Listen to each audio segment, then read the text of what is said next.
Good evening. Hello, Salted Coffee, and thank you for the resubscription, Nocturate. Welcome back to the garden.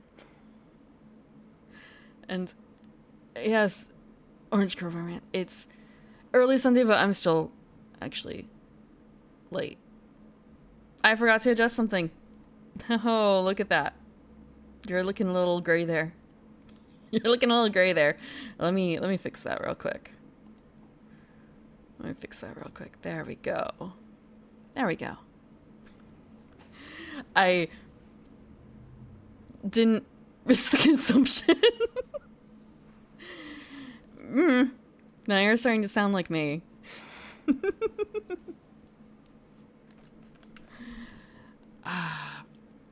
I thought that Slay the Princess might be only one stream. So it's kind of I'll just remove everything when I'm done. And it's not one stream. Probably two. Time to roll the D666.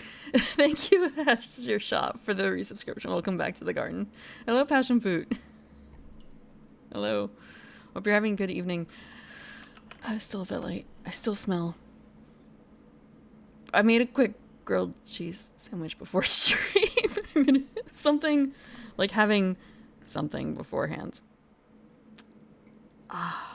Waking up early. I say waking up early. I woke up at like 4. What type of cheese? Only American, because I picked it up to try and fool a cat into having her pill. That was the intention with that cheese, but a lot of it did. It has not. I have not tried it yet with the cat.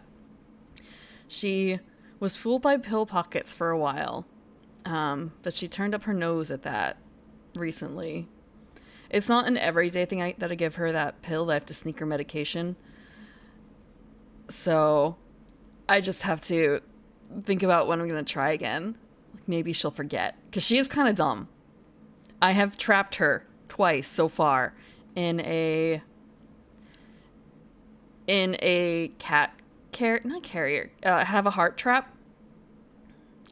By leaving food out. We were told that she was supposed to not fall for it again. Like, oh, you've caught her once this way. She's gonna be wily next time.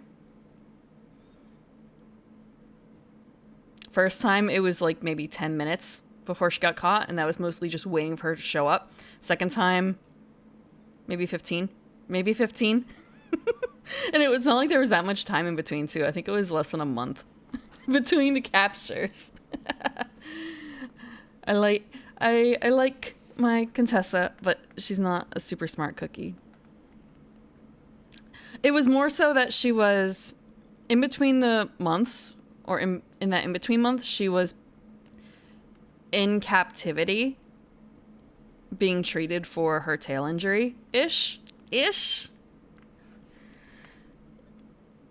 Maybe she doesn't care. Oh, she kind of cared. She was very much not interested in interacting with anything. She doesn't like other cats. She doesn't like humanoids.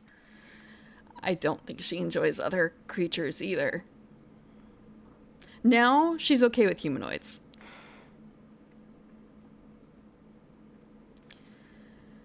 Peanut butter? Peanut butter would be great for dogs, but for cats, I don't think they've actually ever really shown an interest in peanut butter. Granted, my cats might. Is peanut butter okay for cats? Never really thought about it that way. I guess the next step would be trying to mash it into like a little tuna ball or something. The cats usually cannot resist the allure of tuna or salmon. Like the flaky kind. Or probably any kind, really, but I can't have fish around without having to actively fend them off, so I don't get to eat fish as much as I'd like.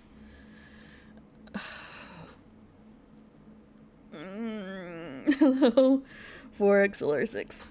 Welcome. They're getting a stretch. Okay. Sometimes I get DMs during the day, and it's kind of, I'm sorry, I was asleep. I'm not ignoring you. I'm just... It may be green on Discord, but I'm not there. I'm asleep. I don't make use of the away, like the formal away thing very much. Different sleep cycle.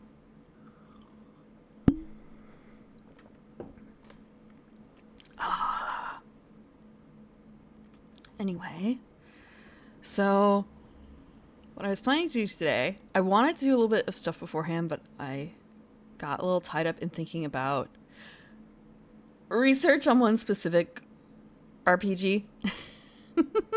I've been reading up on a couple different systems. Yeah, I'm a little stuck there.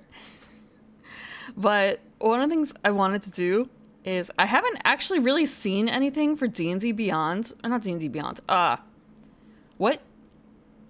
What's happened with the new edition of D&D? Have they dropped that? Like, what did they do? What happened? Does anyone know? Let me see. When was the last time news dropped for it? For a while last year, whenever a new Unearthed Arcana came out, I would take the playtest and like read it out and we'd talk it over. I haven't done that in ages, not since at least December, when the big one came out, when the OGL thing happened. I remember discussing more about the new play test, like the D&D 1 stuff, but not a lot. And I really have no idea what the fuck happened. They're trying to shift it all online so they can keep people from pirating books. Oh, you mean, so they're going to try and have it so it's all on... I'm pretty certain they own D&D Beyond. Right? So they want people to have a subscription to D&D Beyond. So they can't have a PDF. They have to have the website. But don't they know how easy it would... Okay, digital copy or physical with a code. Don't they know that people have absolutely bought books and then ripped the spines off and scan pages one by one? Like that's something that people do. You can't really prevent it.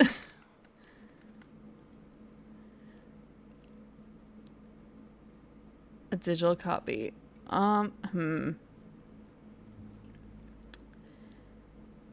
Yeah, okay. I actually do have a D&D Beyond account for now. I mean, I'm going to have one even after the sub runs out, but the sub runs out in December. It happened, it renewed like right before the thing happened. After that, it's canceled, but just, I had one more year, and I've played, you know how many times I've played D&D in the past year?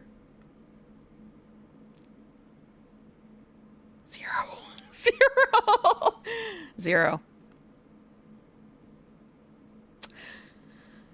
It's more of a, I don't want to say it's incidental, but the people that I play with haven't, we've played other systems since then. We might actually be playing a D&D one-shot or something coming up. I'll be 5e, but that's more of a, well, everyone knows the rules, and if you don't want to learn something new, it's really easy to get set up and running, and we can just grab a module. Like, it's really quick. I'm still trying to like, well, we could do a one-page RPG. We can do a one-page RPG. I was looking up, actually, some of Grant Howitt's stuff on Patreon. Ooh, he still has it up? He still has it up. Let me see. Yeah, okay, hold on. I'm gonna pop this up. I'm gonna move myself over. Actually, I wonder if it would be easier if I just... And if I scoot myself over... Make myself a little smaller.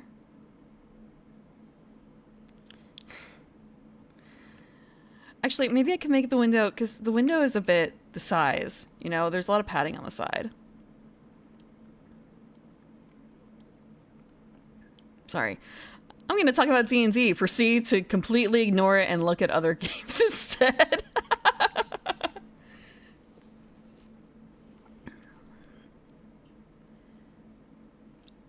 Oh, you're trying like seagulls? Yes, like seagulls. Good morning, Aiden. Oh, Hayden. You're working on yeah. You're the working on Record of Lotus. So you're thinking that you might there are other modes. There are other modes for Record of Lotus. I feel a little vindicated because I'm not the only one who went in and out of doors and forgot to pick up the item that was dropped. Completely didn't see it. But homebrewing a couple custom classes.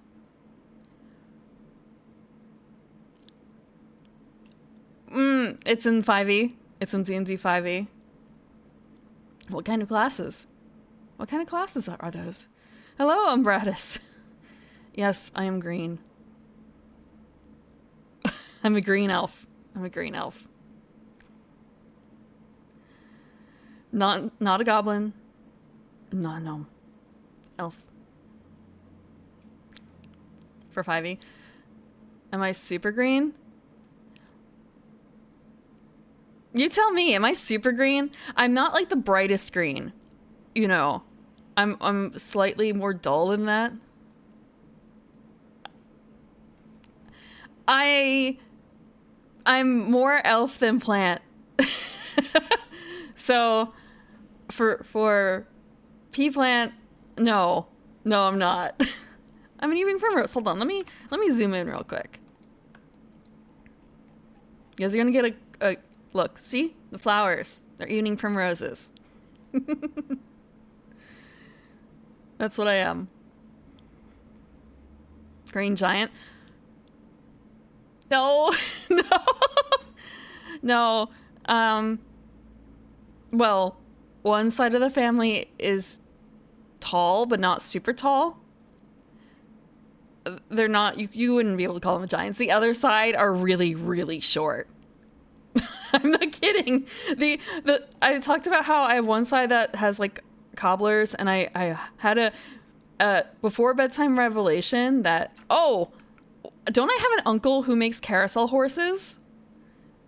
And then it was kind of a shit. I actually have a toy maker in the family. We are cobblers and toy makers. The short side is cobblers and toy makers. The tall side. Oh, the tall side are the sailors. No. No.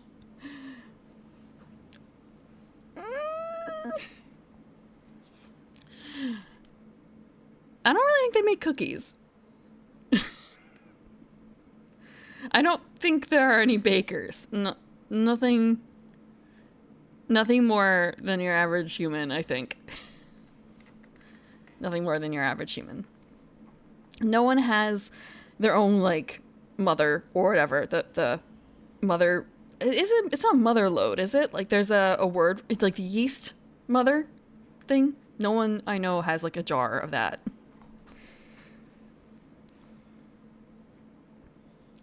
A few options for Record of Lotus. Start with all magic, start with all weapons, constant 1 hit point. Ah, so you start with all weapons. Okay. Oh, I heard that there used to be, I read for the archery that there used to be a thing where if you didn't shoot anything, you got an S rank, but they patched that. That's fair. That's fair. I think I would like to try in the future to do the beat the party without getting hit. Like, I don't think I was doing terribly badly at that when I was working at it, but that was because I was abusing magic. But that's how it works. Sort of. I mean, I could just get good, but that takes more time.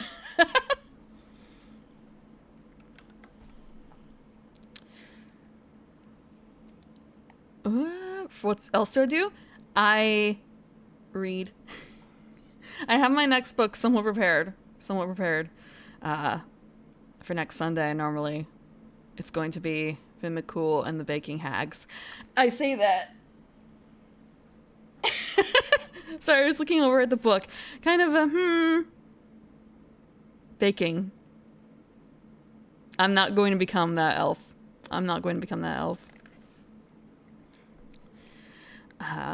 Otherwise, I've been playing some dark fantasy games during the week. Those are the kind of games that I generally like the most. So I've been working through Folklore for the past couple months. It's a PS3 game that came out in 2007, set in Ireland, concerning fairies in the underworld. And the Friday streams, I finished Yomori Night Alone, Yomori Midnight Shadows, which is a horror. It's a weird, cute horror game. Sad. And now I'm working on Slay the Princess. Yeah, Folklore is really cool, but at the same time, it's kind of weird. Let's see. Folklore. PS3.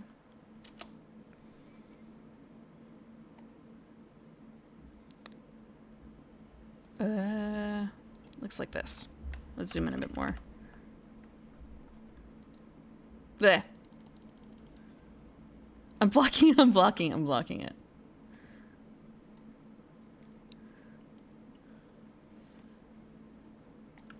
It's so cool. Granted, this is very much the art of the first. This is entirely the first area. The different areas get real funky. They're more underworld than fairy, to be honest. But that's not bad.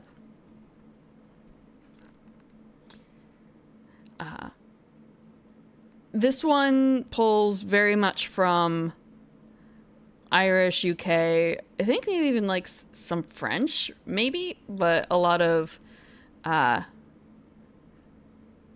European islands, honestly, for theirs. Yeah, 2007.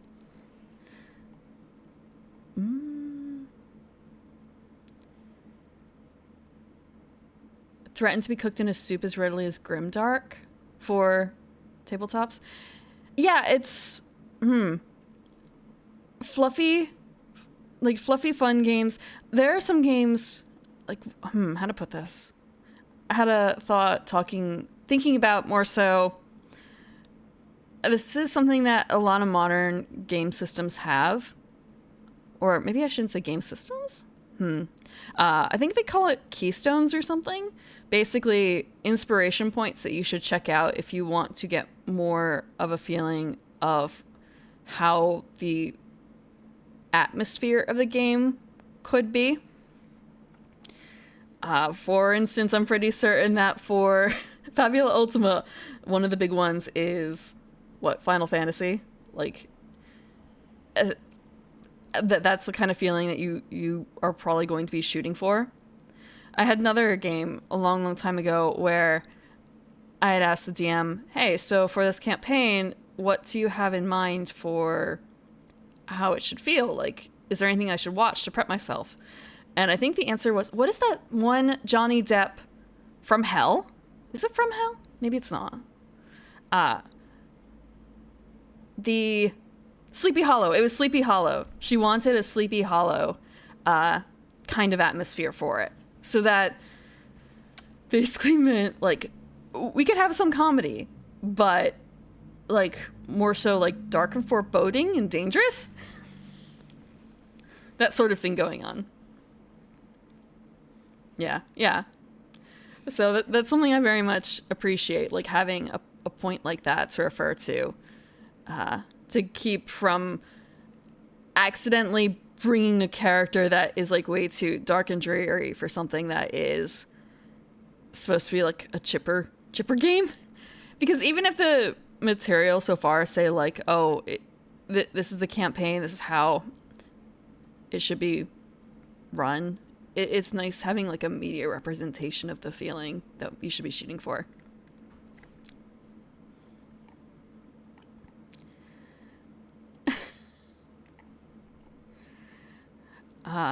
But yeah, talking about, I guess, games that are light and fluffy short.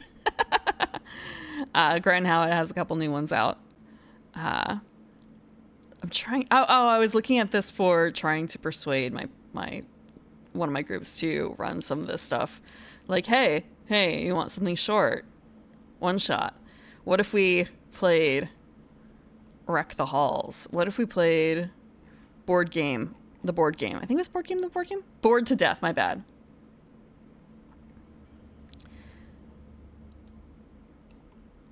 Orkborg. Some of these are really dark though. Like Death Was the Only Road out of town. Gets pretty meta. But then let's see. There was Stag Party, which was kind of strange. Knockoff Mascots seem really cute. Himbo Treasure Hunt.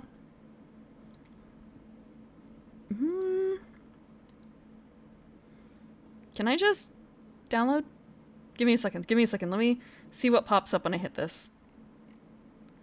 Let me see what pops up once I remember where I put this.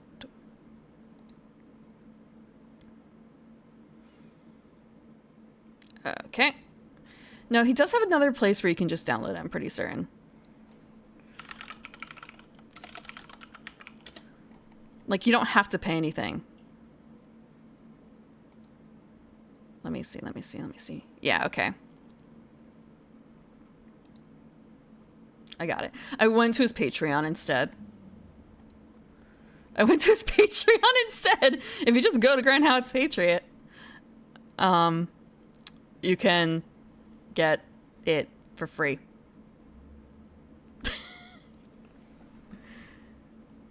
Oh, I think I have dark mode on. There we go. Knockoff mascots. You want to be a murderous mascot? So let's see. Sasha, Sienna, You are a bunch of muscular people who are good-natured and not academically inclined. You're on a mission to save the local gym from being demolished and repurposed into some high-end apartments. Lucky for you, you've heard tell of an ancient treasure buried under your high street way back in 1973. You've got until 5 p.m. to find the hidden treasure and buy back the lease. Hello, Caroline. I'm doing fine. I'm doing good. Who doesn't want to be a murderous mascot? Yeah. So, you can be whatever kind of beau you want to be. Differently intelligent. This just brings up a little bit, like, so there's himbo, right? Which is a male version of a bimbo. But the concept of, how to put this? It feels weird to describe some of my characters. Oh, they were female himbos. I can't really call them bimbos, but female himbos. It doesn't have the same kind of ring, you know?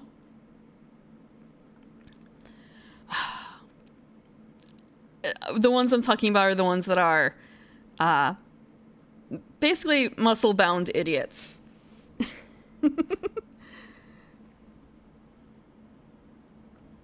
This pic is in the public domain. Lovely. Yeah.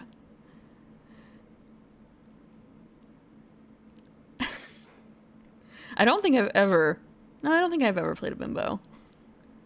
I don't think. Wholesome idiots? Yeah, that's fair. Yeah, wholesome. Mm-hmm. Most of my characters have been fairly wholesome. Fairly. Yeah. Kronk is a good yeah, Kronk is the epitome, isn't he? Herbo? Himbim? Wait, whoa, is this real? Is this real, Hayden?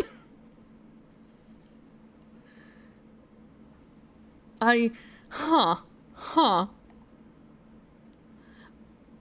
I didn't know that. Thank you for... Okay. Well, Tumblr is... okay. Tumblr is okay for a source. I can believe it. They were also... were they the ones who started the cinnamon roll thing? And like cinnamon with an S?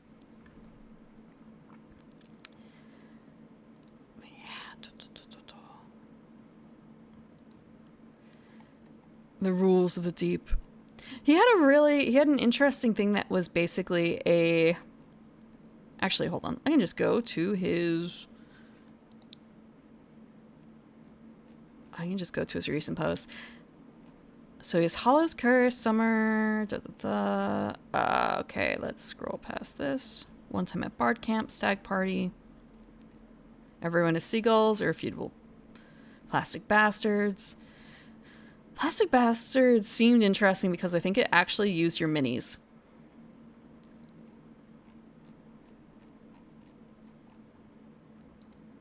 Let's take a look. Tumblr's done a lot. Oh god, right. I should figure out how to set that so it's not automatically going to dark mode. Let's see. I'm gonna zoom in a bit. So I think this is more than just one page. This is more than one. The dark mode was made so that when I was reading stuff on stream that was sheer white background, black text, it would be easier on people's screens. But when it's doing things like this, for these, it's a little rough. It's like this would be mostly fine to do the dark mode on, except for the images.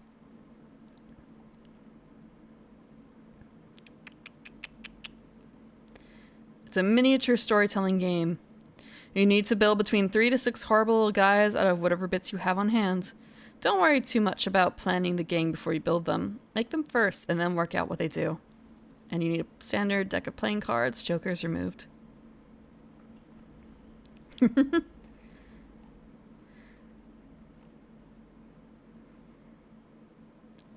So, rules for killing each other. And there's option for campaign play. I think so. Yeah. I think kit batching is a good way of putting it. I want to say I do have a bunch of miniatures, but they're plain plastic. They're plain plastic. And inventing rules in the Game Master. Plastic Bastards is not a complete game. You need to fill in the gaps yourself. Combine objectives, change the numbers, invent new rules, try weird scenarios. Don't worry about it being balanced. You're telling a story about your guys, not trying to beat each other at chess. As such, you should have a Game Master present. Or if you can't find a Game Master, just try to be cool. Just be cool. That way, if a situation comes up I haven't done rules for, they, or you, if you're cool, can educate some quick rules for it. They can also help set up the scenario so each side can have a good time.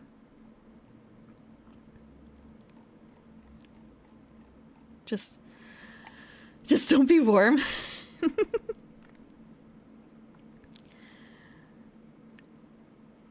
Actually, yeah. Don't want the minis to melt. Don't want the, like, tenuous bits of glue to come undone. Don't want the paint to bubble if you haven't done it right.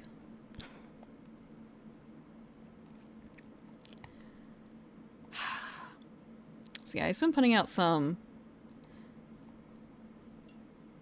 interesting little games. But he used to do one game per month, but I think he's definitely slowed down on that, or like that's no longer part of it. He fucked up on Little Men. I fucked up on Fucked Up Little Man?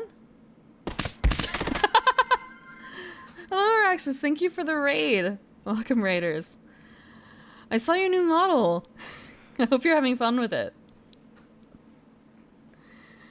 For those who don't know me, I am the Evening Primrose. I'm a garden elf and I come out at night to read and play games. But tonight is kind of reading, but also just chatting. It's just chatting about tabletop stuff. Because I have been sort of under a rock for the past couple months. So, crawling out to see what's come up. You like your minis a little melty? They really melt in your mouth. Why are you putting them in your mouth? Spit them out. Spit them out. Oh, yeah, because wait. It's like, wow, it's late for you. Go to bed. Go to sleep. I just woke up like, oh god, like 2 hours ago, so I'm still pretty early. Melt your mouth. That's even worse. It's even worse. Eating minis at your local game store is a great way to make mortal enemies. Yeah, it's free samples, right? Just take them like it's Costco. No. Oh, that's right, because it was the end game of your Chosen of Tarmac, right? I hope they went out. I hope it was a satisfactory ending for all of you. Table Salcom? What is Salcom? What is Salcom? People cried. I've cried at a few tabletop sessions. It wasn't necessarily a bad thing. The latest one was my character giving up magic in order to get revenge against someone.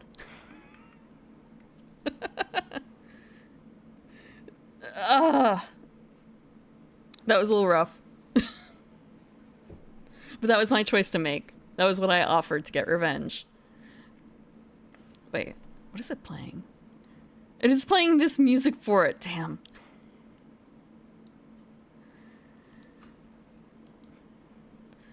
But, yes, we're just talking about tabletop stuff. So what is...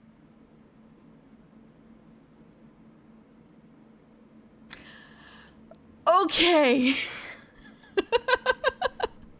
Now I get it. Okay. It took me... I was going to say, hey, what was that game again? I'm going to look that up, and then, oh. I fell for it.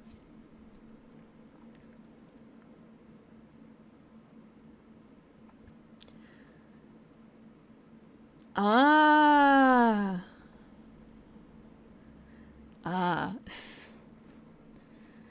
The trope namer.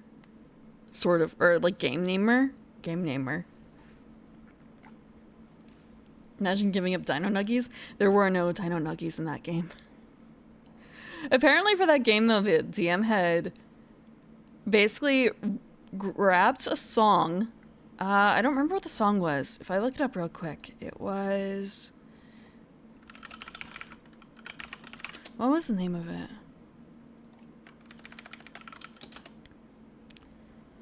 Let me see. There was something about a mad king. A red mad king. Let me see. Frick.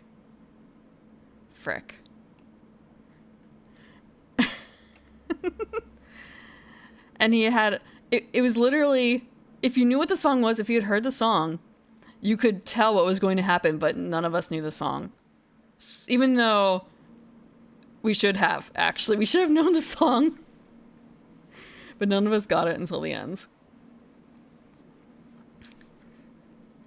3 new campaigns for 2024. Did you plan it for it to be that long, those campaigns? I don't like playing in super long campaigns anymore, personally. I feel like things change a lot and can't necessarily predict if things are going to be fine in the future. Which is one of the reasons why I like these. Or like, I hate to describe them as like mini campaigns, but things that are like no more than 12 sessions, maybe no more than 24-ish. I guess a lot of people... 24 still is quite long though. Because assuming it's every week, 24 is like half a year, nearly. Nearly half a year. Versus like 12, which is if you get to play every week, then that's a quarter of a year. Morkborg? Morkborg? I did see Morkborg. Can I just search on here? Is there an option to search? Nope. Oh, I can. Wait, Morkborg. Okay, because he does have an Orkborg. He does have an Orkborg.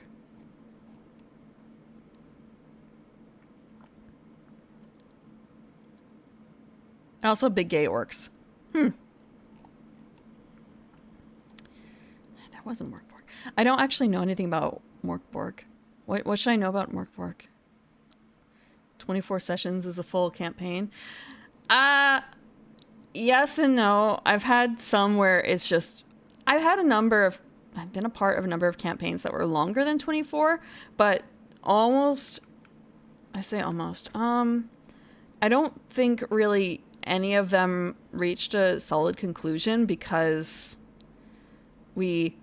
something ended up happening. I've had campaigns that have run for years. One was like level 1 through 10 maybe-ish over the course of a couple years. And we didn't get to a solid conclusion because COVID killed it. COVID killed it and it hasn't been able to be put back together. And I don't think it will. So when I say like full campaigns, I guess I mean things like that, which don't seem to have an end. Or the end was so far off. In one case though, it was more so, how to put this?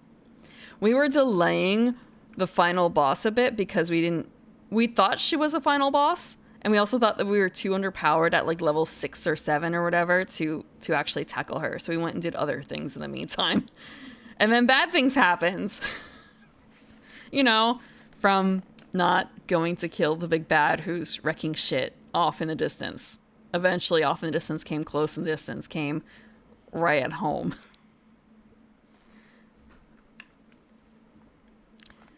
We should have known it was coming, though. But we had already met her before once because we accidentally unleashed her onto the earth once again. It was very Scooby-Doo 13 Ghosts. It was very Scooby-Doo 13 Ghosts. Except we weren't going around collecting the pieces. Because we thought we had to be a higher level for that. We were JRPG grinding on the side. No wonder we lost the game. Half the enemies don't deal damage, they just kill you. Huh. I do have a couple of DMs who want to run things that are high lethality. Just bring a stack of sheets of characters. Don't even really think of naming them. So one has dibs on, I think, Tomb of Horrors.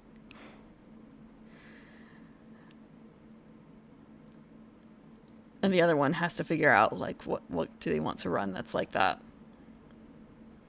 Or if they want to try and persuade everyone to learn the rules for the original one and run that instead. Yeah, they would be for a one-shot. Maybe 2, if we don't get to finish on time because... Oh, look! Night Hag! Hold on. Let's see if we can find a copy of that on here. Night Hag? Night Hag! There we go.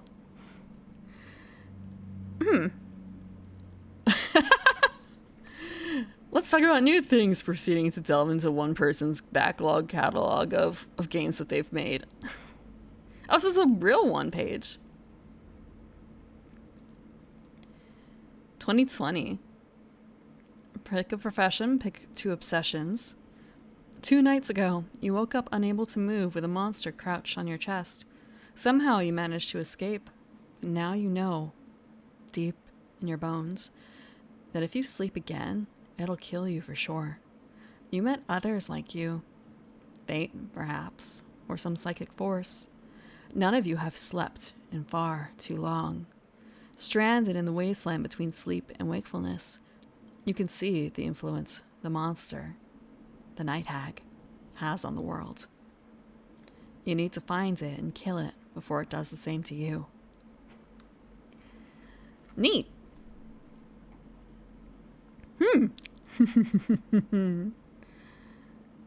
This sounds fun. Okay. So you have a D66 to represent your will.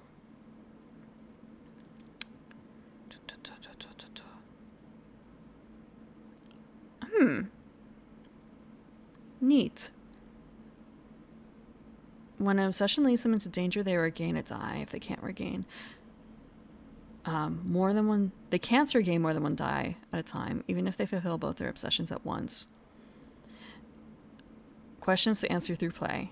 How are we staying awake? How do we find the night hag?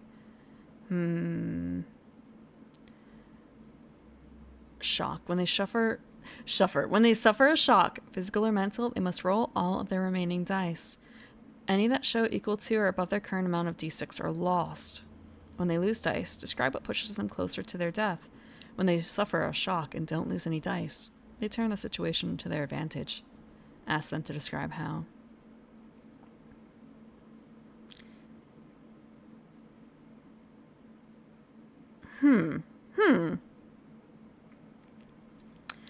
This very, very faintly reminds me of 10 Candles. Very faintly. But mostly I suppose it's because of the whole concept of unwinnable game, I suppose.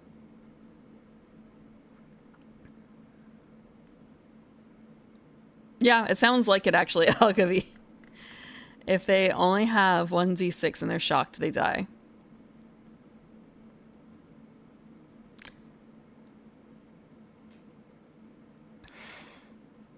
But it feels like you could die instantly from one shock, theoretically. So you're always gambling. So,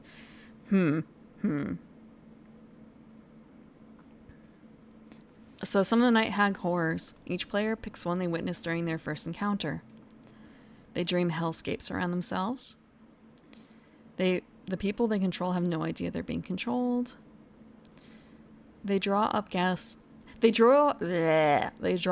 ghostly phantasms around themselves.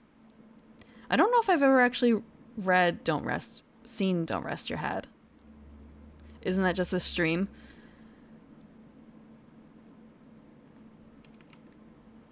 I only let the hag out once, okay? I only let the hag out once.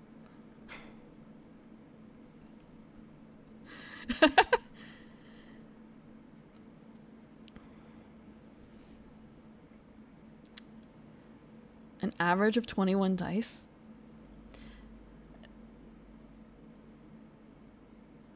So the thing for the 66 though is that like the number, you're kind of considering each die separately and not considering the values of all of them added together, right? So with that, there are not a bunch of systems that do that sort of thing, aren't there? Don't consider the value, don't consider the total value, consider the value of each individual die. It doesn't matter if you rolled a bunch of 8s, because what you needed was a 10.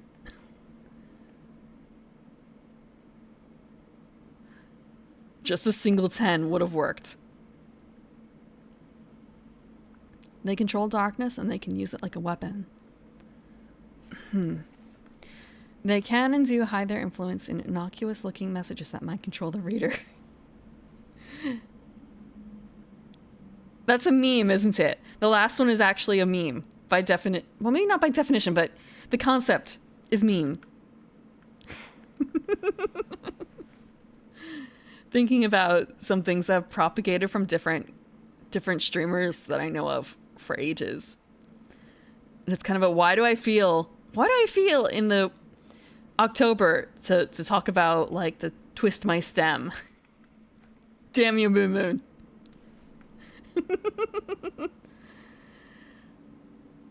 Thank you, Millie the Skelly, for the follow. Imagine literally, yeah. I wonder if there's been a game about that yet.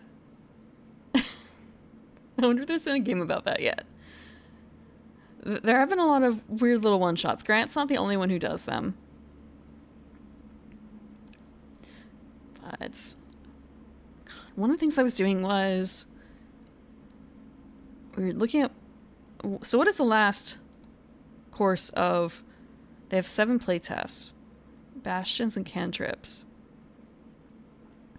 When did this come out? Right, they were locking everything behind a door. How That sucks. That sucks.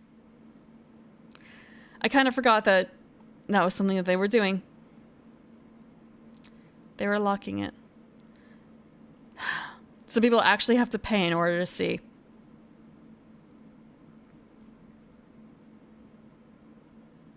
And this is just for playtest material.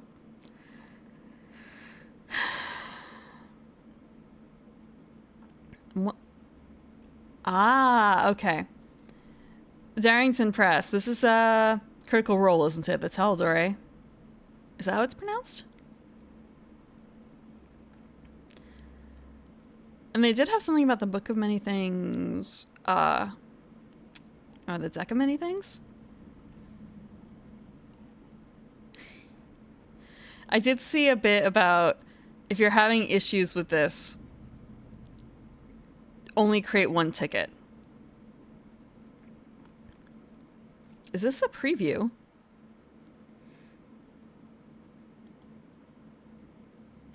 Yep. Okay.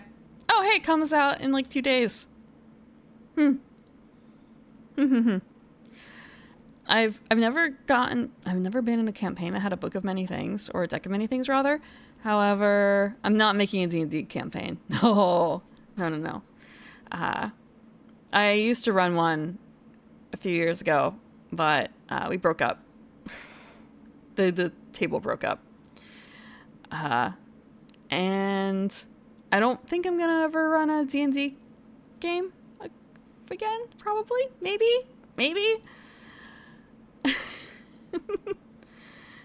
I wouldn't mind, like, last year I intended to run a one-shot for a few other streamers. But that didn't pan. There was a last-minute issue. And all I've done since then has pretty much been running games for stream. One-shots. So, last one was sometime in August, I think. I ran Everyone is Seagulls. Before that... No, wait. No. Well, I ran a board game. A Choose Your Own Adventure board game. Literally, Choose Your Own Adventure. Okay. Beep, beep. So yeah, I had Choose Your Own Adventure, Everyone is Seagulls. I've run 2 of the Parsley. I ran 2 Parsley games too. And I swear there's something else that I've run. I can't remember though. Maybe I haven't. Maybe that's it. But I do want to run something else. For I guess late fall/winter.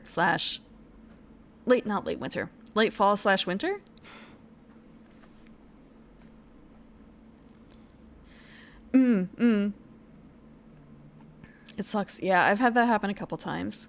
Sometimes it's just kind of unavoidable life stuff. Someone has kids. That tends to throw things out of whack. People move away.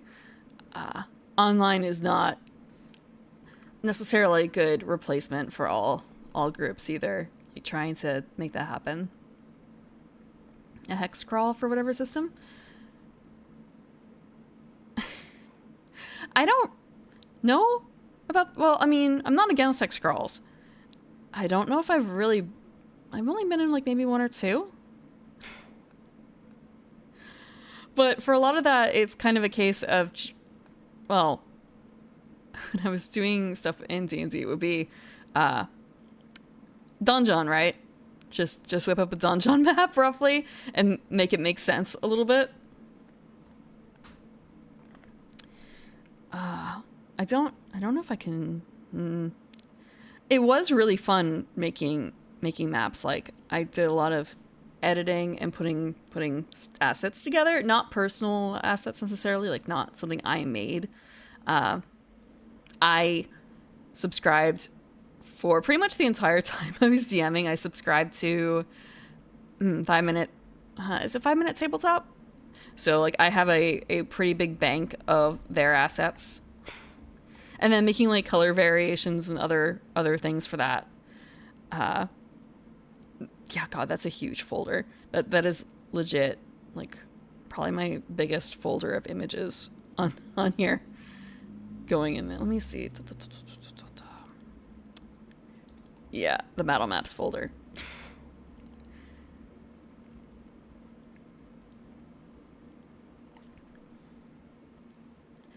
Oh, you mean, okay. Yeah, I did. I did that. I've done that. I've also participated in basically an Adventures League type thing. Not like really the same, but a bit closer to, kind of close to like the concept of West Marches, right? The DMs would say, like, here's what we're running. I was a DM for that too, for a little bit. Here's what we're running on this date. Anyone who wants to can sign up.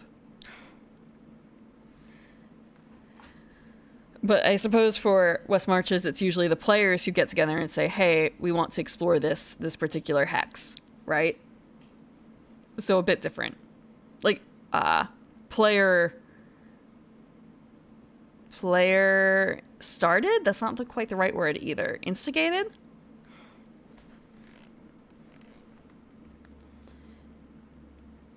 Overland travel, weak point. Yeah, it's really not...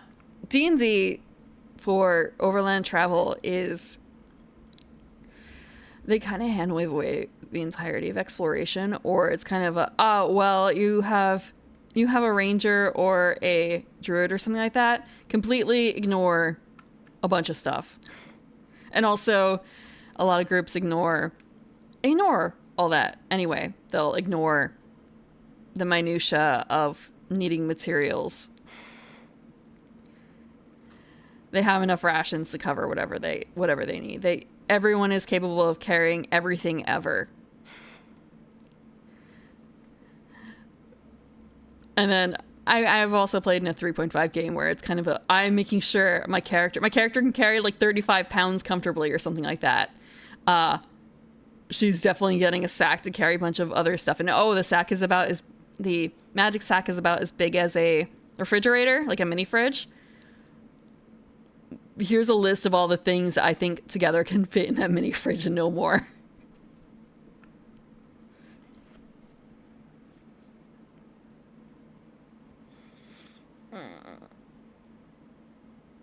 Yeah, so like just some strength. Ooh, hello raiders, welcome.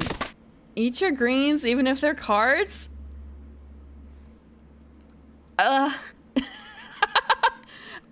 You're not all greens, right? Not all greens. Please. Thank you, Hiyori, for the raid. Welcome, raiders. Please don't eat me. I mean, like, feel free to eat evening primroses if you can find them, but don't eat me. Don't eat me. Turnabout is fair play. I'm not a cannibal. I'm not a cannibal. I'm not a cannibal. Humans would have to be equal to elves then for it to count.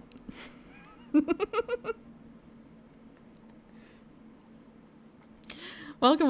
We're talking about... Oh, okay, so I have D&D on here, but we've been talking about other things too. We've been talking about... Okay, the himbos maybe something else. Do I have... We have Night Hag. Night Hag. We're talking about various games. It's just kind of free tabletop talk. Ketchup. No I mean, yes, ketchup, but not that kind of ketchup.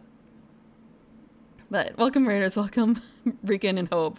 Welcome, Anonymous Dragon Slayer. Welcome, RED, and maybe not. And welcome, Cookie Man. And hello, Aaron.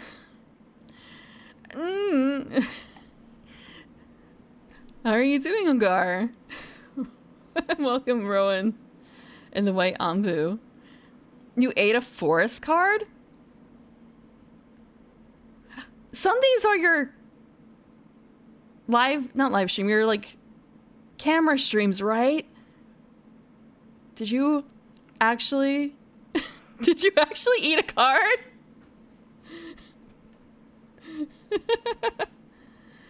Really?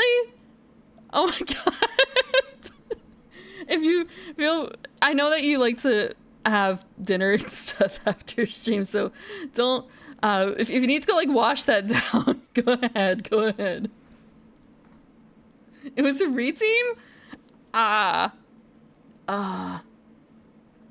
The moist card. Bite marks in your cards. Thinking about, do I have any? I might actually have some cards with bite marks, but not my own. I have cats that like to chew things. Girl dinner. Eating Black Lotus live on stream. Hello, regenerative. Hello, regenerative. Macaroni. The Gathering, just kind of a, could you... You could. Like, cut up, like, little bits of meat in the mac. Blend it? Actually, yeah, why couldn't you just blend it? Make a little sauce. A high fiber sauce.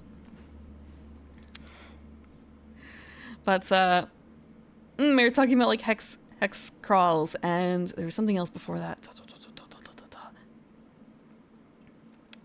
West marches, overland travel, all that stuff. Downsides. People not wanting to play characters have downsides. So a lot of it has been just dump strength, and no skills rely on strength, right? The only thing that, strength really matters for is if you're doing attacks with, like, melee attacks, pretty much. And also carrying capacity, which most people ignore because it's bad and they don't want to have to pick and choose. It takes so much time to pick and choose, but you should be doing that during your time in between and making sure everything is good. Thank you, Umbratus, for the follow. And climbing ropes. Yeah. For games where it really matters what you're carrying, I will make Excel spreadsheets to calculate all the stuff. Thank you for the water. Let me have some water.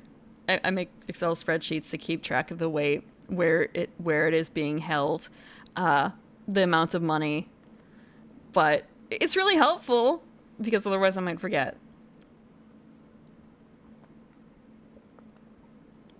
And also, I want to say for at least D&D 3.5, it was really fun to look through the old catalog books. Even not just for 3.5. Looking through, what was it, Pearl's catalog? That was really cool, and it's a neat inspiration point, too, to have on hand. Let me see, what was it?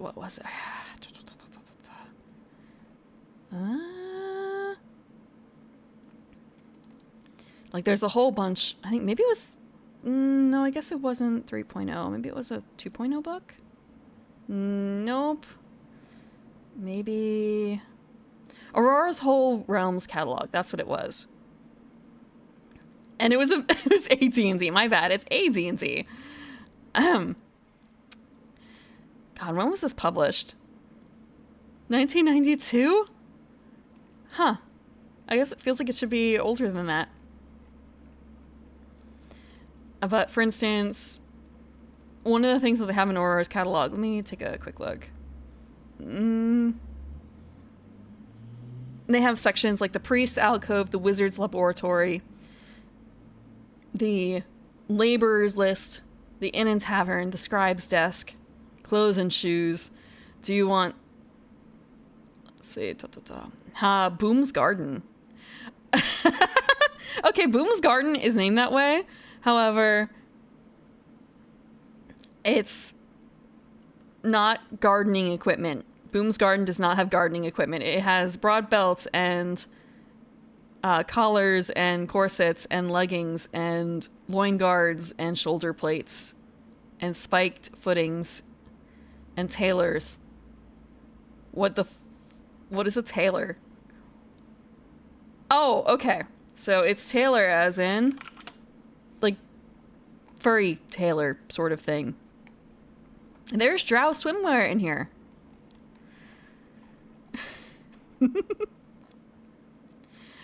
It is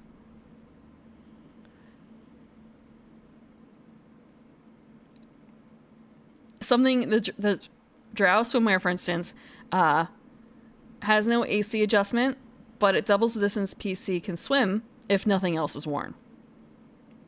It's a real swimsuit. That does not go transparent when wet.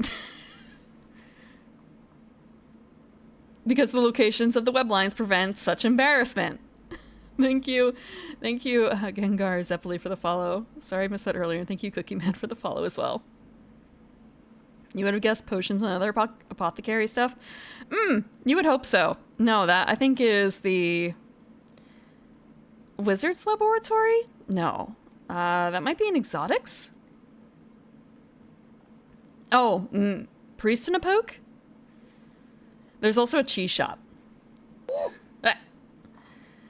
There's also the cheese shop. The cheese shop has death cheese. I love the death cheese. I love death cheese. Let me read the death cheese bit. A deadly little number from the swamps bordering Sembia and Cormyr. It takes the same not from its effect, but from the creature it comes from. The deadly Catoblepas. I'm probably pronouncing that wrong. Catoblepas? Catoblepas. This creature can kill with a glance, and the cheese is reputed to come from the services of blind monks who locate their herds by sense of smell. Actually, out-of-work adventurers are pressed into service to herd and milk these creatures, and the monks do the actual production. A soft cheese with a red paraffin rind. Catoblepas cheese is a rich, delicate addition to the dining table, exotic both in its taste and the method by which it is acquired. Available, obviously, only in 1-pound loaves, marked with a stylized imprint of a Catoblepas. Catoblepas. It's only 5 gold. It's only 5 gold for the pound of cheese. However, it's one of those things, if you have a character who's like, I want to hunt dangerous animals for food, for tasty things, death cheese, man. Death cheese. No, I wouldn't cut with feet. I respect my feet too much for that. Only 5 gold. Look, there's another one here. Oh, wait, that's 100 pounds of cheese. Shit. If you want 100 pounds of cheese, it's available for 35 gold.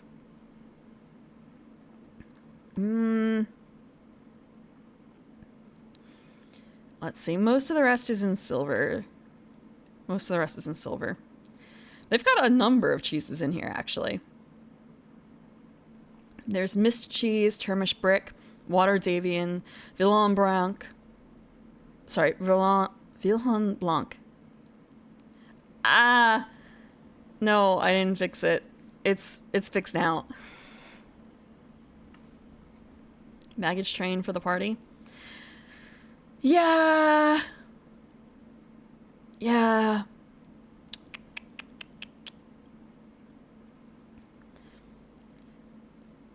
I haven't played too many games recently, except for the ones with my home group, which have been one-shots of various systems because they're fairly willing to try new things at this stage.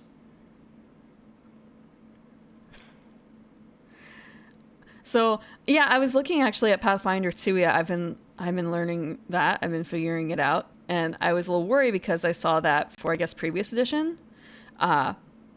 If you play a small character, for instance, you have to do a couple extra calculations because all your stuff does less damage because it's smaller size. If it's not smaller size, then you can't effectively... it's not as effective being wielded by a small person. So, like, the bulk thing was kind of a surprise. Like, oh, I just have to worry about that? Okay. That doesn't seem so bad. And also, I guess things that you're currently wearing don't count. Like, wearing and wielding don't count toward your bulk.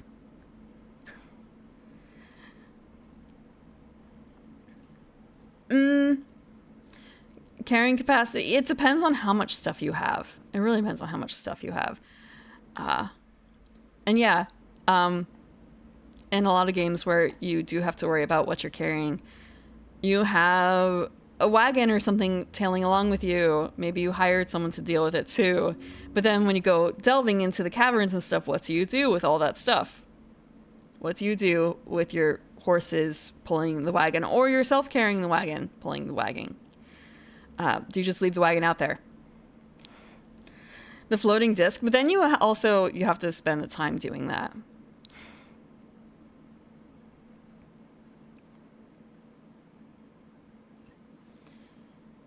Your name is still worth itself weight in salt. The Tarasque cheese? They don't have a Tarasque cheese in here, I don't think. There's a section on wine and ales.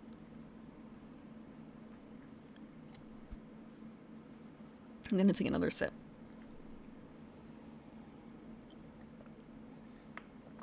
Who stole your wagon? Yeah. Or what ate your horses? And that's why it was always an admirable early goal to try and get a bag of holding or something like that.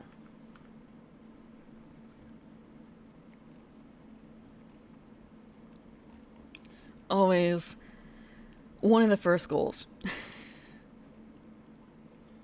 Even when it comes to not even just, I guess, the weight of it, but just like the bulk of stuff. Well, for the hirelings betraying, in some other systems and some older systems, it was also a case of wasn't there like leadership or something, and you could have hirelings based on those skills, essentially. And you were more likely to have a backup, I don't want to say a backup character, but like have, let's say you have a paladin in the party, they might have a squire or something who is basically able to do the hireling gig for hopefully a little cheaper. And hey, if your paladin dies, promote that guy and just kind of, squires all the way down for new characters. Squires all the way down.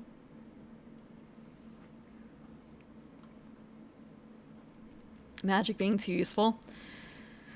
Yeah. Can only do so much. Can only do so much, though. I did a bit of a calculation some time ago, last week, I think, about what kind of characters do I tend to play. And a lot of them fit into multiple areas. Like one of them was a wizard, but they also it was a Gestalt character. They effectively ended up split between being a big support character and being like a blaster on the side. So it's kind of a what do I count them as? So they're like support and wizard. And it turns out that those are my two big things. Either like support of some sort or wizard. Or another one was, well, it's a wizard and you would normally expect them to be a blaster, but they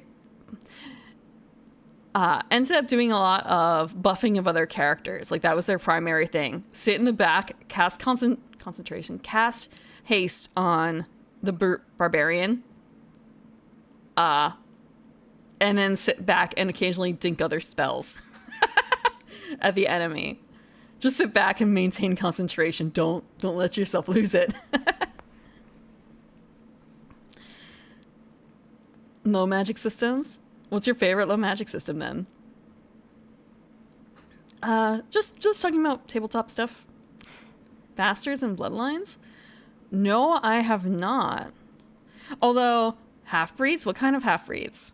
I did actually play a half giant in 3.5. But that was kind of that was a choice made primarily for getting all the benefits I could. And that was what the DM, I can't even say encouraged us to do. It's not like it was mandatory, but damn, he was all about like making your character the very best they could be. So he could throw tougher stuff at us. And I needed all the benefits I could get. So like, yep. We're taking this giant template from Eberron and applying it to a half giant here in Forgotten Realms. Doesn't make sense. It does not matter. Just so you can get those bonuses.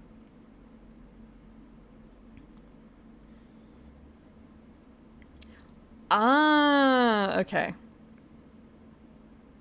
Isn't there in Warhammer similar issues with magic? Or whatever they might call magic? No, I don't actually have bastards and bloodlines. A lot of the ones I was referencing when I was playing 3.5, a little bit of Book of Vile Darkness, so I could understand the meaning of what it is to be evil. Because it's kind of, oh, well, surely this isn't evil. And then, like, reading the book and, like, oh, okay, actually, I can check off, like, 2 or 3 things here. Oops, my character is evil, but it's okay because most of the party turns out to be too. Like, a solid half the party was evil. But lawful-ish evil. Cooperating evil. Self-serving evil. So it's fine. And the DM encouraged that. We were not out doing evil acts. It's more of a, making contracts with demons is evil. I shouldn't even say demons, fiends. Making contracts with fiends is evil. Raising the dead is evil. Things like that. Not the, okay, looking at the other things that are marked as, yeah, okay, consorting with fiends, yep, that was evil. Creating evil creatures, yep, that's evil.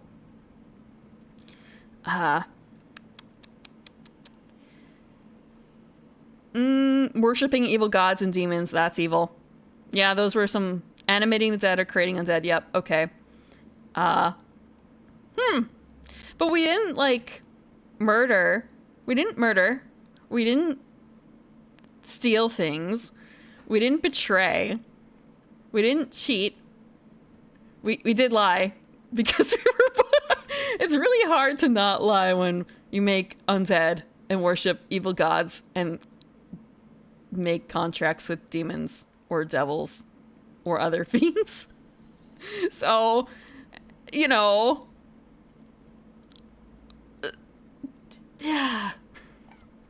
Different. It's not gray. It's not gray. Those are evil. It's just not the bad kind of evil. More of the it's marked as evil.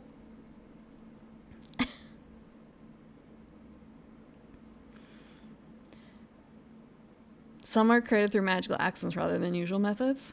Watcher, gargoyle dwarf. Ah. Huh. You say magical accidents, and it's kind of like, that doesn't sound like an accident, the Watcher. That sounds like evil wizard plot. I shouldn't even say plot. But it definitely sounds like a wizard was playing around and did that.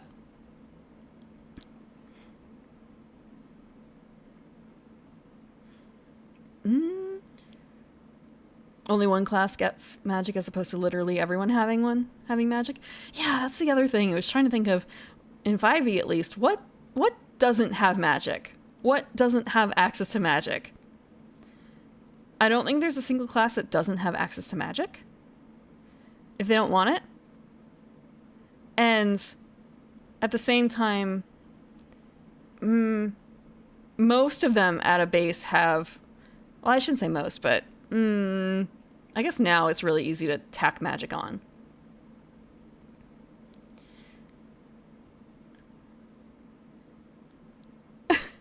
Wait, what? The alicorn is the offspring of an elf and a unicorn? They don't have the horn, but instead they have a bump on their forehead, like a unicorn satyr almost?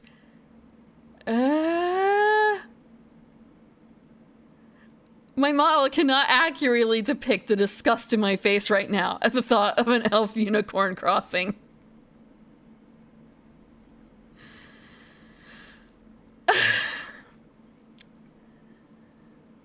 That's magical, right? That's a magical accident.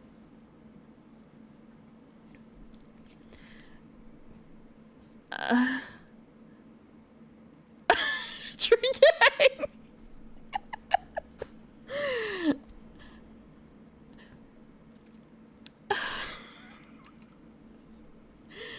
Yeah,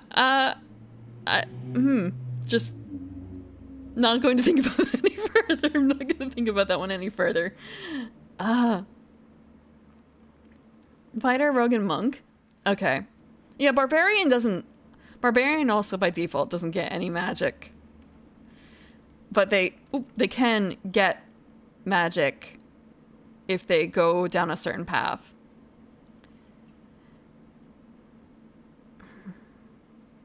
Yeah.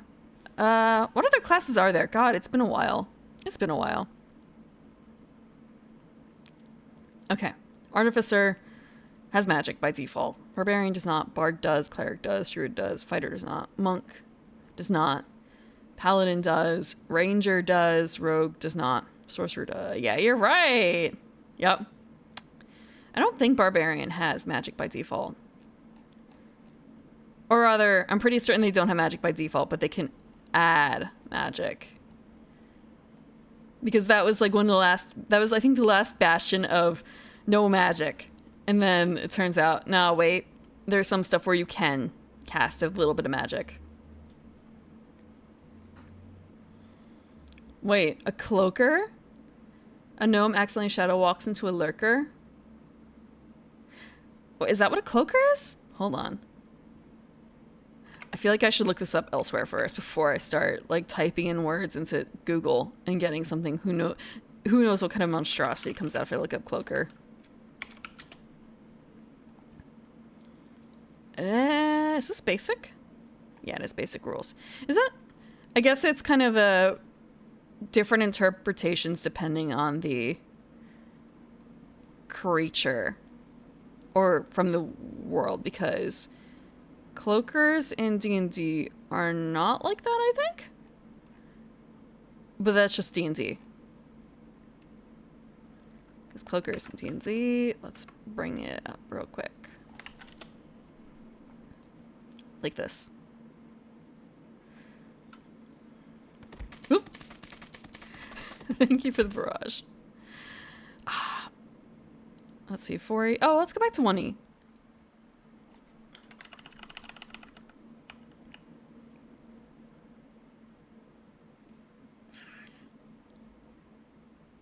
Terrifying. Terrifying. Look at those grubby little claws. I was looking through Pathfinder and trying to figure out, I don't know what a lot of the classes are. If I just go to, okay, Pathfinder 2E. Like what classes have,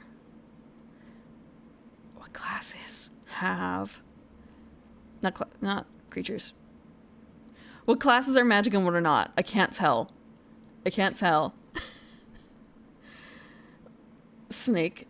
It's not quite snaky. It's stingray, I think.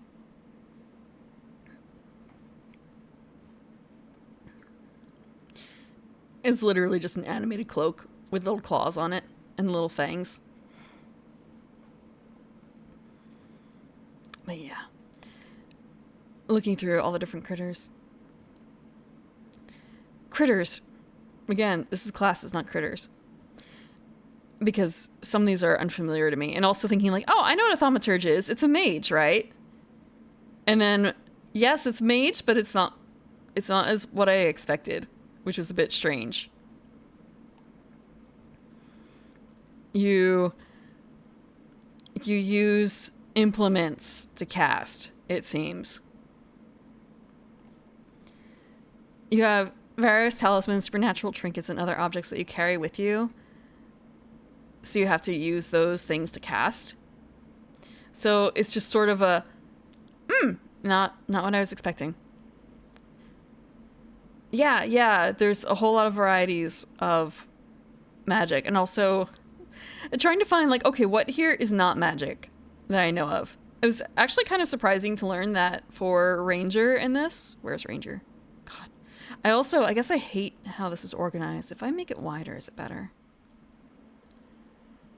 Yeah, I actually really hate this because I expect it to be an alphabetical order across this way. Like, sure, okay, have a more solid divider between uncommon and common, but I don't expect it to be in blocks of 6 and having it be alphabetical in that block of 6 and then restarting the column. Like, I understand that's how you do it for some things. Like, if the screen is a lot smaller, maybe? But why did it do it? Why did it do it this way? Where you go from druid to psychic and fighter comes back up here. So it's fine as a block. Oh, you know what? I wonder if this has to do with them doing some mobile first stuff and then not quite implementing the media responses correctly. That's probably it.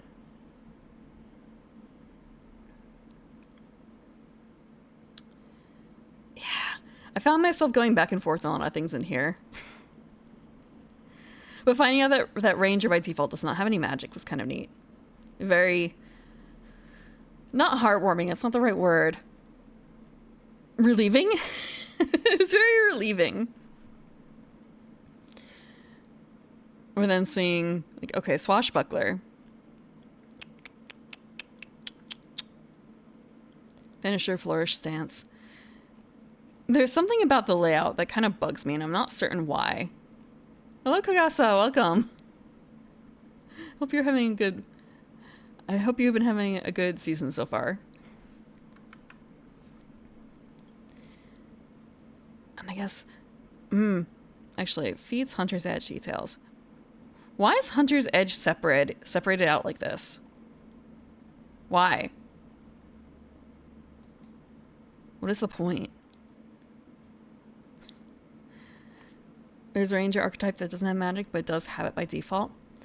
I've only played Pathfinder 1 once, and I haven't actually played 2e. Blinkling, Blink Dog, and Halfling came out to a Halfling Druid, having merged with this Blink Dog familiar by an unnamed goddess. That's some Show Tucker shit. That's some Show Tucker shit. Don't you guys only read on phones? No. I actually, no, that's a lie. I think I have like 16 tabs open on my phone right now because I do have a bunch of this stuff because I was reading in some off time. And also I actually read the beginning section of the digital copy of Pathfinder 2e on my tablet on one of my iPads. And that's also how I read all of Fabula Ultima pretty much. And there was another one that... oh, no. Necronica... I think I did... actually, I did that partially on my phone, too. Frick. Okay, maybe I do read a lot of things on my phone. But I don't want it to be phone first. I don't want it to be phone first, necessarily. Hard copies of books. I also like hard copies, but I've also run into the problem where it's kind of a why I can suggest this to my DM. Maybe he'll run this. And then where the fuck did I put that book? Is it in the garden? Is it in the library? I don't see it where it should be. And then finding, oh, I put it on a high shelf in the very corner, so you can't actually see it unless you are looking really hard for it because it's covered up by wood that is the same color as the spine. So you have to like dig in to the shelf a little bit to grab it. And that was how I found my copy of, oh god, I think it's like Funny Little Games by Ewan Clooney. I think that's it. The guy who made I believe he did the translation for Made RPG. And he's also the one who made, let me see what else. There's something else.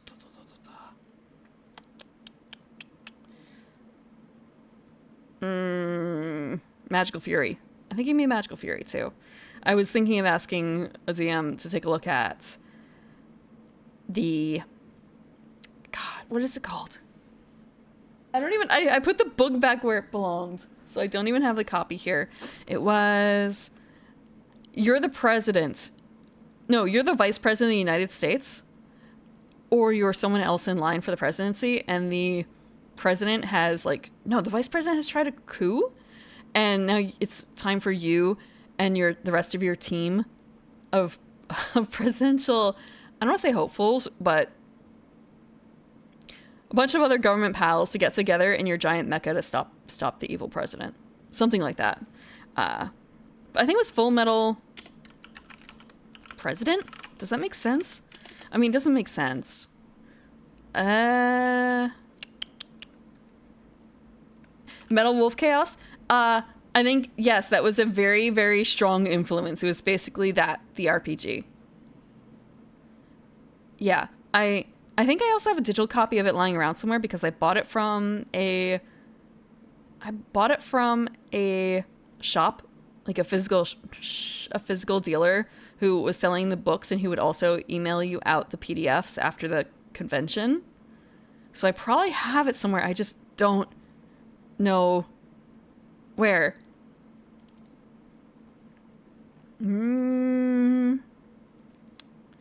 He also did Schoolgirl RPG.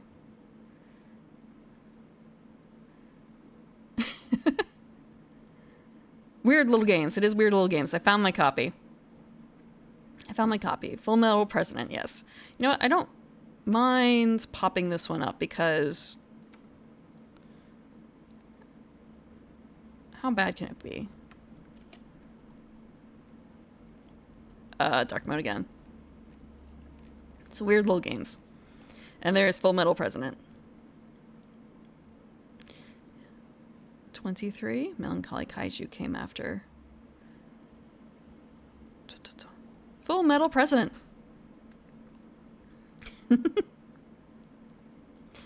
Manual of Robotic Combat for Use of American Freedom. Vice President Nathan Wolf has launched a coup, bringing together traitorous soldiers, corporations, and individuals, as well as hired mercenaries to take control of our great nation. Now, in America, freedom is dead. Television is nothing but pro-wolf propaganda. Armed soldiers walk in the streets, and the common people wonder what can be done. But all is not lost. The president and other staff members are ready to fight back, using their executive power suits, armed to the teeth and ready to restore freedom to America. Yep. It's Metal Wolf Chaos. Quite spelled out here. But yes, I was interested, like, oh, this would be kind of fun, maybe. And then after reading that opening section and reading the rest, it was kind of maybe I should hold up for another few years on this one. Maybe. Because, or maybe it will be fine. It's just, it's kind of a product of a time that is not now anymore.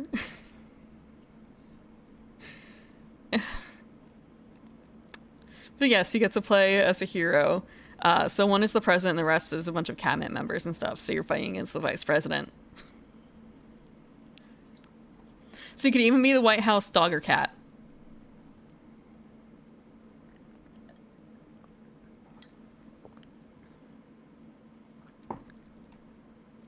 They even have, he has like one or two fun notes. The White House pet. John Adams had a pet dog named Satan who slipped the presidential pets into the line of succession by cleverly editing the text of a trade tariff bill. So for the pet thing, John Adams had a pet dog named Satan.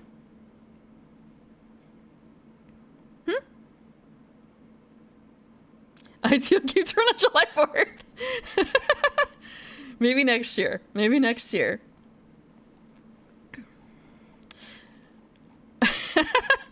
Who are the most patriotic? Actually, I know exactly who the fuck to ask for that. I guess it would also be a case of, can I figure out how to run this with chat? How could I run this with chat? Otherwise, asking other YouTubers. Well, It's also a bit of a sadness for me to admit, but I actually don't watch a whole lot of mecha stuff at all. So I feel like I'd be way out of my depth, especially like Metal Gear and like Metal Wolf Chaos. I've never played a Metal Gear. And I've never heard of Metal Wolf Chaos until this game. For every time you declare you're the President of the United States, you get a bonus. But only one person is the President of the United States. This is called Full Metal President. This came out, I bought this in like 2018,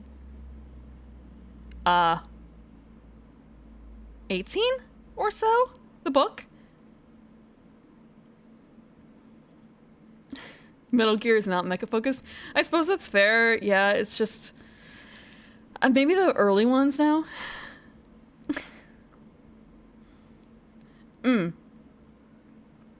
I've watched a few Gundam, but not a whole lot.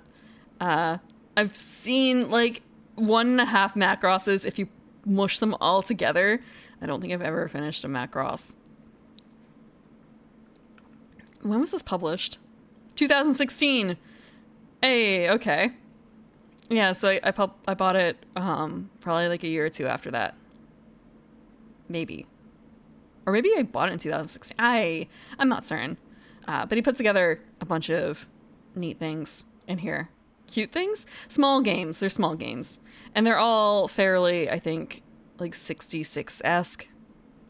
There's nothing particularly crazy. Yeah, it's a D66. You're rolling a D66.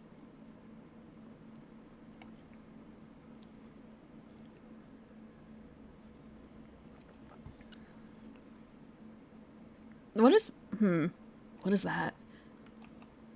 I don't know. Sorry, Triang. I don't know what language that is even.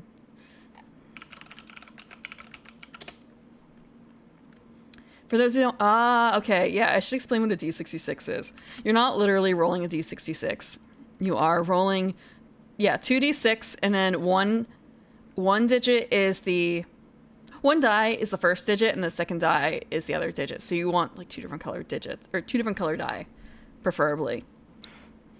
So like you always know that the black die is the first digit, the white die is the second digit.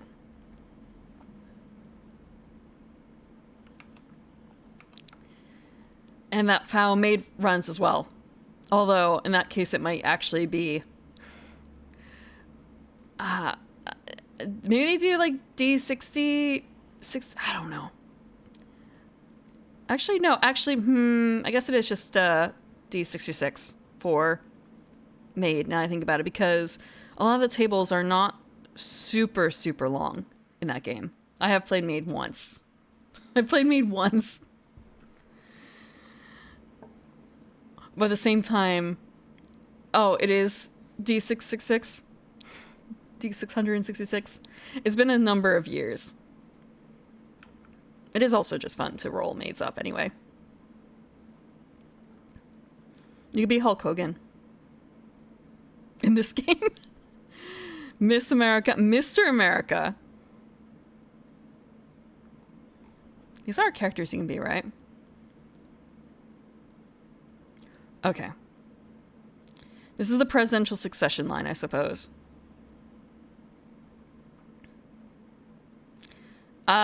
Just outright Hulk Hogan.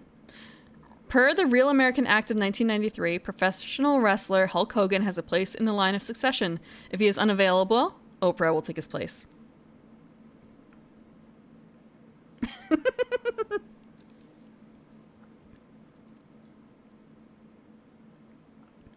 The White House Garden's on there. The Poet Laureate.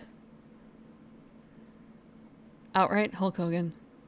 You don't even know the rules, you just know the character generator. And you're declaring this.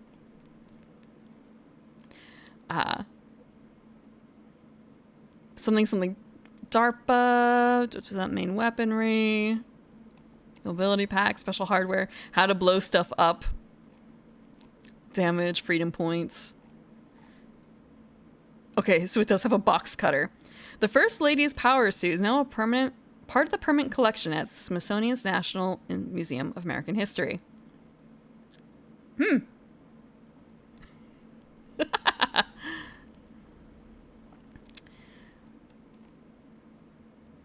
What happens? Oh wait, these are scenes. Oh, I'm not going to spoil things in case I do run something in the future. Shh. You didn't see anything. You didn't see anything. They do have Raspberry Heaven, which is a Azumanga Daioh type thing. Let me just do a quick look through this. Okay, so we have RPG, Schoolgirl RPG. Slapstick Mini RPG, based on Maid, inspirations. AnimeCon. Raspberry Heaven is the name of the ending song, I believe. I think it's the ending song for Azumanga Daioh, so I believe it's an Azumanga Daioh RPG, essentially. AnimeCon is sort of a not thing I really looked at very closely because... oh, you're going to AnimeCon. Okay. It's Memorial Day weekend. You're going to AnimeCon, one of the biggest anime conventions in the country. You've been planning this day for months, and you come to the con with a bucket load of hopes that are about to collide with reality. Gotta play AnimeCon at AnimeCon? You have better things to do with the AnimeCon than play AnimeCon. Raspberry Heaven is what something else was called, yeah. But the Schoolgirl RPG was just Schoolgirl RPG. Inspirations Genshiken until we sink. I never really looked too closely at it because I am mostly done with anime cons in my life. I've been done for a long, long time. Full Metal President. Anime Inspire System. I have not heard of that one. There's like a huge swath of things, and more comes out every year. Melancholy Kaiju. That's cute. When you're a kaiju, one of those giant monsters, you go on rampages. You smash cities and you fight other kaiju. But what then? Sooner or later, the fighting ends, and you realize there's just life spreading out to the horizon. Thank you, Sir Dieg Sick, the Super God, for the follow. If you want a short form one-off of Morkborg, check out... Can you put that in the Discord for me? Because otherwise I might not remember. Actually, you know what? I'm just going to do that. I'm going to copy the name... okay, if you can do it. Into Tabletop Talk. I'm just going to copy paste that entire string in there. So I remember to look at it later. It's a CD, huh? Ooh, that looks gruesome. the art for it. See a pre-made kaiju for this. I don't mind the like gore and stuff like that in RPGs as much because it's all theater of the mind for the most part. So no worries. I can just not think about what I'm saying or what other people are saying. Don't think about it. Just don't think too deeply.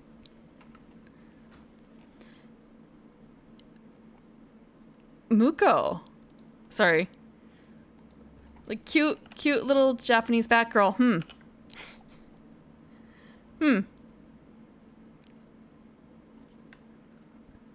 Oh, but it's not a name she chose.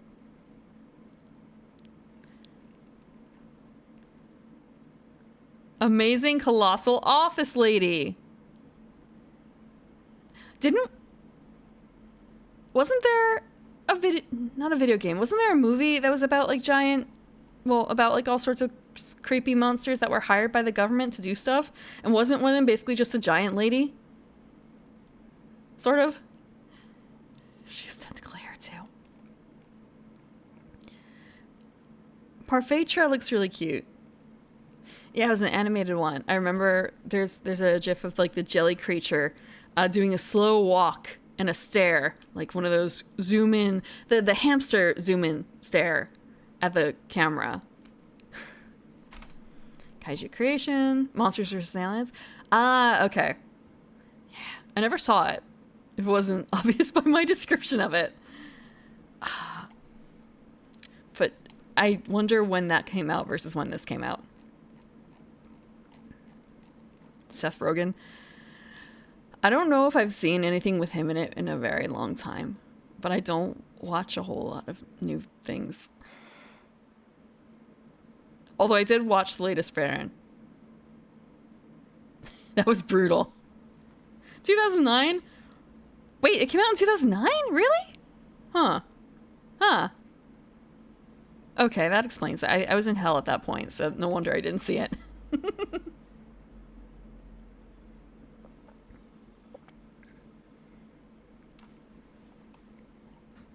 Okay.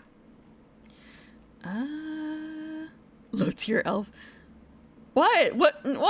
Why am I low tier? Why am I low tier? Because I don't keep up on media?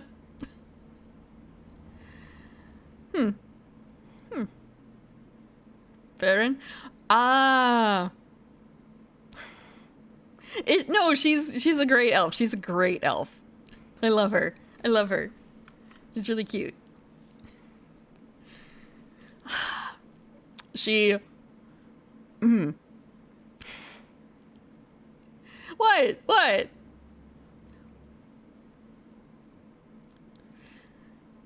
There's nothing wrong with it. There's nothing wrong with it. I'm looking forward to watching more. So, Raspberry Heaven. Card-based, freeform, heartwarming high school RPG. Art looks familiar. But he doesn't... does he say? Okay, see Ellis. Oh, there's a Tumblr link in here.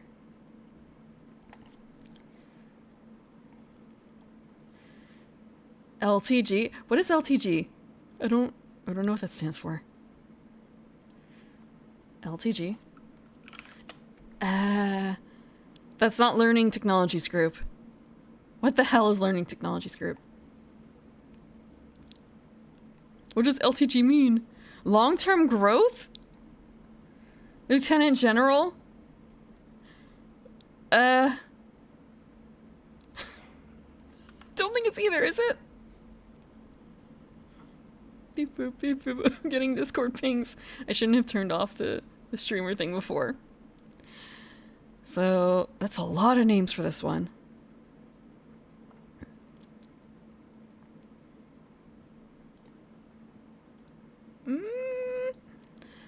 For weird little games, weird little games. There's a lot less images in this one, to be honest.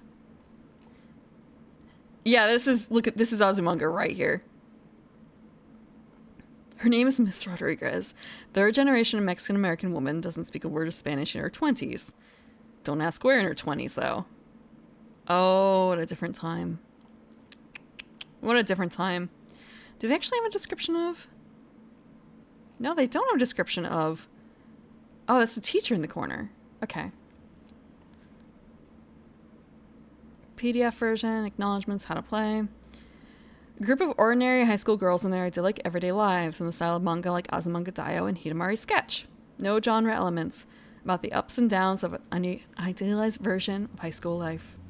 They go to Jefferson High School, home of the Jaguars, and are sort of friends with their social studies and the homeroom teacher, Mrs. Rodriguez. This is just kind of so it's American version of it. How many of you guys want to pretend to be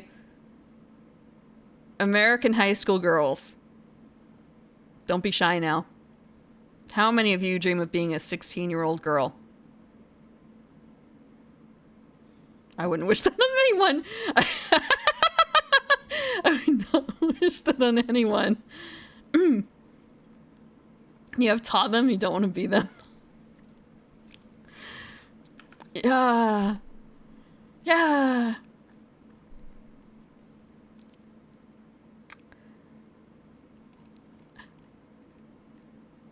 It's kind of cute, but at the same time, we're playing in America.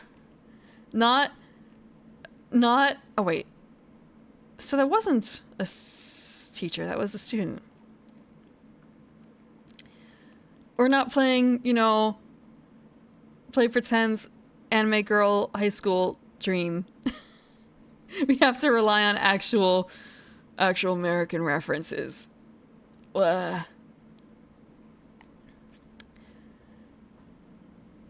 one wants to go back? No one wants to go back?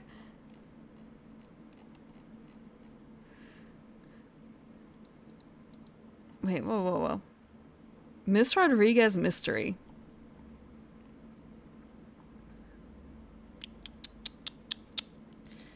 What else?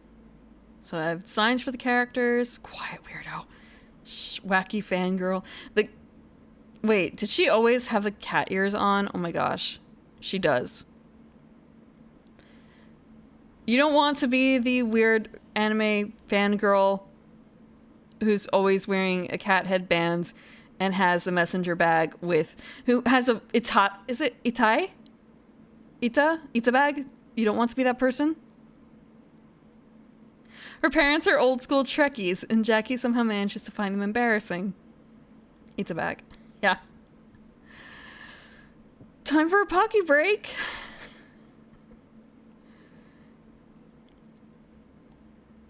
Someone.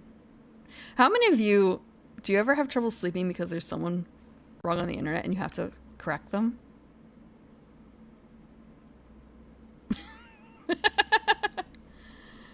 No? No? Just me?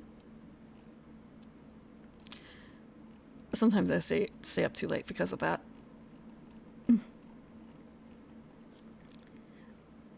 Something might break if you attempt that too long. This book was published in 2016. However, I'm going to guess that it's based on people known in that time frame, or maybe a little later, because I'm thinking about Ita bags weren't a named thing as far as I'm aware in that time frame. I don't think. But okay, maybe it was a little different for girls versus boys. I don't really remember too many girls who would be wearing the cat ears at school or anything like that, from what I've seen. But the Naruto headbands, that was a thing, wasn't it? Wearing them. I distinctly remember seeing some of those from people out and about, not necessarily the headbands. Yes, the headbands. People wearing the headbands. Not to a convention, just out and about.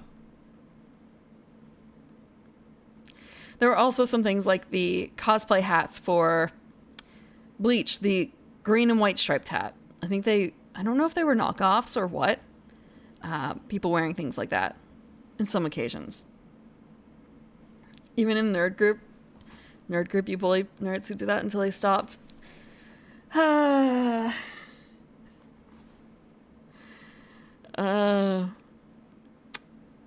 No fun allowed. No fun allowed, Orange Crowbar Man.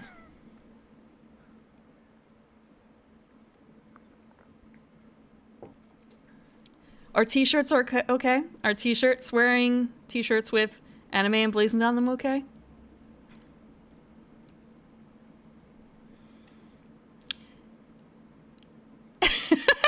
Just thinking I did have an Ava umbrella. Is that bad? I had that out and about. In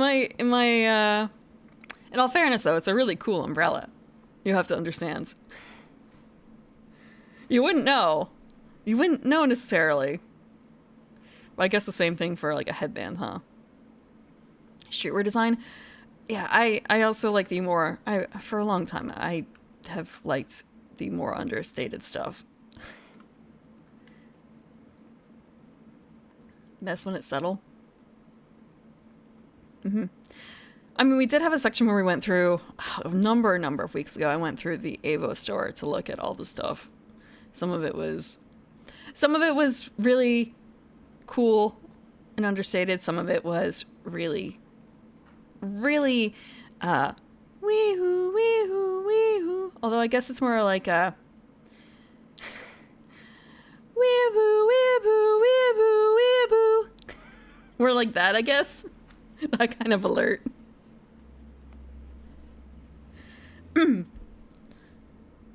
I know why you're getting bullied. You sort of came back to that, but also just talking about anime merch because one of the characters was wearing a... Okay, not that one. One of them is an unabashed weeb. Unabashed weeb.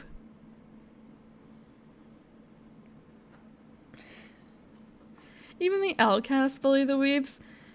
Maybe. It might depend on how big your social groups were then. Wacky. Then you have your shy beauty. Then we have the good-natured tomboy. The snarky leader. So if you've ever played Honey Pop, she reminds me of I think she's redheaded, right, normally? All I know is that the party girl, the unabashed, druggy party girl. Yeah. Audrey. Yes, it's Audrey. Look, it's Audrey, or someone who would grow up to be Audrey.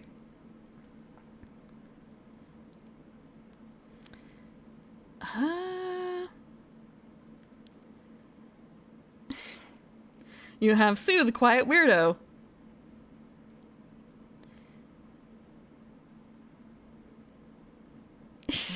Reading this, she typically wears oversized clothes and likes hiding her hands inside long sleeves.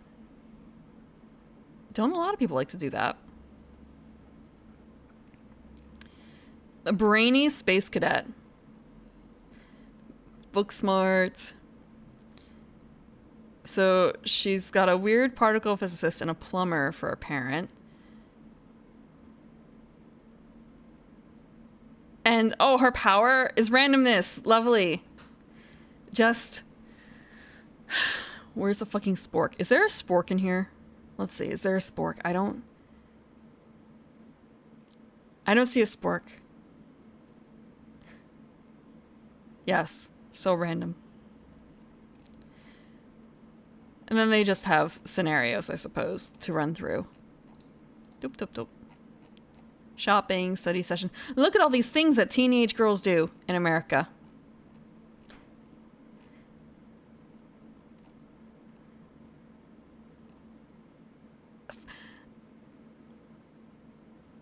I had a messenger bag like that once. Once. Although it didn't have a character on it. It was a cat design. It was a cat design. But it was probably just about as big, the cat design.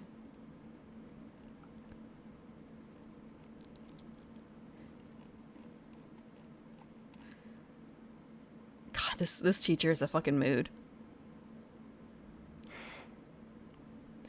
Oh, the earring up here, too. Huh. Saving throw. Oh, so this is interesting, this one. So,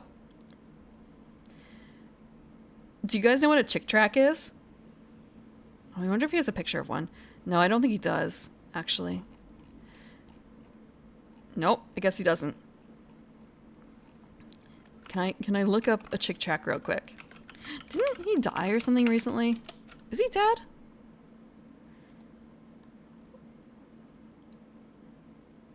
Yeah, he died in 2016. Okay. He died in 2016. Okay. I wonder if I can find the D&D one.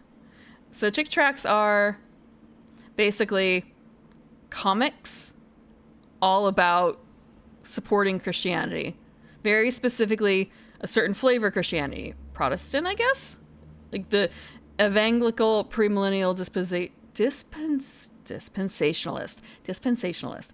Evangelical? Ugh. Let me take a sip of water.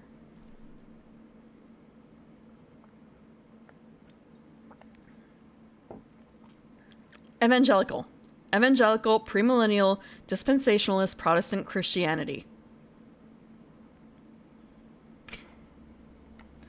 That. Do they? Oh, wait, I can look it up online. Wait, whoa, there's a...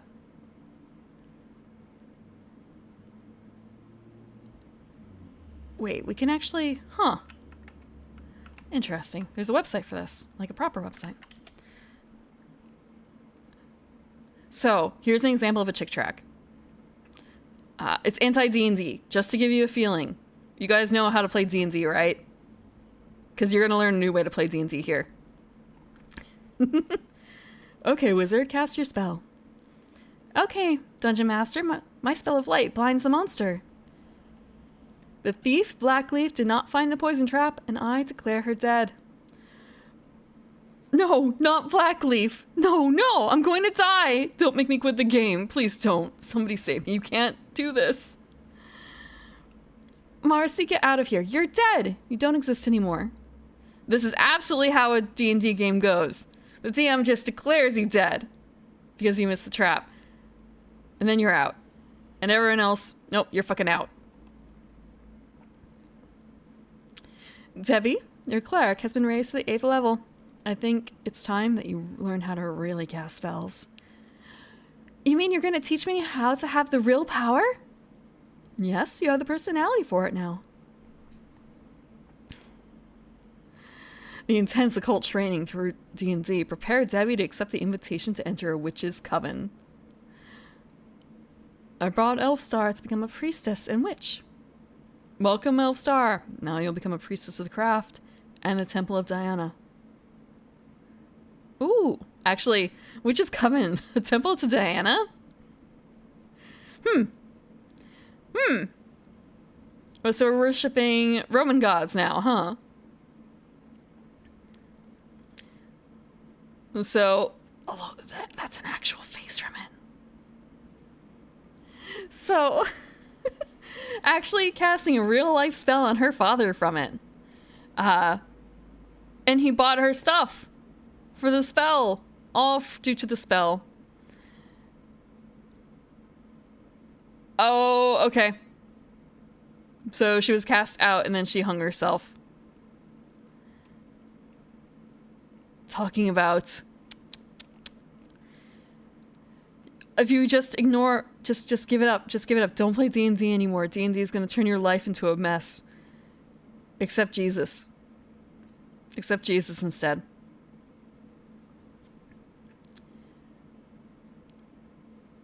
Did they make a movie about this? They did? Huh. I don't remember that. But then again, there's a lot I don't remember. I'll have to look that up later. So they haven't... Yep. Just fill out this paper. Fill out this paper to remember when Jesus set you free. Don't forget it has to be the King James Version Bible too.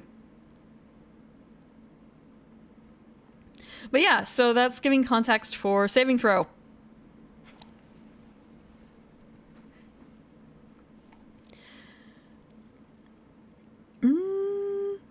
Catholicism is bad.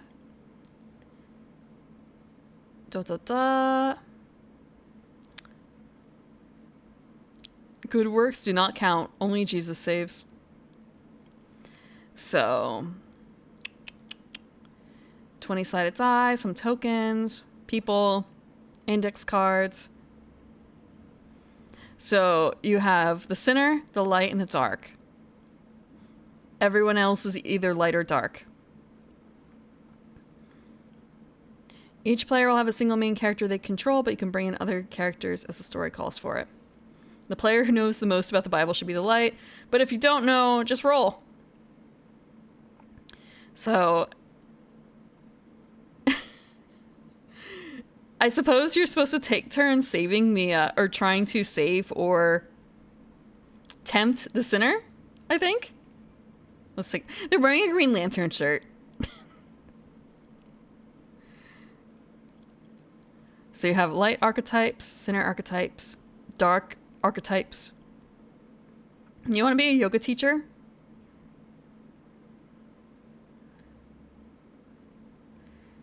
So it's improvised story. So you...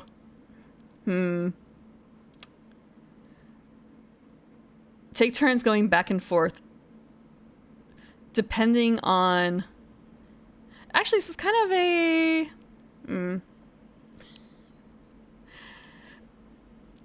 What is the word for, like, a club where you do arguing officially?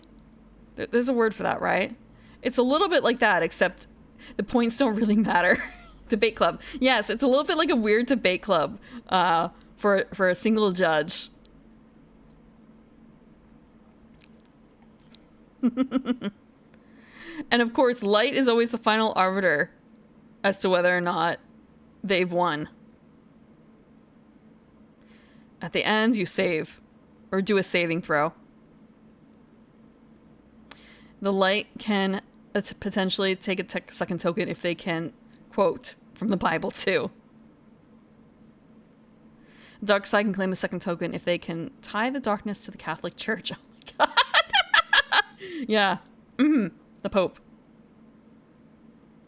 Pride Parade? You can be an entire Pride Parade? Yeah. Which would you rather play as?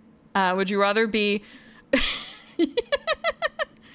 Who would you listen to, chat? If you were the sinner, chat, would you listen to godly pizza delivery, or would you listen to an actual Catholic priest?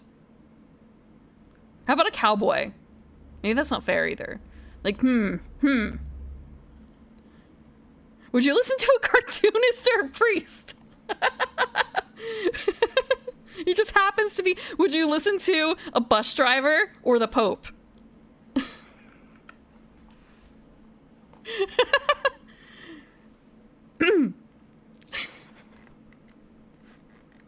This would be a weird game to run. It would be very easy to run, but at the same time, damn. Pope. You would not hear them. You wouldn't even hear the bus driver? How about just like the do you want to be a righteous biker? What if there's actually a biker as in like they have a bicycle? What if it's that kind of biker? Would you listen to them then?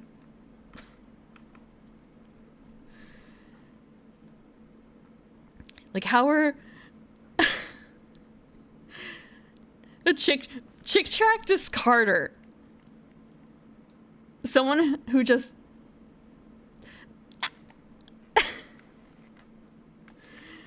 someone who throws the tracks away is equally as evil as a pride parade, as a pope, as the pope, I should say, as an actual demon.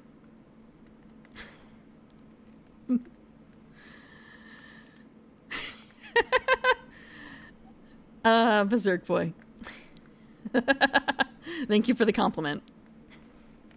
A whole pride parade. Yes. Yes. A reformed Jesuit is better than the entire pride parade. Or, you know, just the yoga teacher. Or Freemason.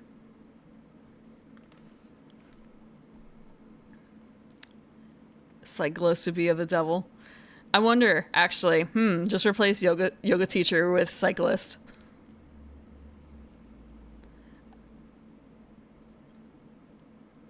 A reformed Jesuit is a reformed Catholic. Jesuits are kind of a little bit separate though, aren't they?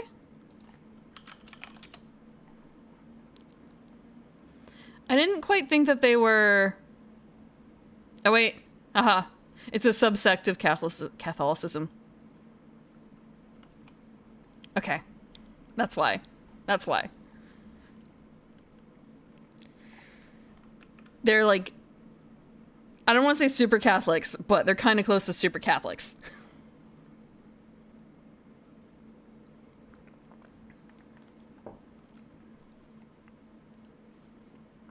So we have the story, and then we have the saving throw at the end.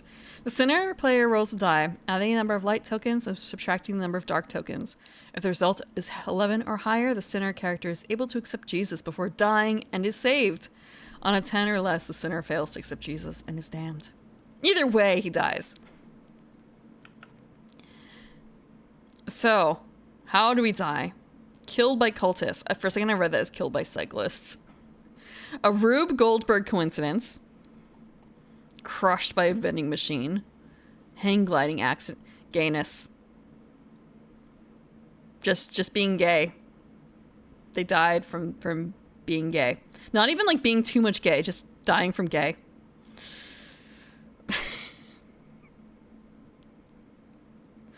Granted, this is entirely like making a mockery of chick tracks, so considering this person is writing an RPG right here. Yeah, just, yeah.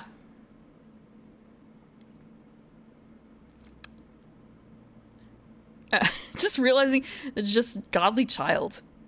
Godly child. Absolutely gonna listen to that kid instead of listening to, you know, a psychiatrist. A new world order mastermind. Making an isekai from the vending machine thing.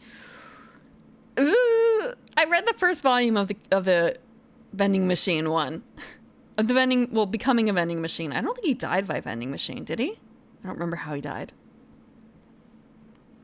I did see the vending machine crushing. He did? Okay. Unashamed trash. I mean, these are all meant to be like fun, goofy games. I mean, there was one literally about being the president of the United States trying to save America from a coup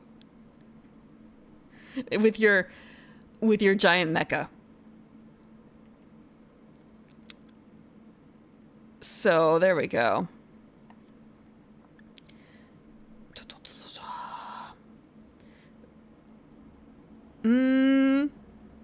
So then we have a couple extra bits at the end. Afterward. Here's the explanation of what a chick track is, not jack track. So yeah, Dark Dungeons was the one that I had showed you before, which is, you know, oh no, she can't, what spell did you cast? And no, can't die. I'm not going to die. That one. The Satanic Panic. That one definitely requires a specific audience to play, huh?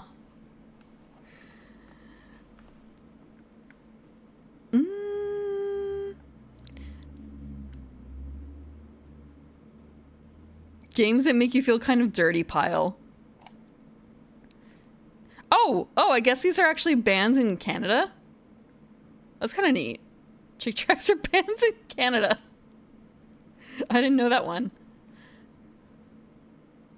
Damn. I mean, it makes sense for them being the way they're written. And this was just the D&D one. There's plenty of others that are probably... Oh, I'm sure Dino... I would actually... Are chick tracks not that common to know? She probably recognizes this, though. This part. I do not live in an area that is particularly godly, so to speak. And even I think I've well, actually, I don't know if I've run across a chick track. Now I think about it. It may have just been one of those listen to Jesus pamphlets that I found lying about. And it was kind of a, oop, whoop, shoop, straight into the trash it goes. That's trash. That's not meant to be here.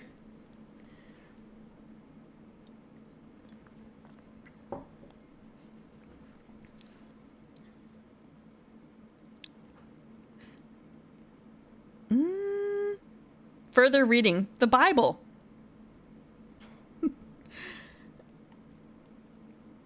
I feel like I would not have nearly enough information to be able to play that game very well, though.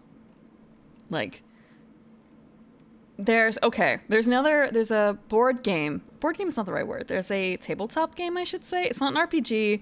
It's not a board game, but it's definitely a game in the sense that there are points.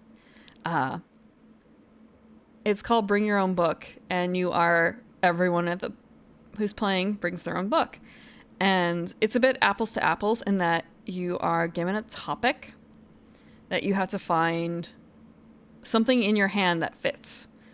And by something in your hands, I mean a passage from the book that you are holding. Every now and then, everyone swaps books. So you don't know much about the book that you're reading, or you're grabbing a quote from, let's say, to try and fit the card that has been played. So I feel like that would probably be a good like primer, essentially, for that game in terms of, all right, maybe I should flip through that book if I want to play this game. I need my reference book.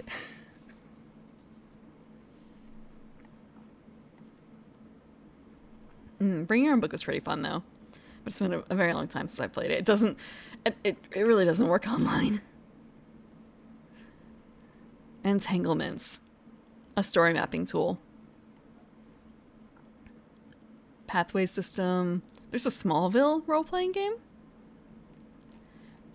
What is this? Basic character concept. Shouldn't have the character completed. Okay, so it's a chart. It's a charting system. That's pretty neat, though. These are also good to have, I feel like. You don't always use them, but having some things on hand is good. I've had some DMs who have, like, I don't want to say ripped, that's not the right word, borrowed? Lifted. Lifted is a good word. They've lifted bits and bobs from other systems to help the background of whatever they're currently working on.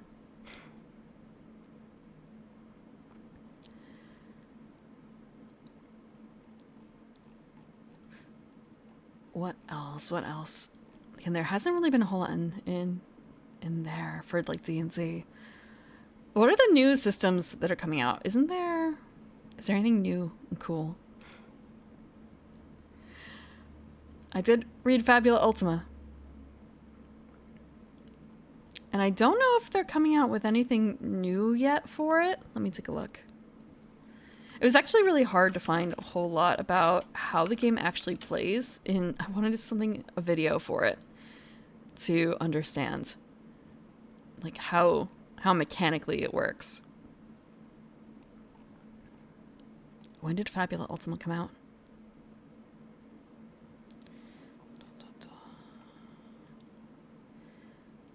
Fabula Ultima. Okay, that's Ennies. I'll just grab out this. We're gonna place it in the Chick Track slot.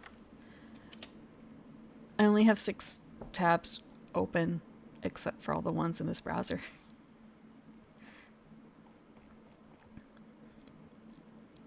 So, tabletop JRPG. Or, sorry, I think they call it Table Talk, not Tabletop. I've not played Ryutama. I have some friends who played it. Yeah. The reason why my friends played it was because there was less...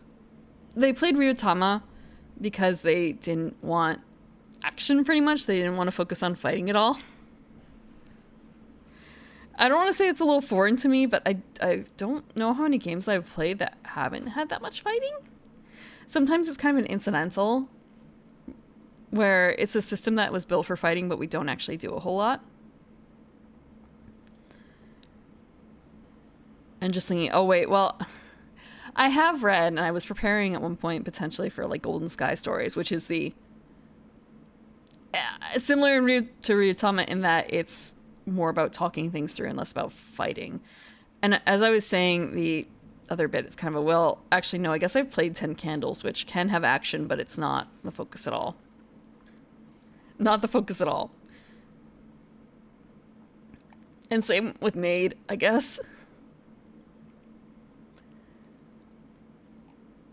It is kind of Final Fantasy, the RPG. Very much so. 15 classes to mix and match. I don't have a physical copy of it, but I'm tempted. Okay. Can we zoom in a little closer on this? Blah. You know what? I'm just going to open the image. Look at this. Does this not scream Final Fantasy? It screams... I probably even shouldn't say Final Fantasy because there's tons of other games that look like this, right? This is very old school. Old school JRPG. Golden Sky Stories is no furrier than a regular ass cat girl. It's no furrier. Look.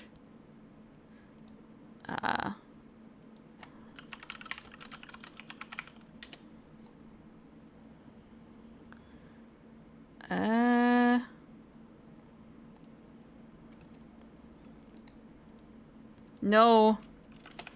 No furrier. Look at this. You have a tanuki girl. You have a fox girl.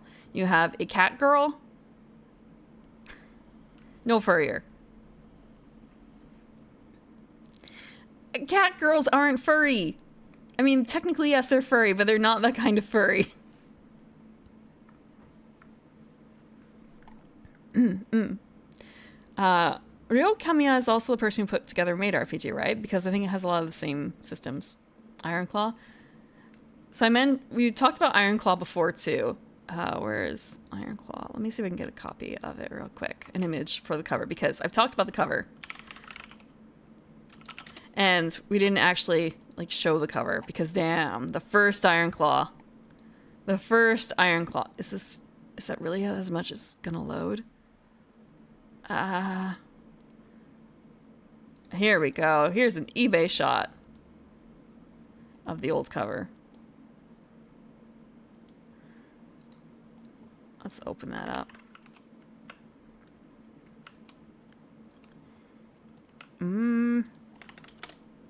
Here's an old eBay copy of the cover. The first cover. When I mentioned Slayer's furry, Tracy Butler, this is hers. She did pencil work. Way back when. So yeah. Lena the fox and Naga the wolf. And also realizing, oh, Naga's outfit is... These are not the characters, exactly, the designs, but they are very much influenced by it because Naga's outfit doesn't work like that at the top. And also she has like she has a different pattern on her, her boots at the top. Legally distinct. Yes, legally distinct, because that's not Lena's actual outfit, but damn, it doesn't look and feel like Lena, does it?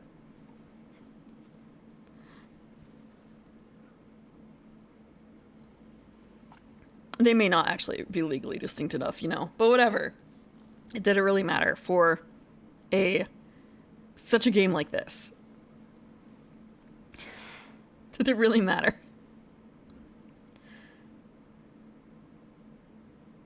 Breath of Fire? I've not really played it. I think I got it confused with a lot of other things. Was Breath of Fire supposed to be furry? Was it? I'm not seeing a whole lot that makes me think it's furry. Actually, this is something a little bit related. How? Does anyone know how Dragon Quest works as a series? I don't understand it. I've never really looked into it. I know it's extremely popular in Japan. And I realized I've never played one. I'm fine with that. More of is it a continuation of the same story? Is it like Pokemon? Is it like Final Fantasy? How does Dragon Quest work?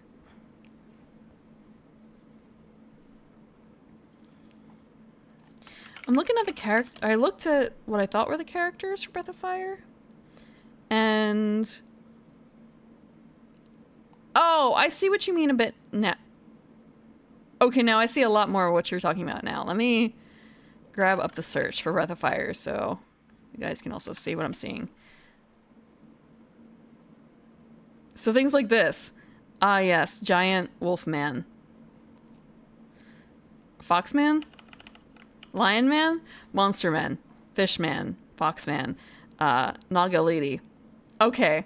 I see what you mean. The thing is, these are very, I guess, like cartoony Western? Or cartoony furries? Okay. It's a distinct story every time for Dragon Quest. Okay. I didn't know that. I didn't know that. I was wondering. I've gone all these years without thinking about it. 90s style?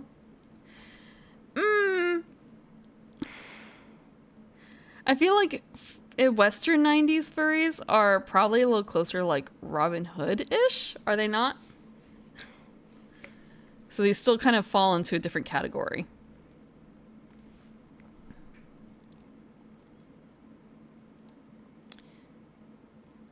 Although this kid seems really familiar to me.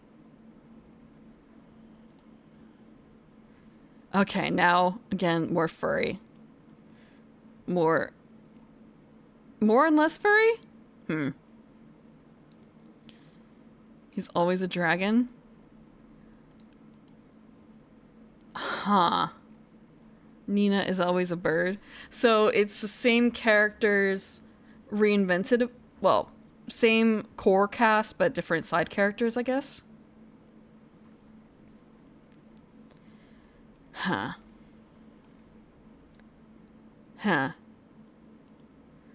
I've actually played very few JRPGs, I feel like, aside from some Final Fantasy and a couple other ones. Although I do have Vagrant Story. I have a physical copy of PlayStation 1 game Vagrant Story that I would like to eventually play. Whether or not that's on stream, I don't know, considering it might be a little long. I've had that for years. It's just been sitting there, so. Cat from Breath of Fire 2? Ah! I see. Okay. I feel like I am very lucky. I feel like I am very lucky here. She's cute. And she is furrier than the other girls. By far. The snake girl? You mean the Lamia-ish girl? Oh yeah, I see the tiger girl here. The Fate girl? Do you mean Taiga? Or someone else? For the snake girl, though, okay, yes, a Taiga. If I do Fate... I feel like, again, maybe I should make sure everything's gonna be fine, but, Fate... well, I guess she's Jaguar Man.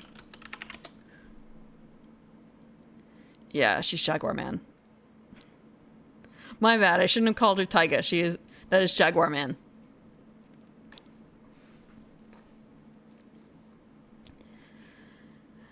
I wonder if anyone's made, or what RPG system would fit Fate best. I guess, though, maybe it's more of a question of which Fate. And if you'd be going, it wouldn't really work, actually. Now I think about it. Like, to get across the feeling, it's master and servants. So it's kind of a, I guess, what would the play be there?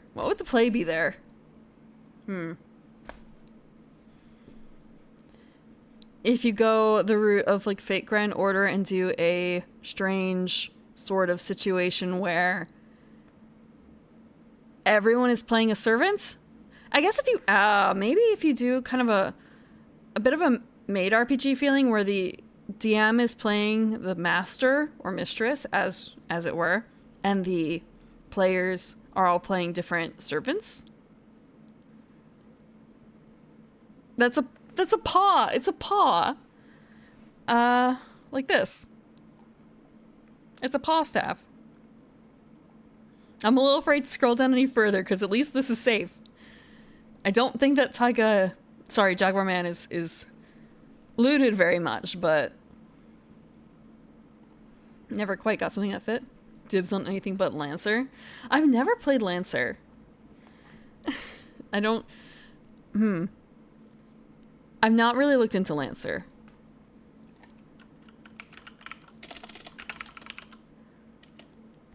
Oh, in Fate. Okay. You hate you hate it that much? Okay. In Fate. You don't like Lancer? Why don't you like Lancer? Lancers have the worst luck. That's actually kind of true. There's Skada. Ska. I can't quite pronounce it. I guess she doesn't have great luck either, does she? Aha. Dimitri. Must be better than Mash. Yeah, but Mash has a... She's the only one of her class, so therefore she has to be good, right? guys named Archer uses a spear.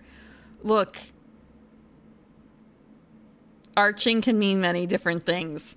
The thing that kind of bothers me more, I guess, is like rider. A little bit. Because what they're riding in a lot of cases.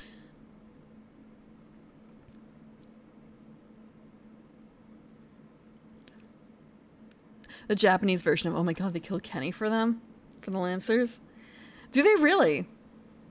In Fate Grand Order or in other Fates? There has been a Lancer Saber, right? By Saber, I mean Artoria. There's been a Lancer Artoria, right? Ransa Gashinda. Okay. Okay, that kind of tracks. Artoria Lancer. Let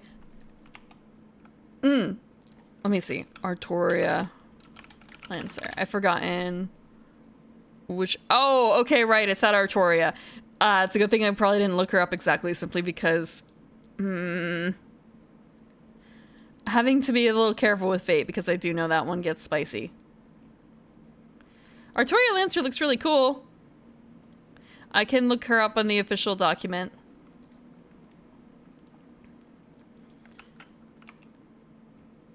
I can look her up on the official document, and that's absolutely fine. This is Artoria Lancer. This is official art. Same artist as Mayu. Okay. This is her final art ascension. So she doesn't always look like this, but she is mounted. She's mounted on a horse and she has a lance. So it's kind of she's not a rider, she's a lancer. Great. Thanks. Thanks. She could have been a rider. She could have been a rider. Even her mount, like her... Okay, here's what her sprite looks like. Why is she not a rider? Why is she not a rider?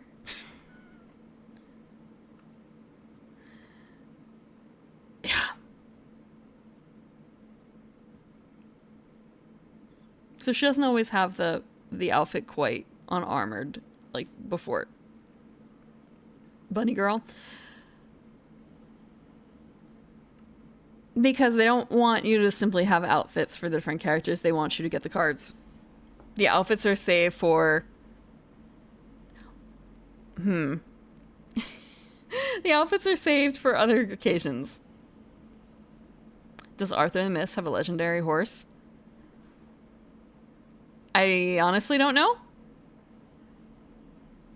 I don't know. I feel like for some of the riders, though, did Alexander the Great have a, like, crazy horse? Did he have a really good horse? Okay. Where is it? Where is it? Okay. What is the Fate Grand Order wiki? That's really good. The Game Press one was pretty good, right? I think it was. With character lists and stuff. Bucephalus? Bucephalus was the name of... Wait, really?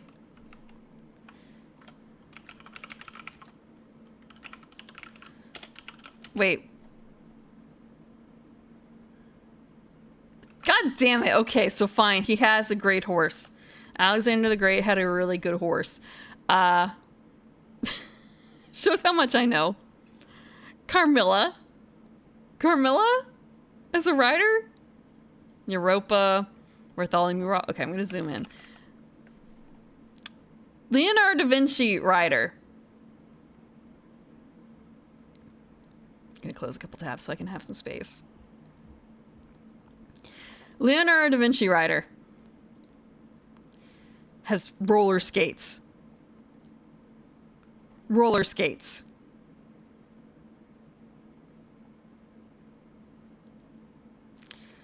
Ryoma, I don't think has a first gyrocopter. Yeah, and his original class is a caster.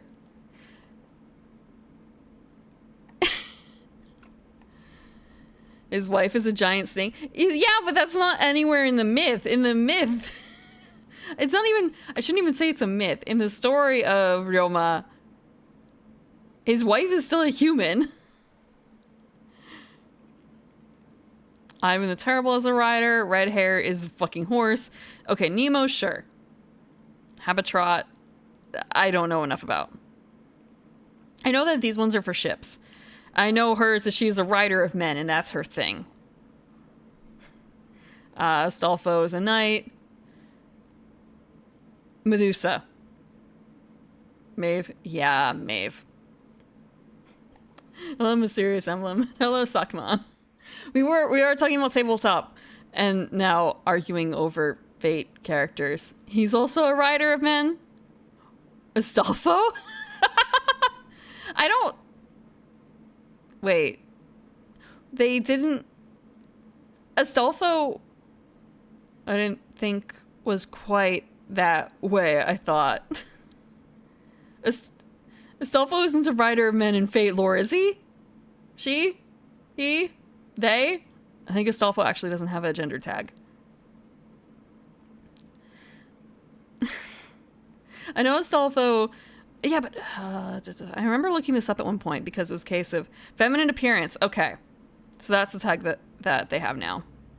Because there are some tags that rely on, like, male, female. And I remember... There was some... Oh, this is all of them. Some of them get a little wonky.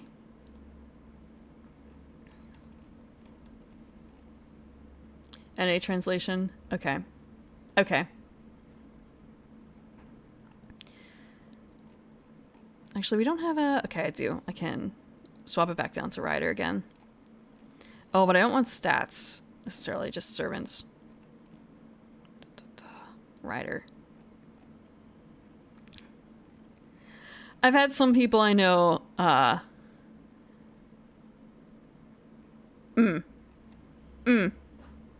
claim otherwise, so I just generally tend to steer clear and try and just use they. But it's a shame what they did to her. It's a shame what they did to her. Rider of ships, I believe again. Antoinette. How the hell is Marie Antoinette a rider? How? And this is her regular rider, right? Someday we're gonna get her as an Avenger? Yeah, I hope so. How is she a rider?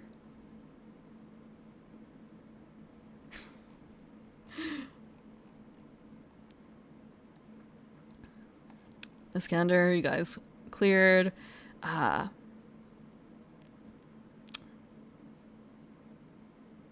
don't actually know a whole lot about the rest of them. All right, and Sansa Rider. Quetzal. Marie Antoinette is a rider. Before Marianne?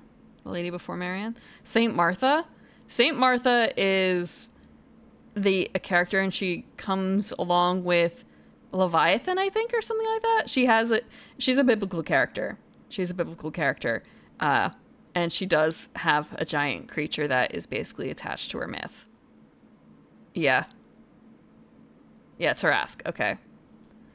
It's a giant monstrous creature that is kind of part of her shtick. In lore. I don't know. Holy Maiden. Yeah, okay, so it's Tarask in here. It is Tarask, my bad. There's a couple different critters in the Bible that you would be kind of surprised about.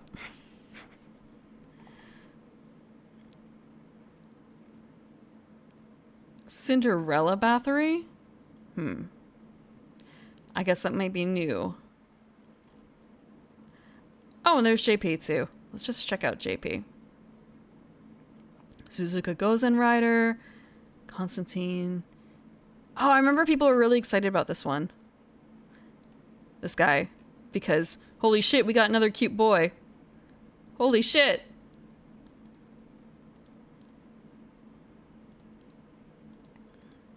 Cute boy.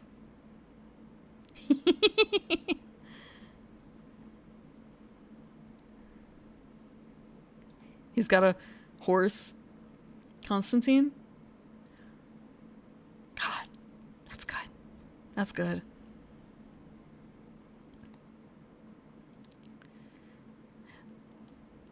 I don't know. Like, okay, what is Constantine from? What myth is this? He's Roman? He's Roman. Okay. It's an interesting outfit they gave him then, considering that. Very... Like, is this really Roman? Byzantine? Byzantine? I like the hair here, though.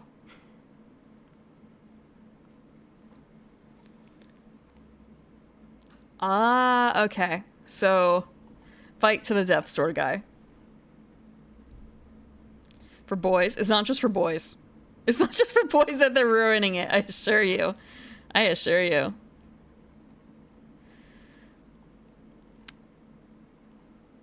Although, I do remember posting once in a Discord a picture of... No, it wasn't even a picture. I had posted about... Edison and Tesla fighting or something like that. And one of the mods was kind of are you sure you posted this in the right area? You're posting in the, like, the Fate area. They weren't a mod. It wasn't a Discord specifically for Fate, but Fate was one of the sections. Mod had no idea, and it was kind of a posting a picture later, like, nope, there, I assure you, this is the right area. There is, in fact, a character called Tesla and a character called Thomas Edison. Tesla is also caster, right? Shit, is he? Is he not? No. Oh, he's an archer? Okay.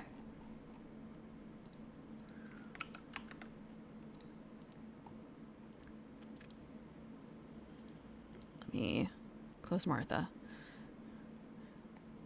So we were talking about, like, pure American games, pure American meat. Yeah. Also, I guess furry. Holy shit, I didn't know I don't have an Edison, so I didn't know this was one of the stages. His redesign? Oh, did he get new card art or something?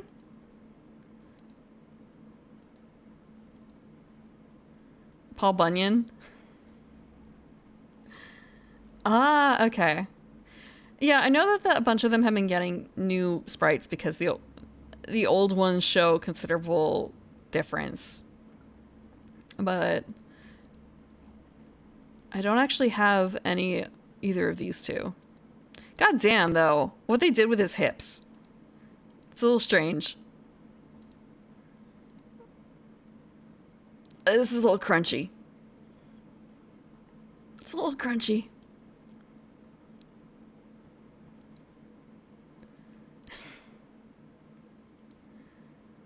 He was really rough.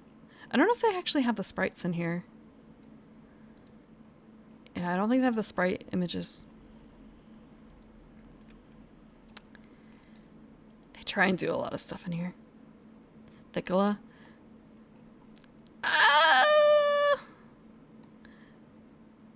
I think it's just the outfit that does it for the most part. I want to say the shape is a little strange, to be honest. Like the body shape here. Especially with that bit out.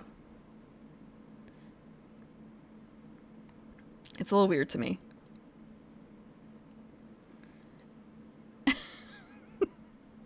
Both of their art is a bit strange, but then again, they're strange characters. Sorry, this was initially like, oh, how could this translate into a game? And the best thing I can think of is Made. Best thing I can think of is doing it as kind of a Made RPG. Even doing it as a case of making it work in 5e? It'd be better off to do it as a seasonal special in Made RPG. And I honestly don't know how you would make any like special abilities work.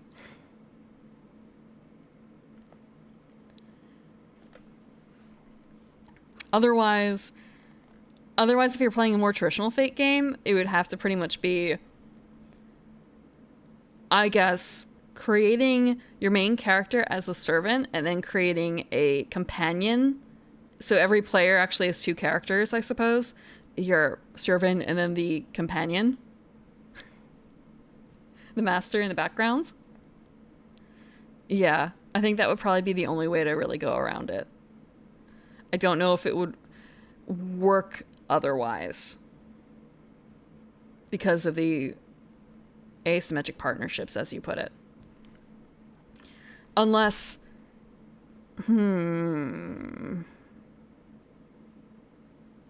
yeah. I think it might be a bit rough. Player disagreements can happen. The other option would always be having the GM play all the masters or mistresses as it goes. But that might get a little too rough too if you're playing in a game where there's the appropriate seven-ish servants. 7 players. That's another thing. Like, for the regular game, for a regular Fate game, it's supposed to be 7.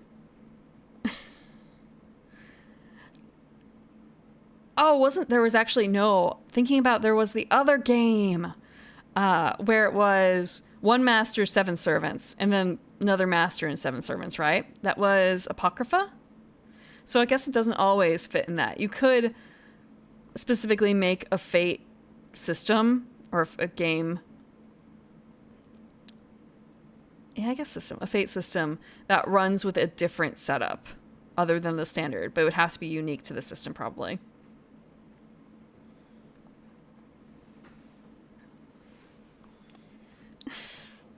But it's very wibbly wobbly. It's very wibbly wobbly. Avenger is a canon class. I've kind of forgotten. I remember is Avenger... Oh, no, Pretender, my bad. So you have Pretender, Foreigner... Actually... Moon Cancer...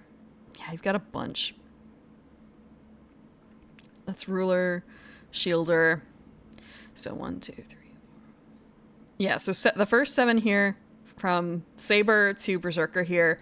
Standard, Ruler has existed, I believe, in like the regular system. But very rarely, of course. Moon Cancer was only supposed to be BB, right? And let's see, Avenger. Moon Cancer Foreigner. Ruler Alter Ego. Things just get super weird.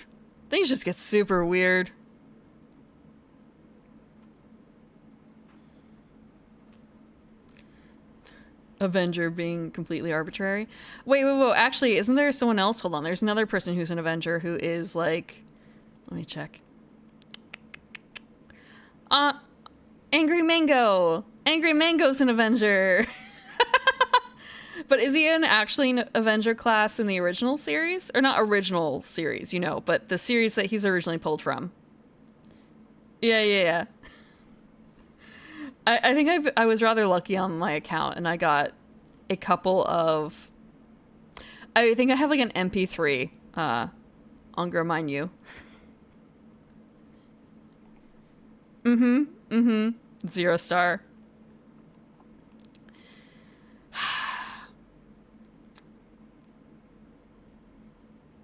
Kama's super cute.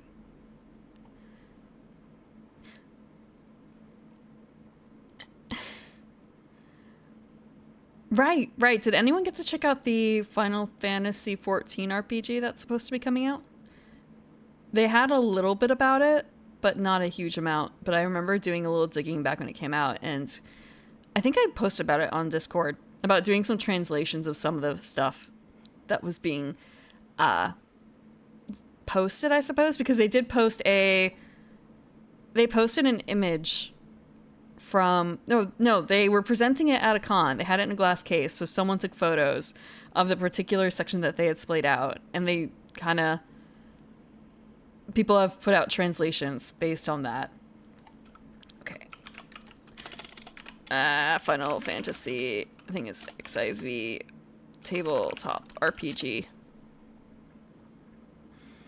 If I look up images, yeah, but no, I think there was something even closer. Teaser site? They have a teaser site for it. I don't remember if they had a teaser site before. I am in fact talking about the critically acclaimed MMORPG Final Fantasy XIV with an expanded free trial which you can play through the entirety of A Realm Reborn and the award-winning Heavensward expansion and the expansion Stormblood up to level 70 for free with no restrictions on playtime. I believe it goes up to 70 now. If they haven't included Stormblood, that's like in the plans very soon. Update the copy pasta.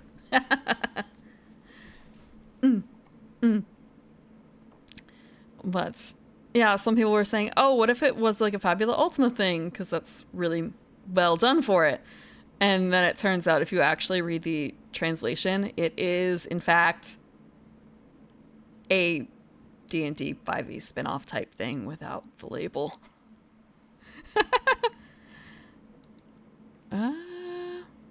So they have the starter box set with pretty art, a couple of bits and bobs.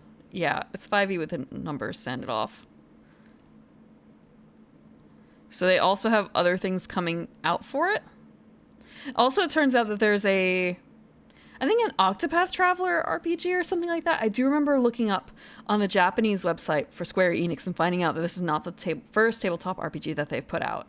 It's the second. But the other one is Japan only. So it's kind of a shit. No one's done a translation yet, have they? I think it was Octopath. Let me check.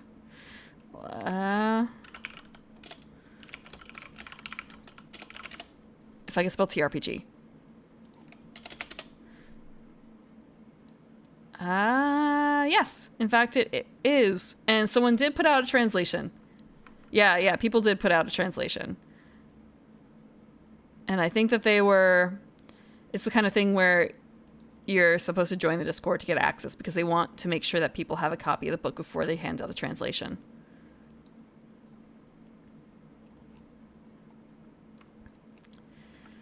But for the tabletop ones, they are going to come out with a book, scenario and game master guide, and they're just going to have like a very basic starter set. 2 hours, 3 to 5 players, recommended for 5. 5, I suppose you can have a full party plus the game master. So they just opened that in October, huh? Oh, but there was a better picture. But yeah, they only have 4 classes available. Little standees. When I did the translation bits, it was very like it does have not too many dice. It's not full on 5e because it only uses 2 different type of dice, like the D20 and also D6s. And the actions are closer to how Final Fantasy runs, so kind of like homebrew classes.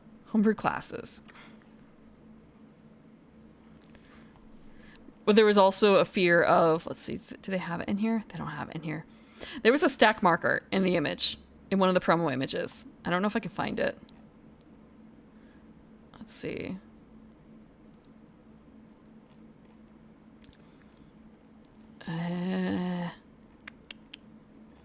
Is it really not showing up? I guess not. I swear there's a stack marker, and it was kind of what the fuck are they going to do for that? What are they going to do? How is that going to work? Full party. It's a light party. It's a light party, not a full party. My mistake. A full party would be 8.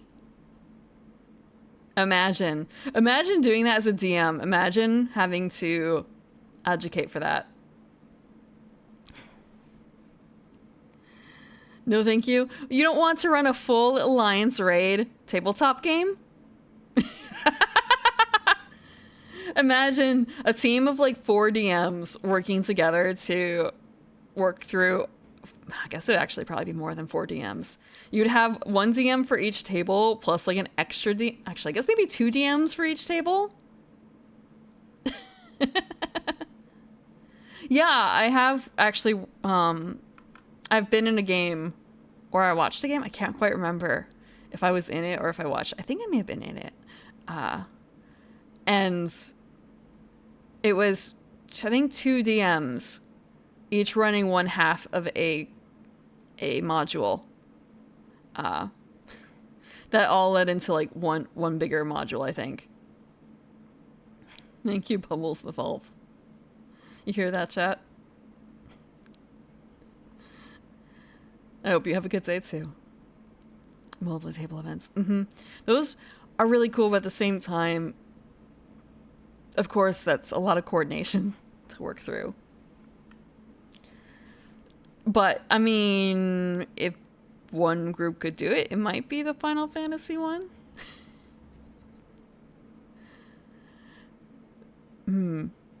They've kind of already figured out how to do it after all for the game. Maybe it might work. We can hope and dream, right?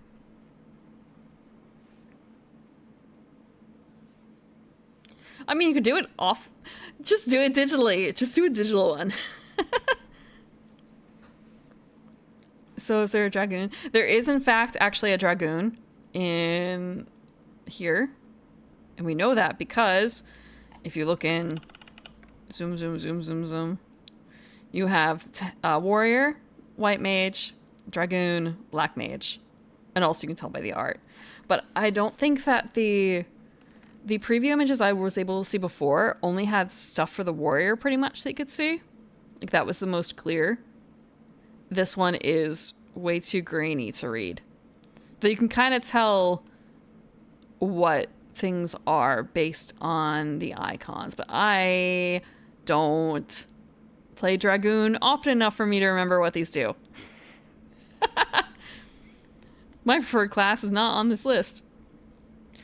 Although I think I see a cure. I definitely see a cure in the white mage column. It would be interesting to see, though, how they deal with Dragoon. But I guess if they have nothing else to compare it to in this instance. So they have character, new player needs. Yeah, they only have pre-mates for 4. But this is for like learning how to roleplay versus the standard rulebook where it's going to hopefully be how to play as a certain type of character. And based on the pre-made character sheets, it seems like it's going to be a case where if you build a dragoon is a dragoon. You don't necessarily have different abilities to choose. Because that's how dragoon plays out in the game too. Assuming optimal or the same input, 2 dragoons are pretty much going to have the same output. You don't have different abilities to slot in there.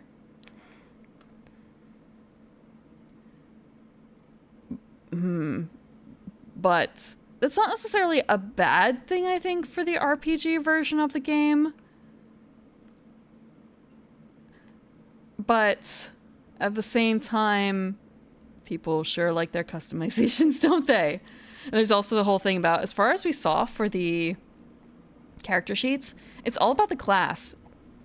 What race you are doesn't matter, which is, again, another thing that was a big deal in old RPGs, but isn't a big deal now, right? Like, a lot of them have been going towards it doesn't matter what race you are, you can have 2 benefits, 2 boons from it.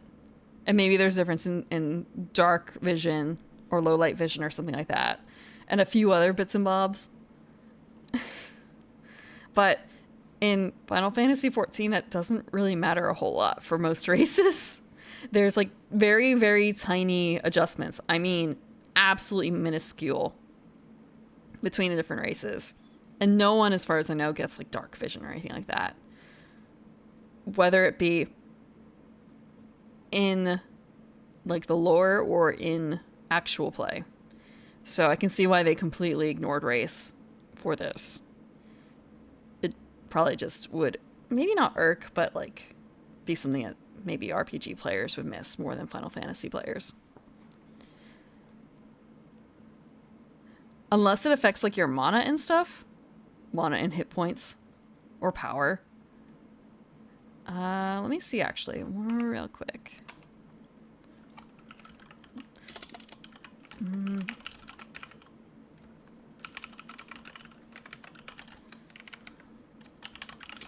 There is a chart about your stats. Like, yeah, there is a chart. It is...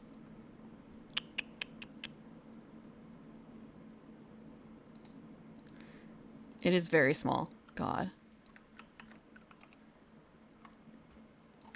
This is the chart of different stats.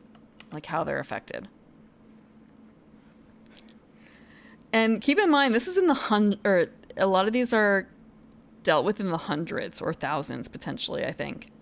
So, it does, I think, scale very slightly, but it might be a difference of like 20. It might be a difference of like 20.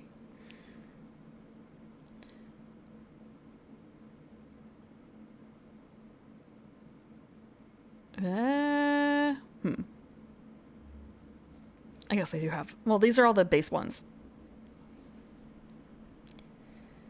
And I think very, very few people will bother to care about how these things affect their character in the game. I think it's only if you're absolutely trying to eke out every last bit, then you might care about, oh, I'm Black Mage, I should be a Lala. Or something like that. I think that's like one of the typical bits, isn't it?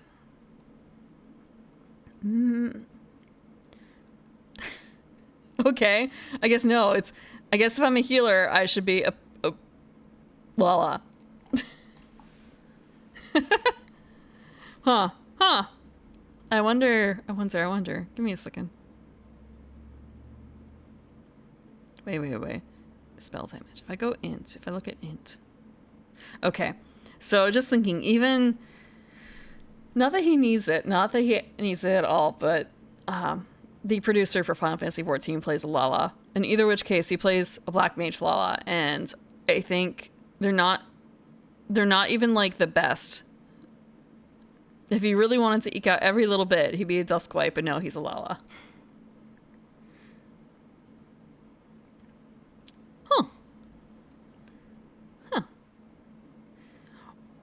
That explains a lot. Okay, whoa. I just realized. So thinking about, so we have Dunesfolk and Plainsfolk. I don't know if the canon healer is a Dunesfolk or a Plainsfolk Lala, but she is a Lala of some sort. I think she might be a Plainsfolk though. Maybe. But the canon... Oh, you know what? The canon... Black Mage is not a Duskwipe, it's a Wildwood, as far as I'm aware. When I say canon, I mean that there's a quote-unquote canon party for Final Fantasy XIV that is used through some materials, like trailers, and thinking they don't use the canon characters, or they don't use the best stats as canon characters. They don't use the race with the best stats. For instance, the Bard is... God, what would the Bard use? A Bard would use range damage? Dex? Maybe a Wildwood, I guess? Versus... Okay, Versus, I think they're a Suncat. Not the best, but not the worst. And their tank, their warrior... who I suppose would be doing health mostly. Health and melee. Is a midland. Wait, is he a midland? He's a midlander. He's a midlander. He's not even a Highlander, now that I think about it. And he's definitely not a Seawolf. Yeah. Using a suboptimal race just because you like the look. As long as it's not the, like, most... As long as it's not, like, the least optimized. Potato needs less stats.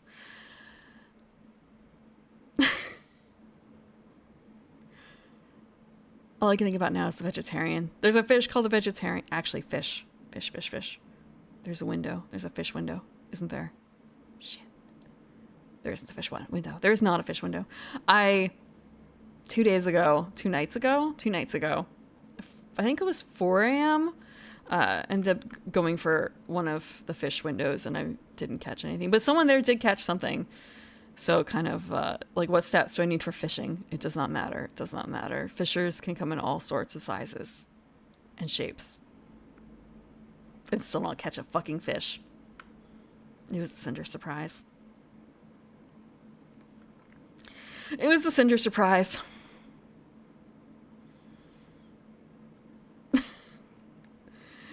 I learned that the Discord for that there's a Discord for Final Fantasy XIV fishing called the Fishcord, and I didn't realize that they actually have alerts, pings for some very specific fish windows, so I signed up for them because I haven't always been very good about keeping on with the windows because my normal tracker for that I don't have up and running as often as I used to, and also the tracker will tell you when the fish is available, but the thing is you need to catch other fish before that time frame.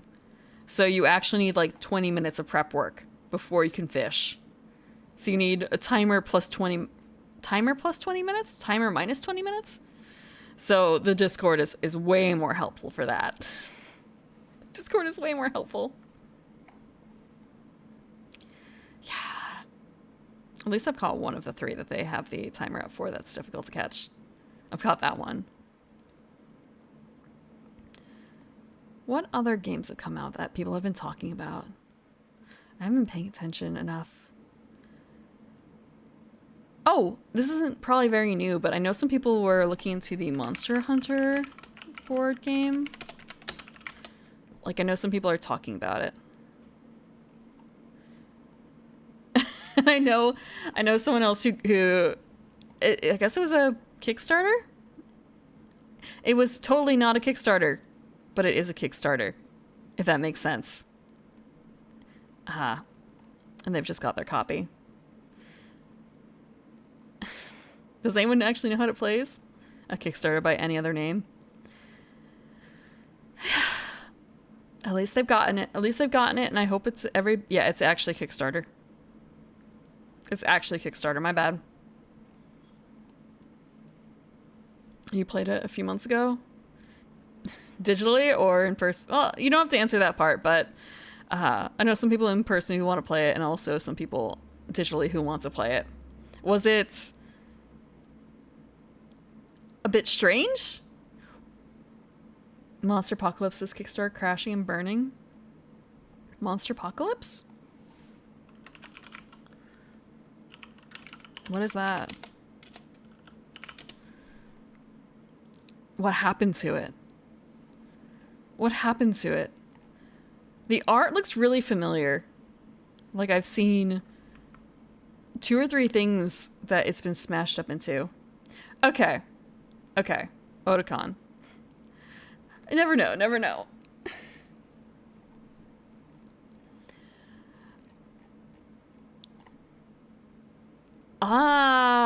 Okay. It's the Sentinels you introduced her to.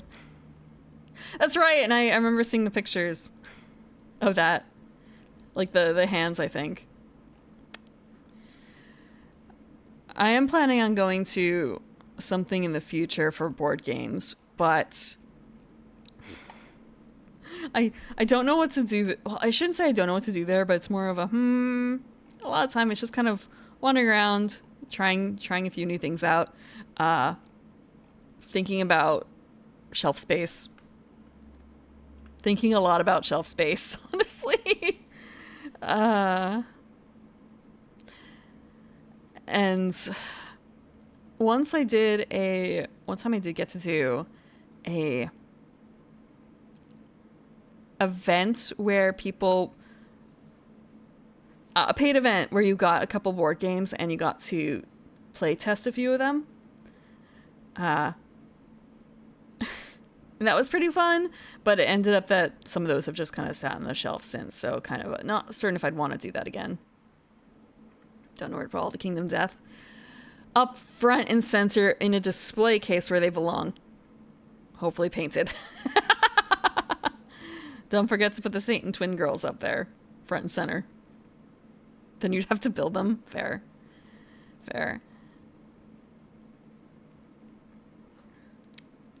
You couldn't afford all of them. Need money off the Darkest Dungeon one.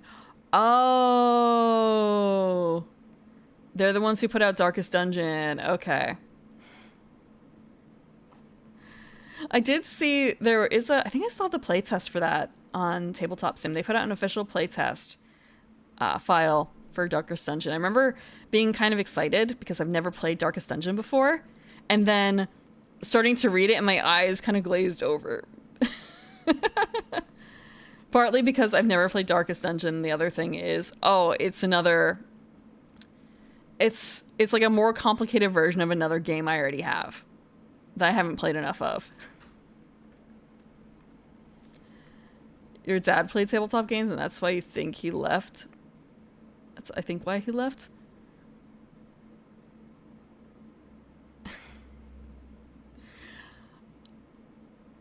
Did he pull a what was it, Dark Leaf? Did he pull a Dark Leaf? One day he might come back. Don't worry, Eric. It won't have his claws in him forever. Monster Apocalypse is still its own thing, not like the game is dead. Was the game supposed to be... Let's take a look. Was it supposed to be in something else? Like, were they trying to do it in metal or cheaper plastic? Was that what the Kickstarter was about? But yeah, looking through this was kind of so I'm getting King of Tokyo plus like Ghostbuster a little bit with the way how it's painted. Plastic's cheaper, ton of content. Once he pulls a 20? Pulls a 20. Pulls a 20. Are you sure it's not some sort of card thing? Are you sure he's not out there, like, scratching his neck going, just a little bit more cardboard crack? Are you sure he's not a Magic the Gathering player?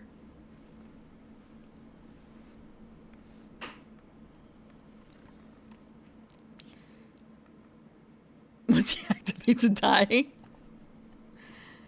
I'm so sorry, Eric. It's gone. It's gone. He's gone. I hate to break it to you. Thank you for the follow. So we have Monster Apocalypse is a fast-moving, action-packed battle miniatures game played with detailed hobby miniatures that players assemble and paint to portray the most fearsome giants monsters on Earth. When the battle begins, you'll command your monster and lead your units into the city to hunt down and destroy your opponent's monster. Your monster and units each have weapons and abilities that are activated by special dice to help you achieve ultimate victory. Monsters can increase their powers throughout the game by smashing buildings and destroying enemy units. When two monsters fight each other, the results are devastating. They can throw each other across the city, rampage through buildings, and suplex each other into radioactive rubble. The last monster standing wins the game. Yep, kaiju battle. Ooh. These are not home painted, but these are like masterfully painted. I'm sure they don't come this way. Right?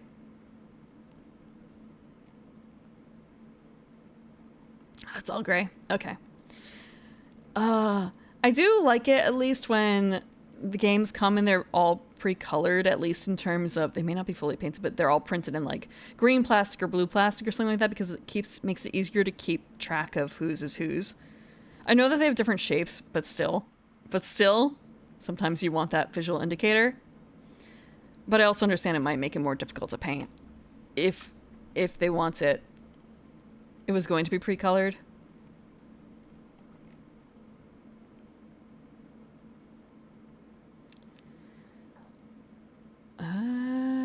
I don't play chess, Eric. I don't know the rules of chess well enough. Let's see. Empire of Apes, Shadow Sun Syndicate, Pterosaurs, Guard, Tritons, Green Fury, Elemental Champions, Draken Armada. Then you have Destroyer. So you can choose either of the two sides and it's fine. It's on tabletop. Is it an official tabletop or not? Not that it really... I guess it doesn't change my answer. It doesn't change my answer. Sure. Great. It's really funny to see some of the groups that... There's an unofficial tabletop sim out there for it, and then seeing the official page just linked to it. Like, they're not saying it's official, but damn if it's not accidentally supported. As long as you stay aligned. Ooh. Planet Eaters, Lords of Cthulhu, Martian Menace, Subterran Uprising, Ubercorp International, Savage Swarm, The Waste, Necroscourge, Zerkalo Block. Oh. It's kind of a shame they don't have pictures. Unless I have to just go to the miniature section. So you're on Ubercorps and Planet Eaters. Okay, hold on. Ubercorps.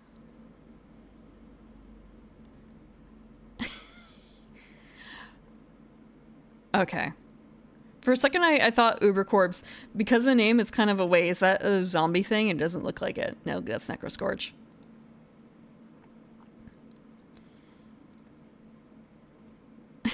The white outline on top made me think this is just a cardboard standee. I feel kind of bad for saying this, but honestly, I feel like when it comes to painting, I had a lot more fun painting buildings and stuff than I did painting critters or like machinery of like people, stuff like that. I'm not entirely certain why.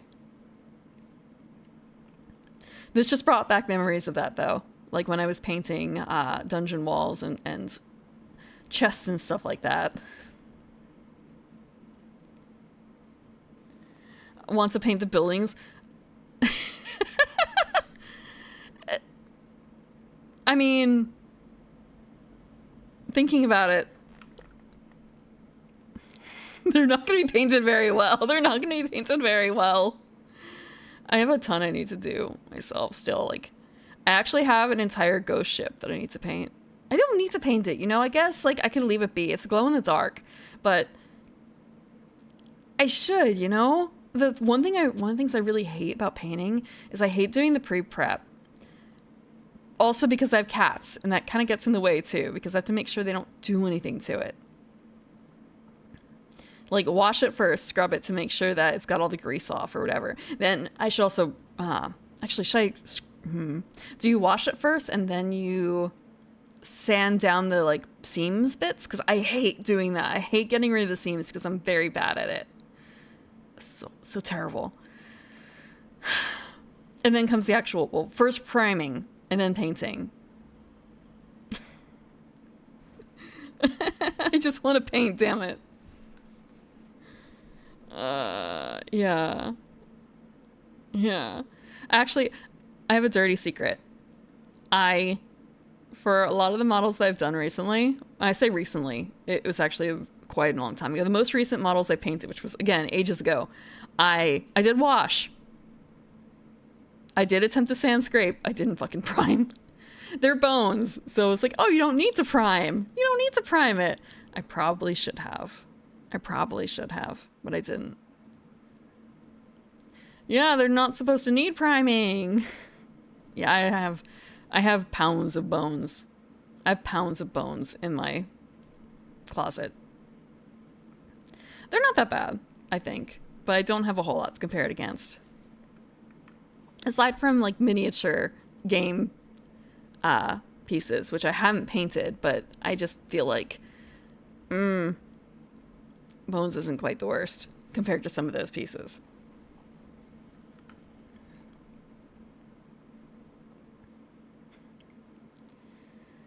Are bones really that bad?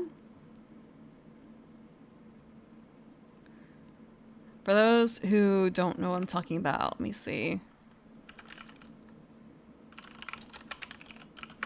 Let me grab up some of the images of bones.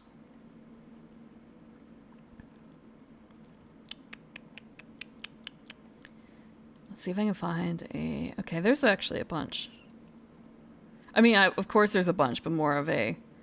My shop... Yeah, I have a shopping region. Let me select my shopping region. So...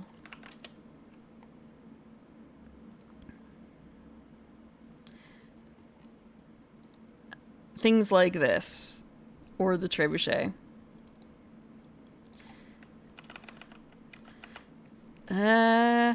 I have a number of dragons I haven't put together. So is it mostly just like the painting part, or maybe it really is just the sanding? Let me see, what do I have? I probably have a couple of these.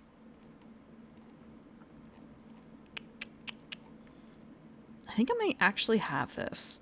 Maybe not with the base. Might have a dragon turtle lying around. That's really cute. Your bones had issues with the primer not adhering correctly and them also being super... They are kind of flimsy and bendy, but I don't necessarily see that as a bad thing, personally. I have done the dip to correct some of them, like before I started painting, like the boil dip. But yeah, the small ones with thin parts are a little bendy. But then again, with my cats, if it's a difference between it bends and it breaks, I'd rather it bend. I'd rather it bend, because the cats have come up and decided to chew on them. One of them really likes the... I painted a bunch of goblins once when my DM was running a goblin section.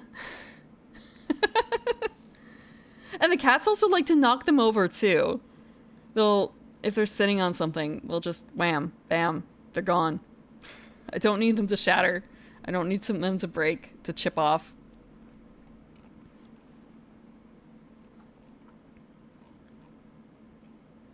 I think I did do a few wooden chests. But yeah. I don't think I've done any of these. Male ghosts, female ghosts. Where do I have... Is the ship in here? If I just look up ship. Bones ship. And honestly, the big chunks of plastic hold up really well. But yeah, they're not supposed to be primed. They're not supposed to be primed. I don't know if I have the shipwreck revenant. Shipping container.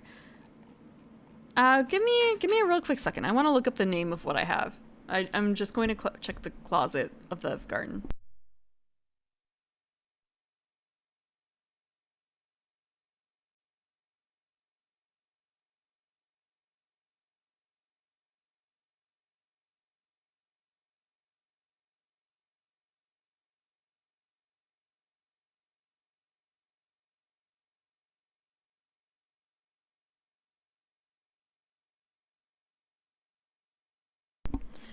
Storm Wraith. I just look up Storm Wraith. Let's see what happens. I kind of forgot how big it is. Wait, they don't have the Storm Wraith? Hold on. Oh, that sucks. I can't even copy paste that. Okay.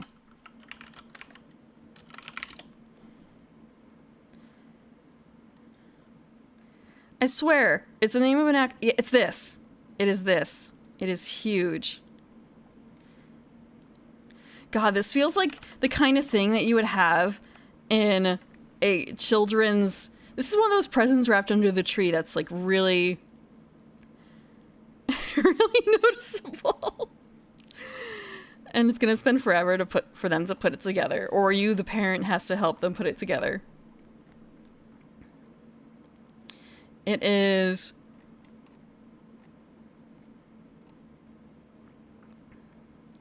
25mm ship.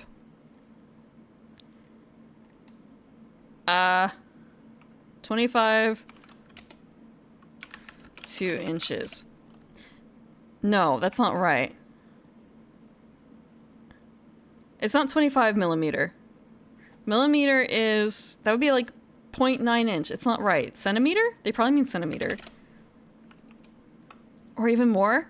Because it's not, it's bigger than 9 inches, I swear. The box is huge. Hold on. Hold on, let me get my...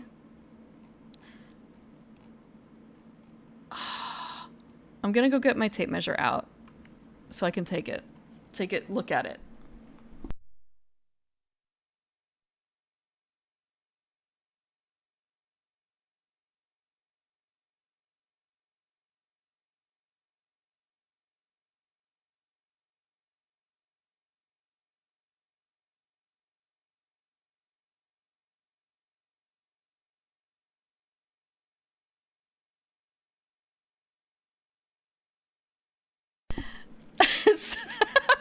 Trust me, baby, it's bigger than it's bigger than an inch. Okay. Let me grab this. Okay. I need to make room. It's big. It is... I had a Kickstarter problem.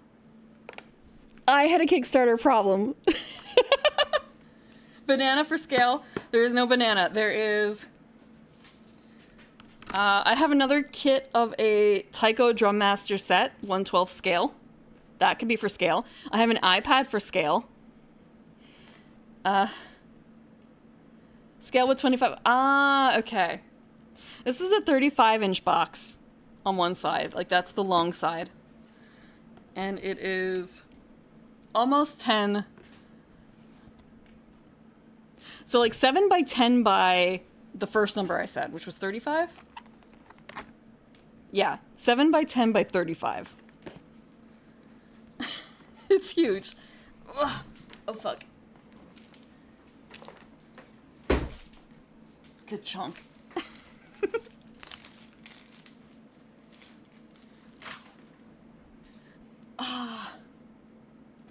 Yeah, that seems like that would be careful with packages that big. I can be rough with packages that big. They can handle it. It's packed well. It's still taped together. It's still taped together. Oh, for a second I had, out of the side of my vision, I thought it was falling over. I struggle handling large... Look, it's... You can be rough with them. I have to be a little rough because they're that large. Yeah, there's tape on the package.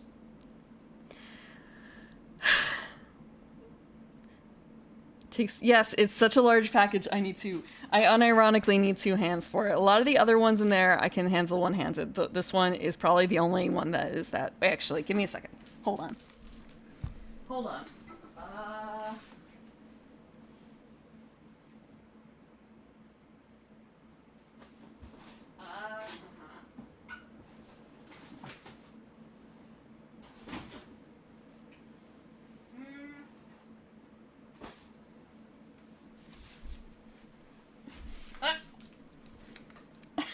Yes, it's the only one that I would need to handle 2-handed. The rest are fine. The rest of the packages are fine.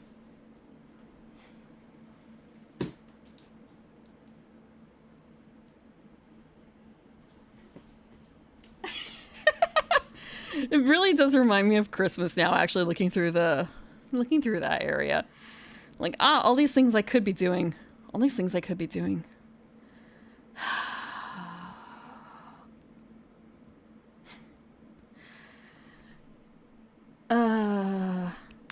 let me... It would be... I feel like, I know that there's some people... I know people who do a lot of painting streams and stuff. I don't know if I would want to do something like that. And also the same with, like, art. Also the same with art. Hobby stream in our lifetime. Painting stream. I feel a little less bad now that I've reverted to PNG once, so like I could theoretically do something, but I would still want to make sure that I have a setup for a camera. That would be good. Alvernot says that's the reason why he started doing, or like he does painting streams to help him get through his piles of plastic, and it's kind of a, that's a really good idea. That's a really good idea, but at the same time, I don't really have the setup here to do that. I feel like I'd want to do a few other things because right now the space in the garden is... I don't want to say it's a little tight, but I have a small amount of space to work with in terms of table space, unless I swap to a different table, which there are other tables here. But then I kind of lose access. I've been meaning to actually do a little bit of reorganizing to maybe work with that, but that also kind of makes it a bit awkward with other stuff.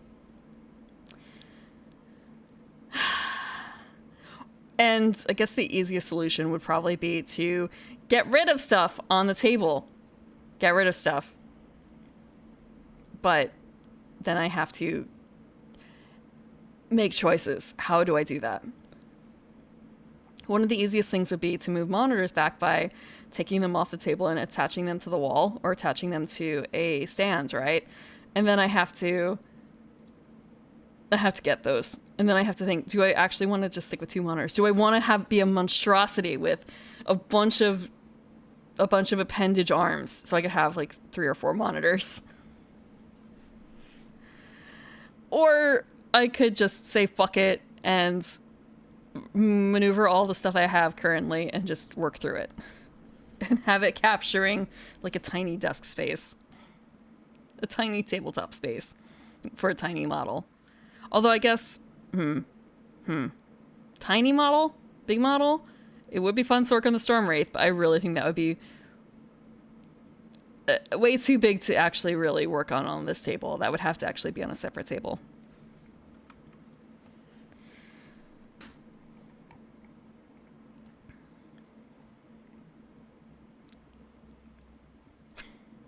One day. There's also a Sophie's Revenge. Is that the same ship, but it's just in a different material? Maybe. I guess that's the other thing about the like Storm Wraith. If I paint it, it will no longer be glow in the dark. If I cover it.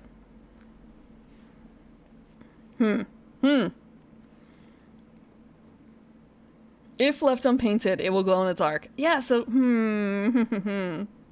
just glue it together. Just glue it together. Wash it, sand it, glue it, done. Miniaturized. Just glue it together.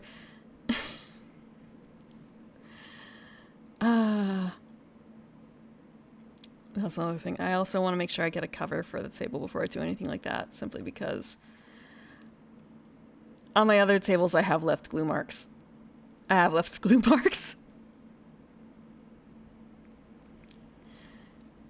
You just glue it together. I think I still have a half-painted sea creature lying around somewhere too. A picnic table. I, in fact, do have one of those that I have up here for initially that was going to be the painting table. And then my cat started laying on it.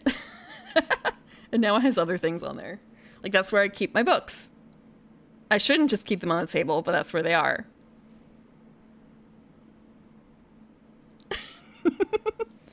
And some cleaning supplies. And some games. That's where folklore is currently living. Maybe I'll do that tonight.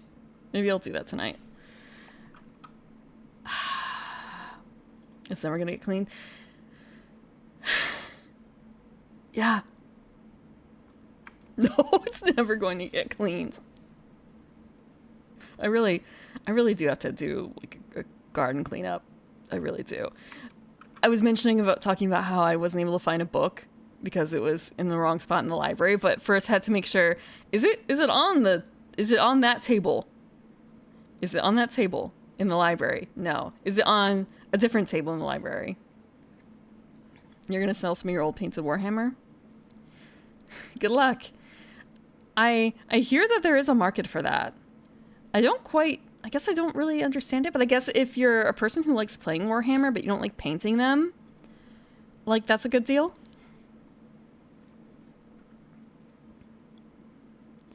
I do know people who liked playing it, but didn't really like painting it, and I guess if you want to play in tourneys, they need to be at least some semblance of painted. So, at least you can do that. Yeah, I understand that.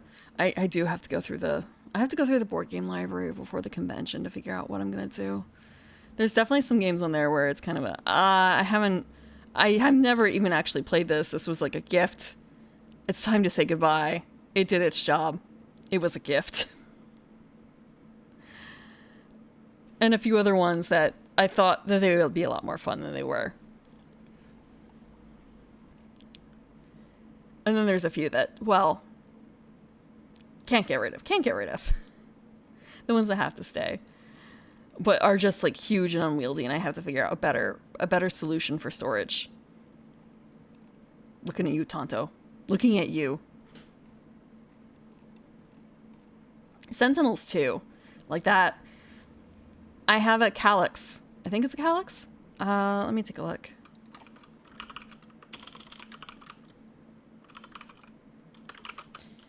Let me see if I can find a photo of something kind of similar. Okay, I didn't want shopping. I wanted images.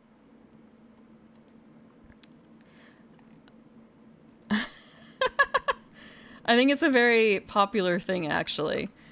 So what I have is basically like this, except more tightly packed, and also the Calyx is red. And wait, no, this is a new style Calyx. I have an old Calyx. The Calyx I have has thicker walls. This isn't all my board games. This isn't even my image. This is just someone else's image, but I have more board games than fits in here. So a lot of these might just be like one box or two boxes. Like Sentinels isn't an entire thing, but it's close to an entire thing, right? Then there is,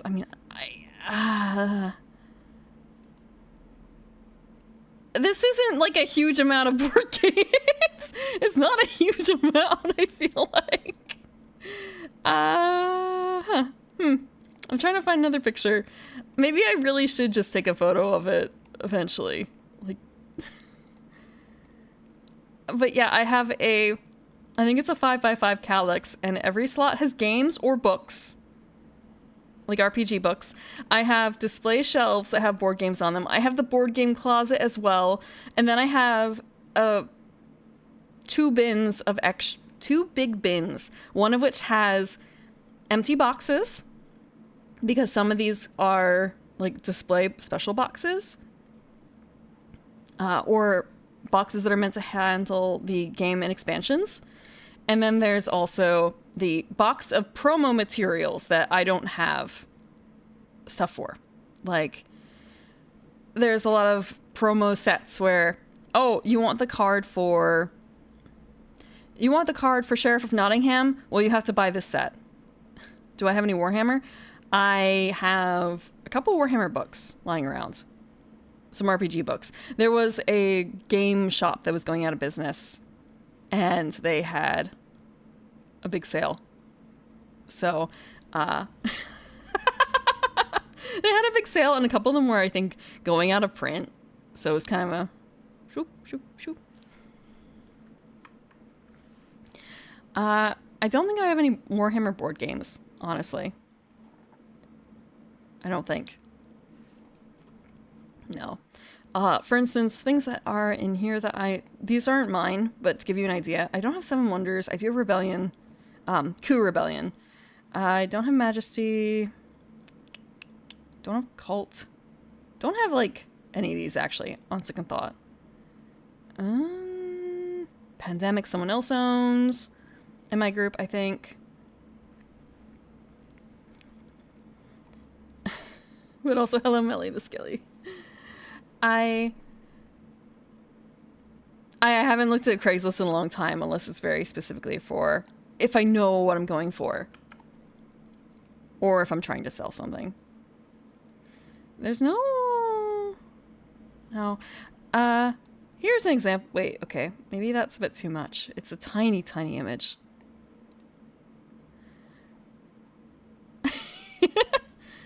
Okay, here's another Calyx. Here's another Calyx set. This isn't the way I would have a Calyx, but this is the way someone did their Calyx. Like, I don't have... Okay, I should clarify. I may have enough board games to fill something like this out. However, I do not own something like this because I don't have a single wall that big that I'm willing to dedicate to something like this.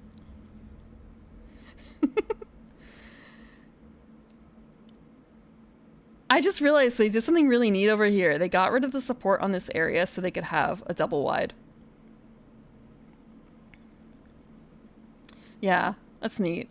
Oh, I kind of forgot that I also have games on the top of the shelf because they won't all fit down below.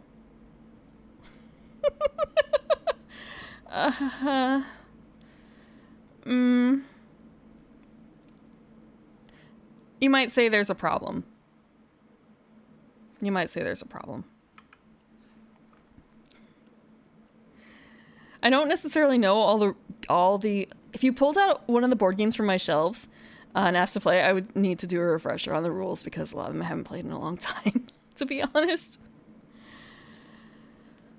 It's a shame, but not a lot of them get pulled out very often. Because you need to have a group. It's a bit of a mix-up because some people, everyone has their own games to play or to bring, you know? Oh, here's another. This looks like it's a cafe. This is a cafe. Can I just view the image? Oh, this is crunchy. This is crunchy and tiny. These are RPG tables. No, these are all board games. These are all board games. That's why they're so chunky. Each one of these probably has a board inside.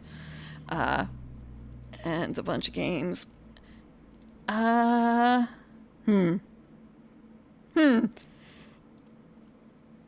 Where is another one that might be comparable? Oh, that person organized theirs by color. That's pretty. I could never do that. I could never do that. Oh, that would be awful. Oh! Hello, Kitsura! Oh, this might be a bit of a shocker. I'm just chatting tonight. Welcome, Raiders. Thank you again, Kitsura, for the raid. I'm just chatting about tabletop stuff right now. We're looking at, right now, people's board game rooms. And thank you, the Joyful Cucumber, for the follow. No, I was just looking at, yeah, board games. I have something, it's not this severe. I swear my board game library is not this severe in terms of number of board games I own. But someone was kind of, well, I can show you one that's a little closer to something that I own, but it's not what I have. I think it was, not this one. Not this one, not this one. Was it just a couple back here? Closer to like this, but not really. Looks like your vinyl collection. You have that many? You have that many? But I guess if you keep old-fashioned hump. Okay. It's done. It's mostly fixed. It's mostly fixed. More of the second photo. This one. Yeah, this is I have more board games than probably what is shown here. Because most of my Calyx is filled to the brim and more. But at the same time, it needs to get culled down. It needs to get culled down. Over 100 vinyls. Back before the internet, it wouldn't be quite so surprising back then, I think. But now to own physical copies in digital age is more of a sign of dedication, isn't it? Sometimes I think it'd be nice to have a record player. I have a fireplace, and I think it would look really cool over the fireplace, right? It would really fit the style of the place. And then, but then I'd actually need to have records to put on it. I don't know if I feel dedicated enough to do that.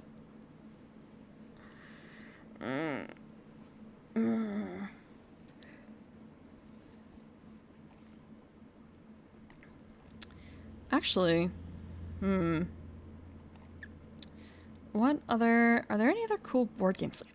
I know some people hate the site, but I kind of want to check Board Game Geek really quickly to see what is cool and upcoming in Board Game Geek.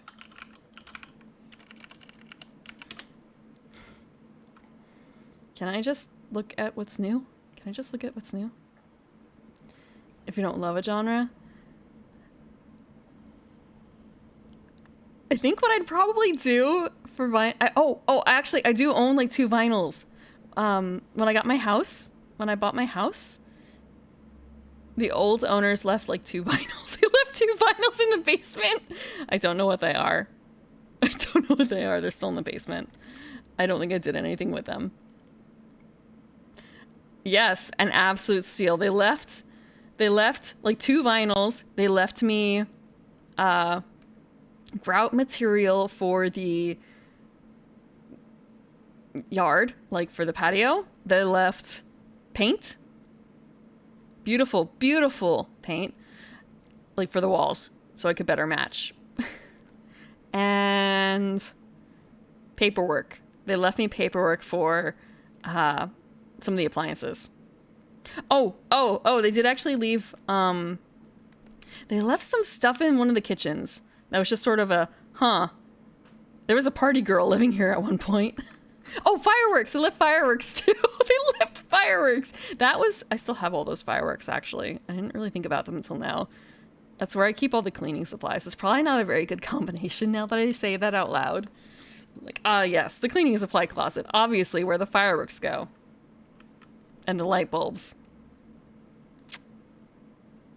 As long as there's not a house fire, it's fine.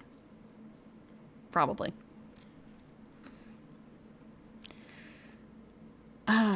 Yeah. I forgot about the fireworks. And thank you, Matthias, for the follow. You keep the cleaning supplies near your snacks. You store all your flammable products in one room. I kind of wish I could do that, but I don't think I could.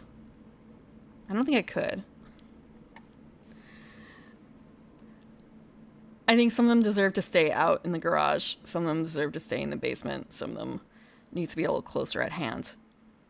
Like the candles. I have a candle closet. Yes. Candle closet. That's where most of the burnable stuff goes. I just realized I should probably actually be using those for decoration right now. It is the time of year. That's one of the nicest things about having your own house. You can actually you can light things on fire inside if you want to.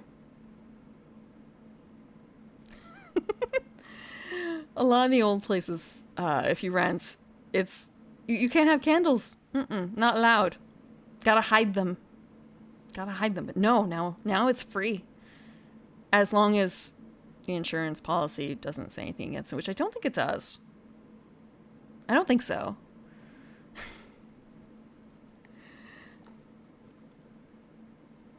I can drill holes in the walls. I can change outdoors. I could just remove a door if I don't like it. I don't even need a door in this to divide this room up. That was probably like one of the biggest things I realized. Like, I hate this door. Can I just swap it out? Or like the door doesn't fit the situation I have right now. Can I replace it? And then it was kind of like, why can't I replace it? Apparently that kind of door wasn't super expensive, the kind I was going to replace it with. I haven't done it yet, though, because I would have to actually do it. Replace the door. And I don't know. I don't know if I want to commit to that right now. Through home ownership, many things are possible. Yeah. I should look into the door situation, though. Like, maybe that might help my situation right now. I have an apartment that a cat lives in, and my cats don't get along. So one lives in an apartment, and the other ones live with me.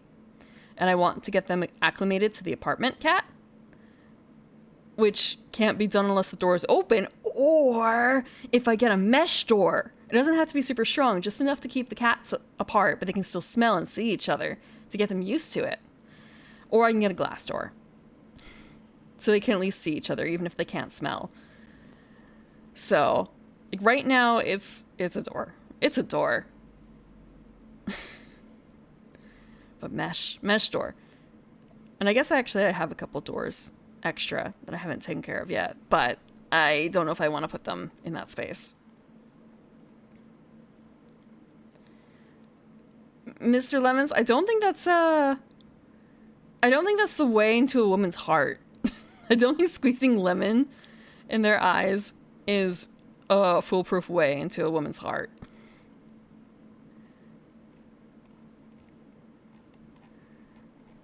Okay. Wasn't there... There's a section. Okay, here's what I'm looking for. Nucleum. What the hell is a nucleum? So this is the hotness. Dune Imperium. There is a new Dune game. I haven't even played the old Dune game yet.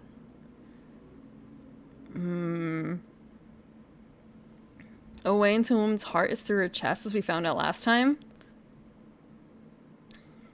We didn't actually pull out her heart, though, but she did show us her heart a few times. So yes, Dismare, you are technically correct. Through the chest. Through the chest. She ripped out ours. That she did. As well as a bunch of other organs. Now that I think about it, it was the last one that showed her heart, the Fury. I'm sorry, this is spoilers for a game that I haven't even talked about. So it's fine, because you guys don't know what game I'm talking about.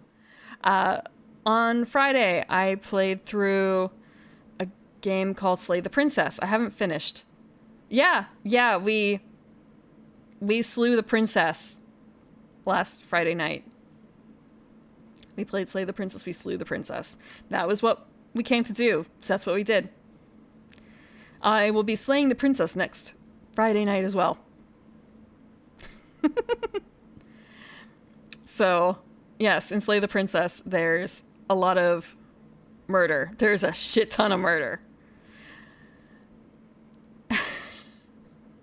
And we learn the way into a woman's heart.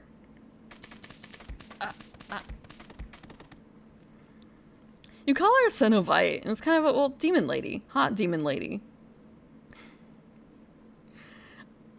The sword also... Oh, that's right. Yeah, the sword did expose her heart to us. She was only hot once. She was hot twice. Hello, Daniel. Thank you for the Blossom Barrage, and thank you for the water.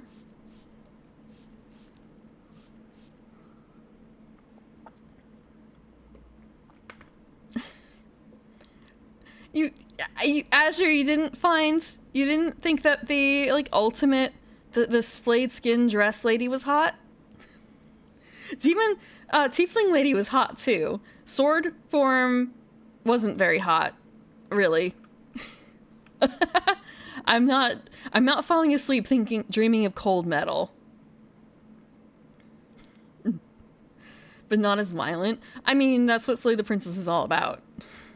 Apparently. Violent love. If we've learned anything. No, you do when they're shaped like 2B. Is 2B canonically, like, cold to the touch? Lich was okay, but not hotter? Okay, I can understand that. You trust the strength and certainty of steel?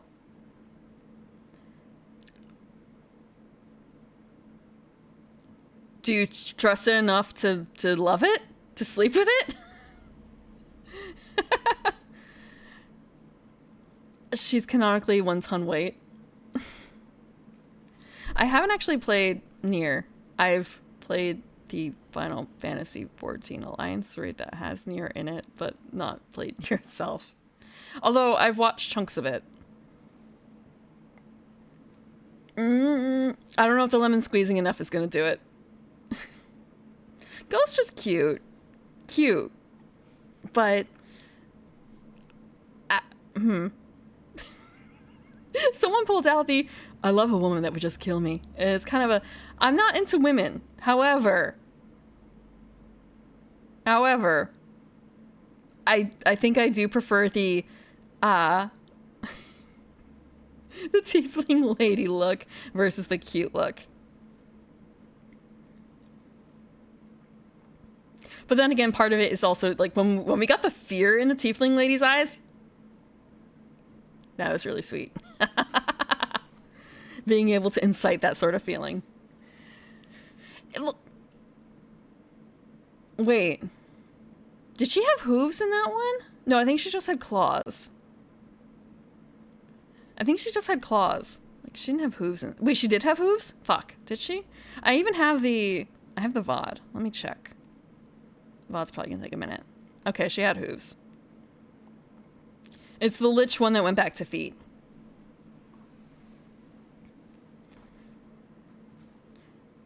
Tubi's butt was a heat sink at one point? Huh. So that's canon. You don't, Jay, you don't like older women? You don't like the look of dying faces? Oh, from the gacha. Wait, do you mean from Nikkei? Also, thank you, Vrog, for the resubscription. Welcome back to the garden. Has it been a year? It's been a year. It's been a year. I keep thinking that for a lot of it, it's been more than a year. Skin and flesh are also a must. Also eyes. If you say so, if you say so.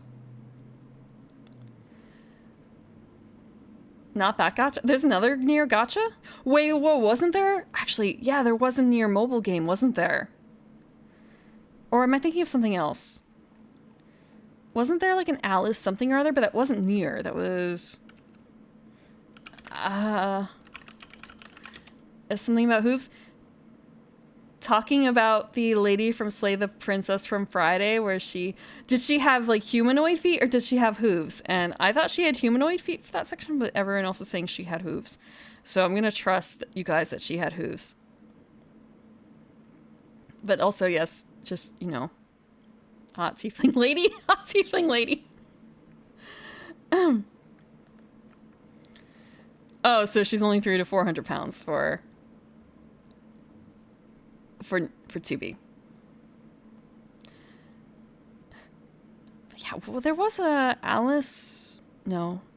It wasn't Alice Fiction, was it? No. Maybe I'm not thinking of Alice, but they're... Yoko Taro.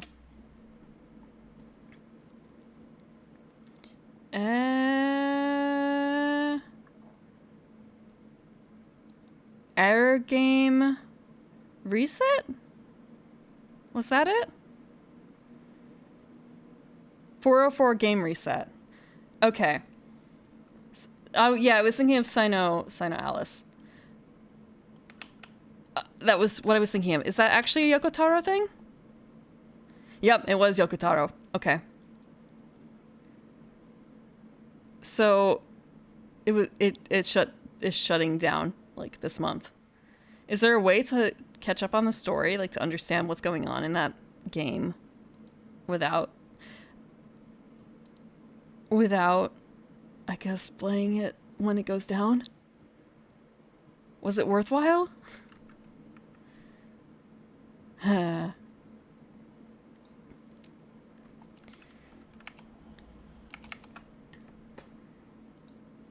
In any case, I had been looking... I just wanted to take a look at the newest games on Board Game Geek that were doing well. So, I have not heard... Okay, actually, first of all, I'm going to do something. We're going to close other tabs. tabs because I have a ton open. Okay, what is Nucleum? And 20 Strong and Voidfall. White Castle. Dune Uprising. Apiary. I'm going to skip Ticket to Ride. I gotta be honest. I am not a train person. Machines to the Sky is in here and it's not even out yet. What the fuck? What the fuck? I'm gonna jump to that one real quick. What's going on here? Why? What is it? It's a campaign thing. Ah. Is this a Kickstarter? It's a Kickstarter. It just came out on Kickstarter. No wonder. Okay. So people are really excited because Kickstarter hotness. It looks neat. If you like this sort of theme. Very Art Deco.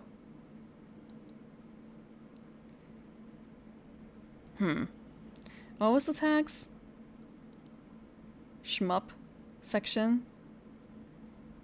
404 Game Reset is your least favorite part of Automata? Ah, okay. I think I've seen people playing those parts of the game. Although you can fish in Nier, right? You can fish, I think? I'm either getting that or Final Fantasy 16.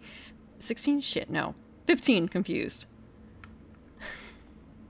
I was watching people play like those games at the same time, roughly. So it's kind of both of them have fishing, I'm pretty certain. I think. But I might just be confusing the two. So there's auction bidding, deck construction, deck bag and pool building, events, hand management, investment market.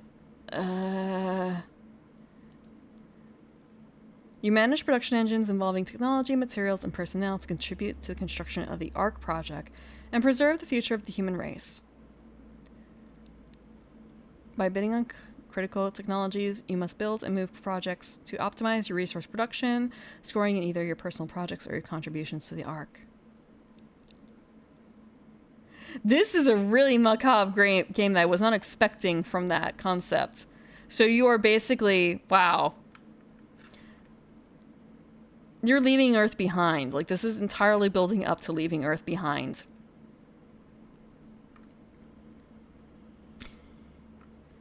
I wasn't expect. It's kind of like, should I expect that from this sort of image? Who would want to stay? I suppose that's fair. It's more so building an entire game around that concept.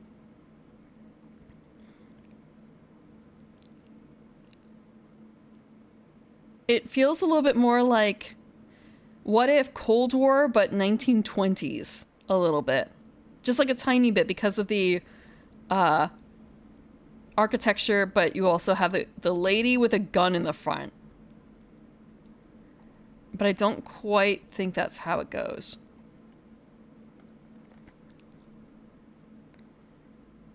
So putting that into perspective.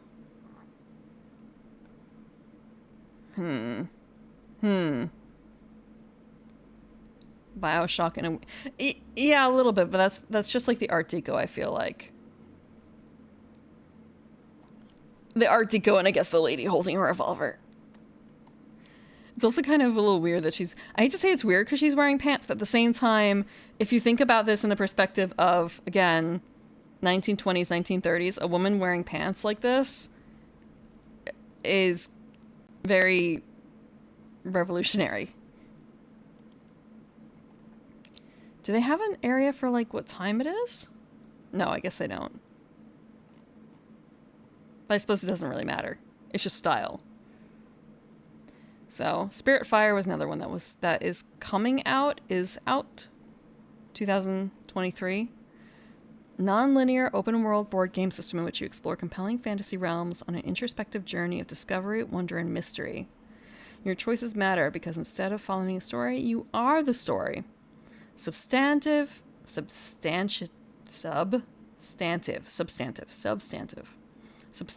emotionally driven experience with aspirations beyond the expected iterations on tactical combat and standard gameplay. There is no combat. Instead, this experience finds conflict, pressure, and suspense in the countless other types of difficult challenges life asks us to overcome, including the tensions... I missed it. Tensions we face deep within ourselves. In the world of Spiritfire, wisdom is your only weapon. Yeah. Yeah, to be honest, you're not wrong, Orange, there. Seeks to provide the greatest single-player experience available, inspired by a love of TCGs, MMOs, roguelite-like loops, Metroidvania map development, discovery, fantasy fiction, and more than anything, desire for something truly new and fresh. Oh god, okay. Drop in out multiplayer, multiple open... Yeah, it's a... There's actually a separate... There's Board Game Geek, and then there's, like, RPG Geek. My bad. I just wanted to hit the arrow. RPG Geek. When does this come out?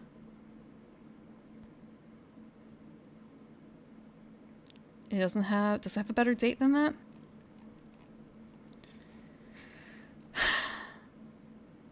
Dollar pledge. Gameplay video. First impressions. Spiritfire. Okay. Huh. Like, this looks really cute, this one image, but I need more. How the fuck does any of this work?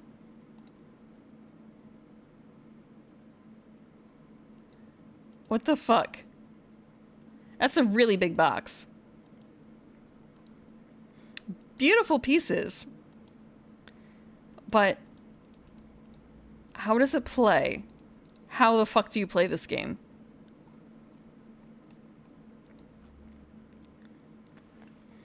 You'll explore a series of open world maps, uncovering new locations and quests and worlds that evolve based on your discoveries and actions. So they're trying to be the next Gloomhaven, it sounds a little bit like, except without fighting.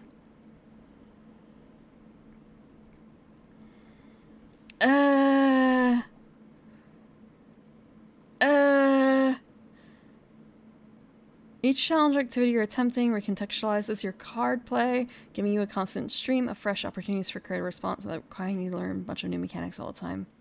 Gloomhaven, I don't want to say Gloomhaven crashed and burned. I think Gloomhaven's been doing okay, fine. Like, maybe the second one didn't do as well as the first, simply because why do I need that if I still haven't finished Gloomhaven 1? I mean, they did well enough to... They have a pretty good... not tabletop. Pretty good digital version. Honestly, I think it works way better digitally than it does as a card game. Like, in-person game. But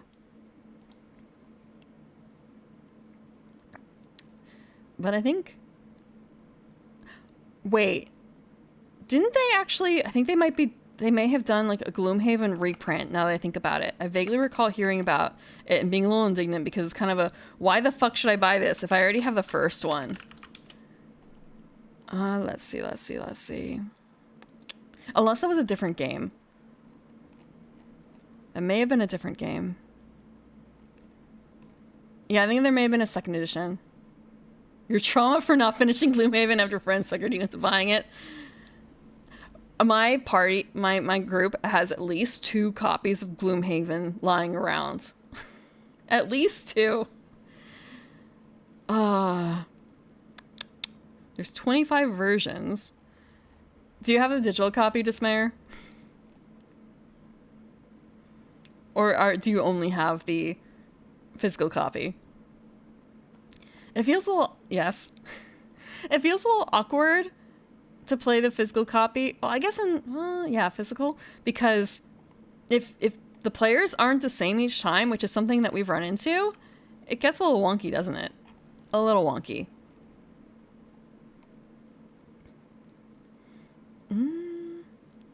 Let's see. But yeah, no, I really do think that there was a second edition. It was kind of a... Why? DPS medic because I kept running into death. I felt like I had a much better handle of things doing the solo digital version. I played a little bit, not a huge amount. I do know someone who wants to play it. And I feel like I need to play more. I need to play more to make sure I fully understand the rules, and I'm going in with a good understanding before I do that. I need to prep. There's a couple other games where it's like, oh, this would be really fun to do, but I need to make sure I know the rules well enough. I need to be able to basically quote the rules without even quote the rules on the page the rule is on without actually looking. You know, I feel like I need to have that kind of mastery over it. Which is why but not all of the board games that are on digital format are really nice, because you can't fuck up. Or you should not be able to fuck up. And hopefully they will tell you why. I shouldn't say why you can't see the thing, but like why things are panning out the way they are.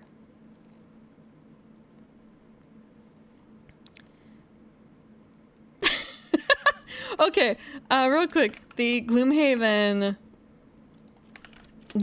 Board Game Geek bit. The first video, hot review, got a few spare years. Posted 7 years ago.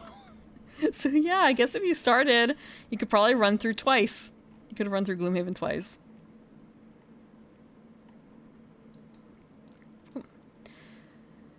So yeah, I guess Spiritfire is trying to do that a bit. Let's see, actually, how many of the tags are the same? Role-playing, scenario, mission, campaign, solo, solitaire. The fact that that's all the mechanics that they have written down really says no one really knows what's going on with this game. Of a living board game.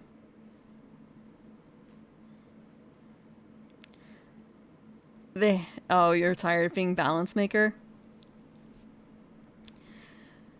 You don't, well, I guess, yeah, I guess if you're not able to choose. If you always have to pick up the slack, that's not very fun. If you always have to play the same. Well, if you're unhappy with the character archetype given or taken, that's so fun.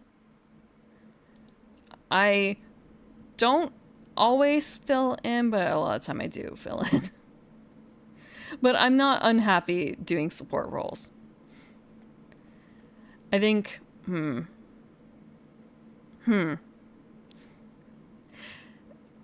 support roles are fine, and I guess I feel the most pressure when I'm supposed to, be the big damage dealer. That's kind of weird to say.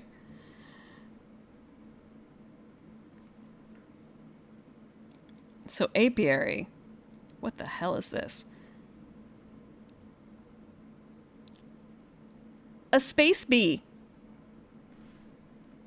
A space bee.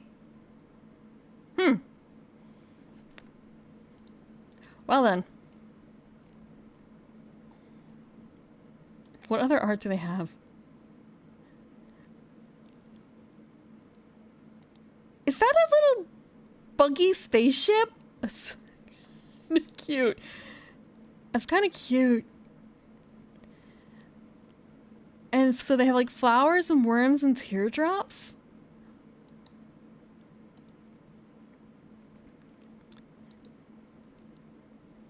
This is giving me a little bit of Merchants of Venus feeling, to be honest, for some of it. Holy shit. Okay, yeah, that's Merchants of Venus feeling. Oh god, that's a lot of little chits and tokens and bits and bobs.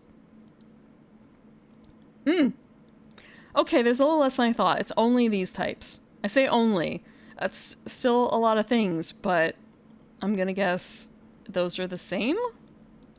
Maybe? Okay. Too many tokens. If there's a pound of random crap in the game. Let's see. I mean, considering the theme, I feel like because it's, I'm guessing, a game about space bees,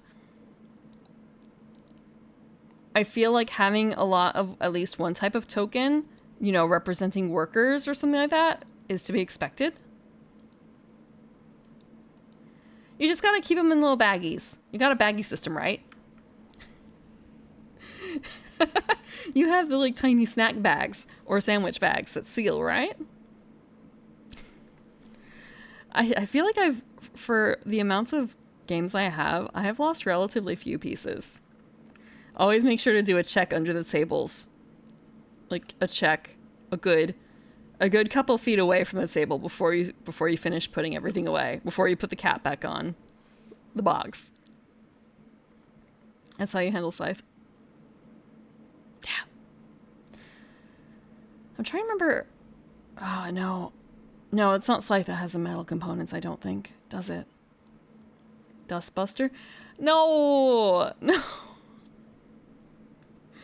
Don't vacuum them up. They might break. They might break. Okay. In a far distant future, humans no longer inhabit Earth. The cause of their disappearance, or perhaps their own demise, is unknown, but their absence left a void ready to be filled by another sentient species. No metal in Scythe? Okay. I know some of the games I've played have had metal versions available. I just couldn't remember if Scythe was one of them, because I think I'm thinking of... I don't even remember the name of it anymore. If I look at the top, like, 500, it's probably a board game in there. But you were basically playing the Children of Gods, and it was a very dark-looking board. Actually, I have a photo of it somewhere. I took a photo, because I won. I don't even remember what fucking game I won. It had beautiful metal pieces that were all cast in one color per player, which was really nice. But they were also very sharp.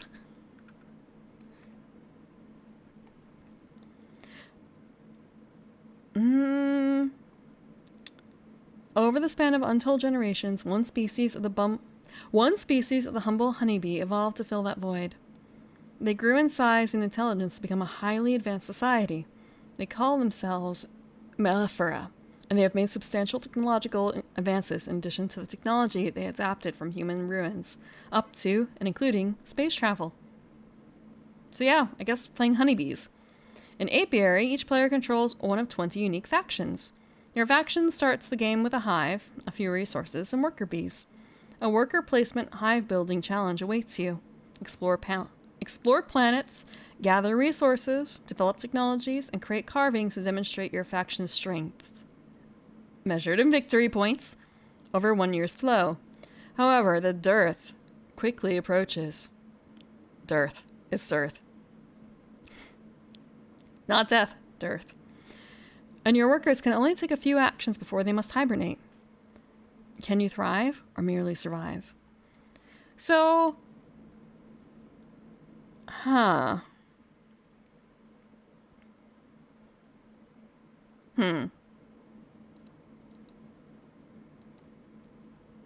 It's really cute.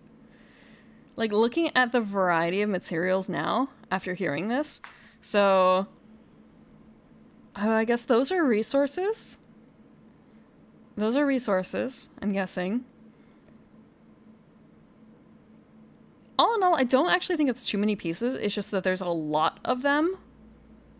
And they're kind of using the tiles as cards, I think, is like the biggest chunky factor there.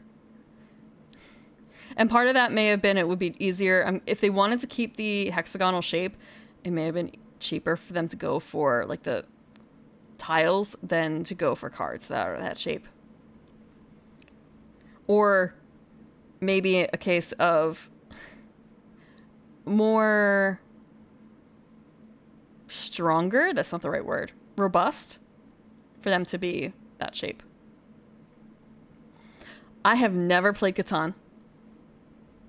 I've never played Catan. The Great Wall trapping through players on one side of the map and then expanded as you pleased. Is it a 4-player game? Did you really just kind of lock them out of a bunch of resources, I'm guessing, by doing that? Let me see. Oh god, I looked through. Oh wait, this is all apiary. I think I'd be willing to try this out if I found it somewhere.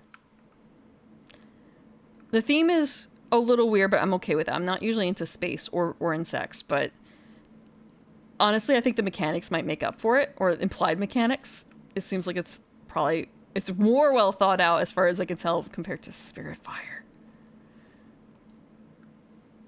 4 to 6 with an expansion? Okay. Okay.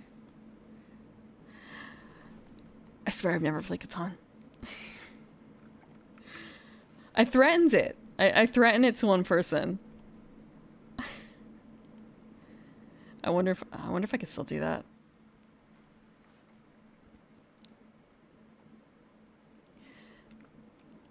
Sorry, looking at the art. It's very pretty art. Compete in teams on Arrakis and learn to ride the sandworms. So this is like it's a standalone spin-off to Dune Imperium. Huh. So in Dune Imperium Uprising, you want to continue to balance military might with political intrigue, wielding new tools in pursuit of victory. Spies will shore up your plans, vital contacts will expand your resources, or you can learn the ways of the Fremen and ride mighty sandworms into battle. I used to play Drunk Catan after RPG sessions. Before my RPG sessions, if not everyone was there, we might play Liar's Dice, or we might play One Night Ultimate Werewolf. Usually weren't able to do anything afterwards, though.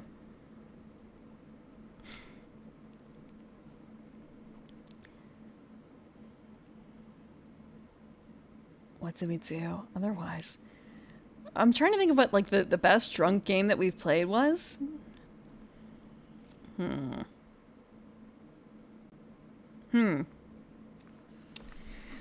I guess it really was just One Night Ultimate Werewolf for us.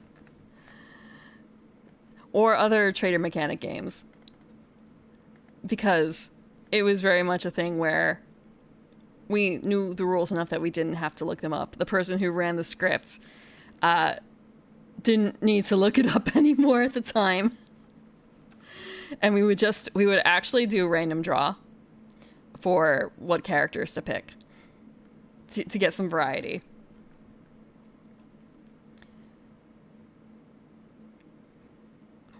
Sheriff is pretty good drunk too, I think.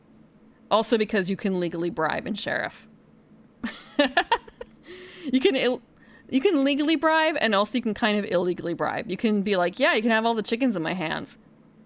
You don't have any chickens in your hands. But that's a legal thing to do. That is absolutely a legal thing to do. Also, there's another one. One that I hate, but also was another one that involved a lot of arguing and trading back and forth a bit. It's very... I don't want to say it's old school favorite, but it's a bit older, and everyone is playing a different race. I feel bad for not remembering the name of this game. God, if I just look up, like, browse... not gone cardboard. It's every man for himself, first to 5 points wins. It's a sci-fi game where everyone's playing a different alien race. Is it Race for the Galaxy? Hold on. No, I don't think so. No, it's not Race for the Galaxy.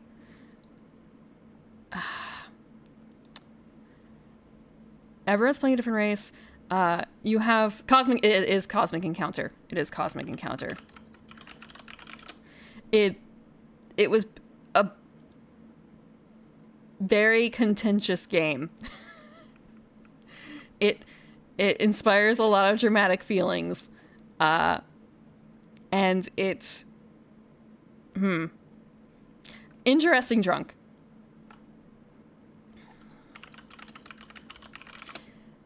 Some people, like, you have to be a little bit careful, I think, when you're planning out who gets, or what races are in play, because some of them are not fair, I think. But outside of that, so that's the cover. Everyone's got little spaceships. You have little planets to defend. It really doesn't have a whole lot of materials to it. It's pretty much Let's see, is there something in play here? Yeah, this is an example of it in play. Some of them are, it really depends on what's in play too, because everything is roughly the same, except for cards that you might have in hand that might give you special abilities, or your race card, which will have a special ability attached to it. That giant indicator shows like who's getting attacked, I believe. The green are the planets, like your planets, or what should be your planets. For instance, the person in green here doesn't have that middle planet anymore. Other races have basically taken it over from him. They have invaded. And that all gave them 1 point, I believe, if not more than 1 point. I don't have a picture of any of the... These are very arty. These are very arty.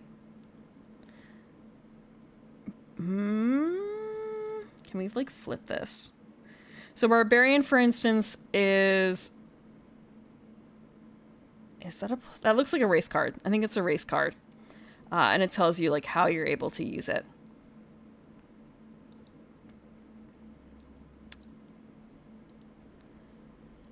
But it's also a bit of a case of there is a huge stack of race cards. Huge stack. So depending on how you play, if it's just a case of everyone draws...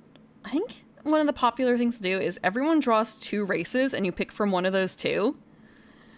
In a stack of like 100 races, not... Unless you play it a lot, people are going to have no idea what's coming out, like what your ability is going to be.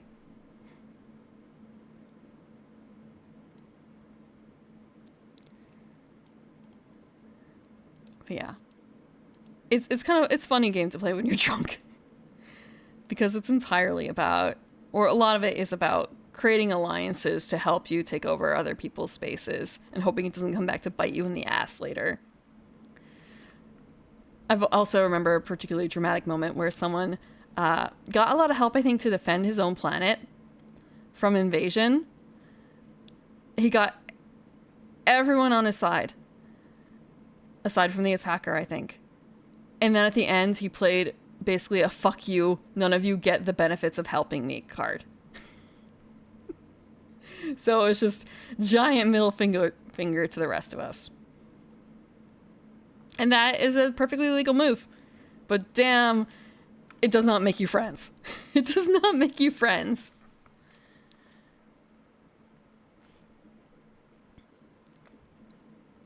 The White Castle looks cute. Huh. So become the most influential clan in Japan's Himeji stronghold. The heron flies over the Himeji sky while in daimyo. While the daimyo. I'm not used to seeing daimyo written this way. The heron flies over the Himeji sky while the daimyo, from the top of the castle, watches his servants move. The Red Cathedral with Devere. So it's a Euro game. Worker placement, resource management. Huh. Okay. That's really pretty. Yeah. Yeah. La Chateau Blanc. Daiwiberg. So, I suppose if you like Euros, and also Japan, historical Japan, this is the game for you. But I feel like I wouldn't get it because, I know that there's a lot of, there's like a particular type of girl who, oh, shit. Really? Huh. Sorry, Berserker Boy. It's back? Did it drop? Huh. That's weird. I don't have any drop frames or anything showing.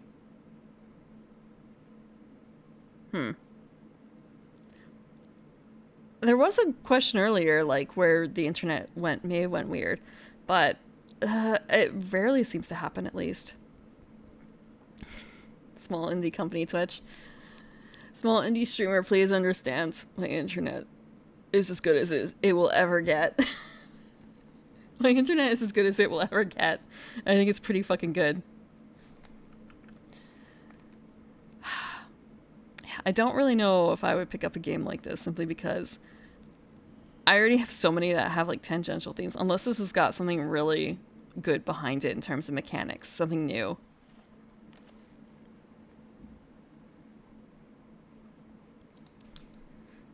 Because I already have... God, I know a small card game that has a similar theme, not mechanics at all, that someone else likes to bring. That's a really good filler game.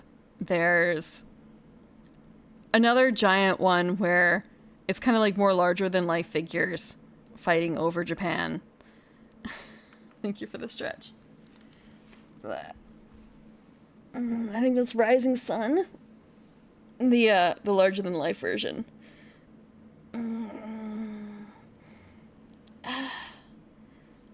Scythe Expeditions? Right, actually.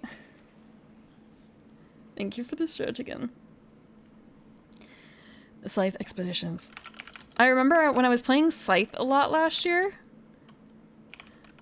hearing about new stuff coming out for it, but I didn't actually follow up on that. It's a sequel, right? Okay. So it's actually out? Or is it not out yet?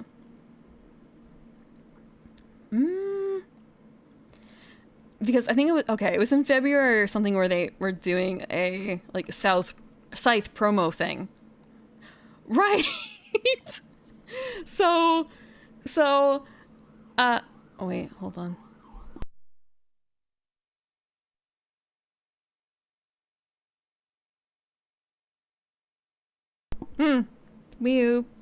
There's a weeb alert. I have some younger relatives. They're quite young. And someone else in the family was thinking about like what kind of board games to get for them maybe. And I guess they just looked up board games in general for them. I don't remember. They named something like really... Oh yeah, the kids can handle something like... They don't say Scythe. The kids' version of Scythe was one of the ones that was brought up, but it's kind of an... I think they might yet be a little young for that. Even for the kids' version of Scythe. My Little Scythe is the kids' version.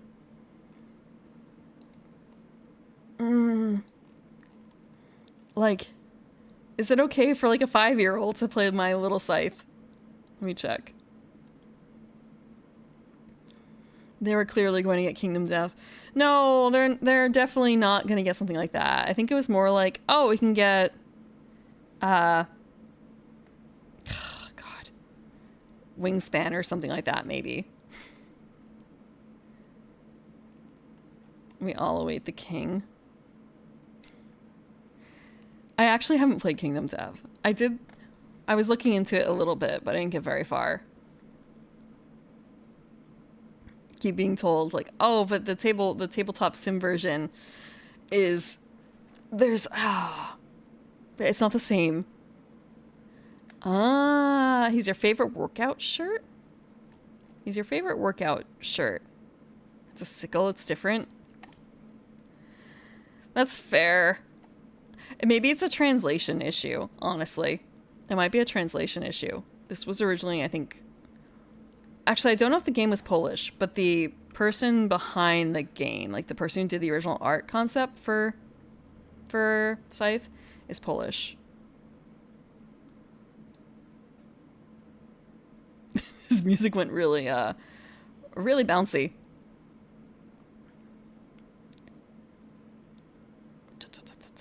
Scythe. Okay, I didn't see Scythe again. Tabletop sim. Kingdom Death is fantastic. Okay.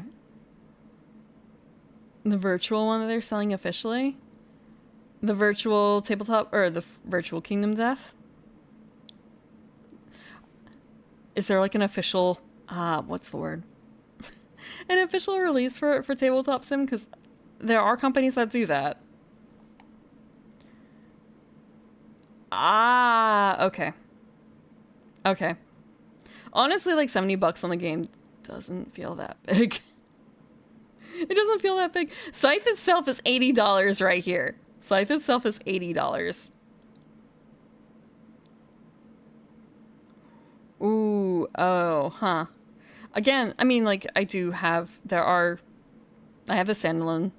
I have standalone Scythe, I have standalone Viticulture, I have a couple of standalone board games.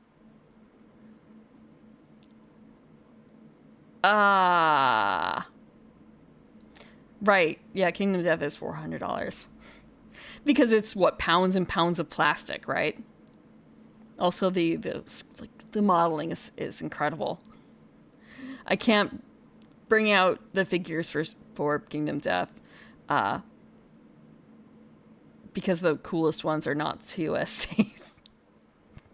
Actually, I wonder how people get around that for the board game copy. I guess because it's not focusing on it, it's fine for some of them. There's an official digital. Let's see. Let's take a look real quick. Kingdom Death Simulator.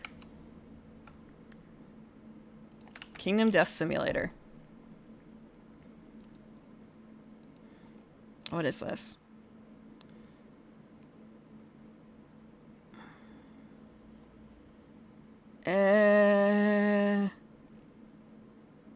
Huh. Huh.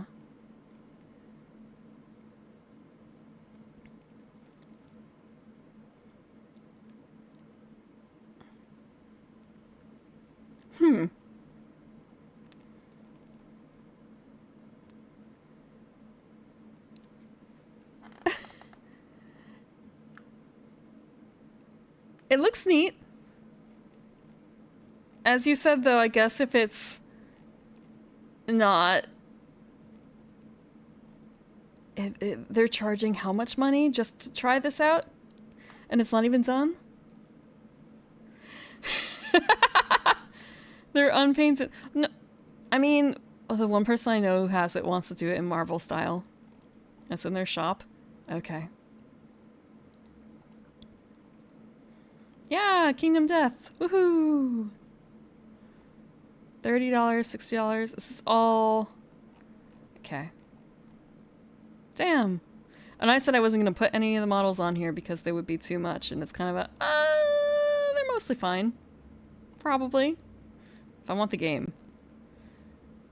1.6 is $420. $400 for the Gambler's Chess expansion.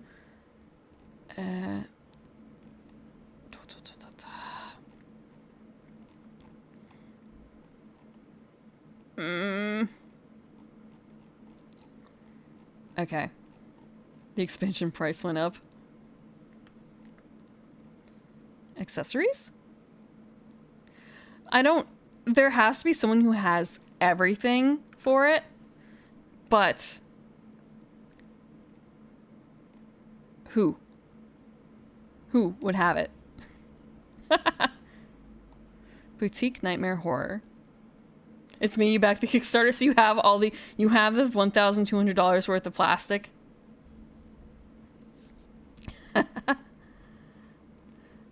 More now? I feel you. I am not going to think about how much money in plastic I have in the closet. Here. Among other things. Okay.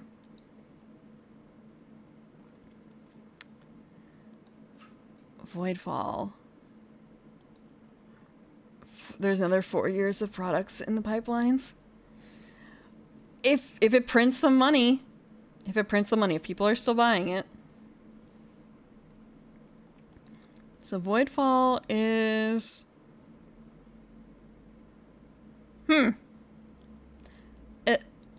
It looks like that you're fighting creatures from space. Honestly, this is bringing back memories of Pern. a little bit. It should have been done 2 years ago? Really? Kingdom Death was supposed to end 2 years ago?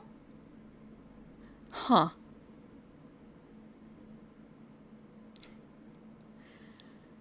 Massive skill creep.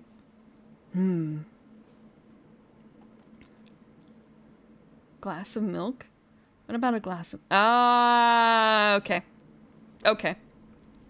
2017. I mean... What the next alternative would be starting up a new game system, right? That also has shit tons of plastic and like grotesque things and pretty things all wrapped up in the same bow. Tie a scorpion to a hot lady, there's a monster. Huh. They didn't like what the PM was doing. Okay. Real quick. So this is a Galactic Empire game. You were talking about a lot of pieces before. This one honestly looks more complicated than Apiary. What? Wait, whoa. There are dials. There are dials on this thing.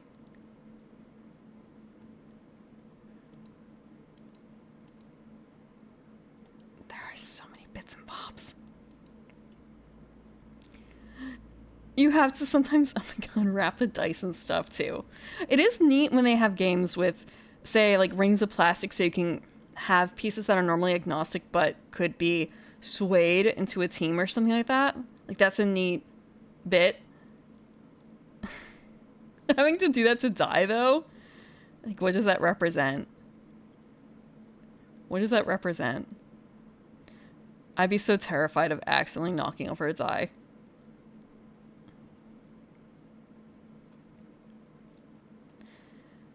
Uh, 20 strong. 20 dice to take down one deck. Can you overcome the challenge? A new deck-based game from Chip Theory Games, capable of being played in 30 minutes or less. It's a game system.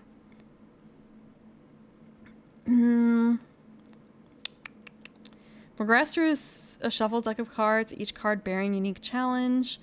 Can be in the form of an enemy, unique scenario.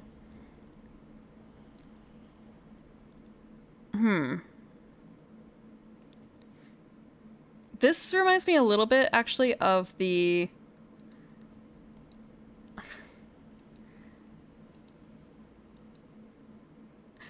It reminds me a little bit of the game that we played for Choose Your Own Adventure a little bit. Tiny, tiny bit. Where it's kind of a scenario-based system, and they... In this case, I guess they give you a couple different decks to work through, but otherwise you use the same dice. But they can probably do a whole bunch of expansions, as long as the contents are a little different. But I'm not a huge fan of like sci-fi, and this looks like the kind of sci-fi where it's definitely out of my mind. Probably not going to touch it.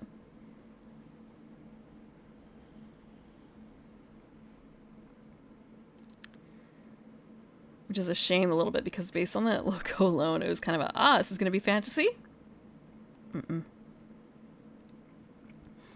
Nucleum. Is this 2022? It's 2023. This looks... depressing. God, this looks depressing. Is this supposed to be a nuclear energy kind of game? Like, what if nuclear energy in the 1800s sort of thing? Using magic? It's a well-done piece of art, but the energy I get from it is, like, not great.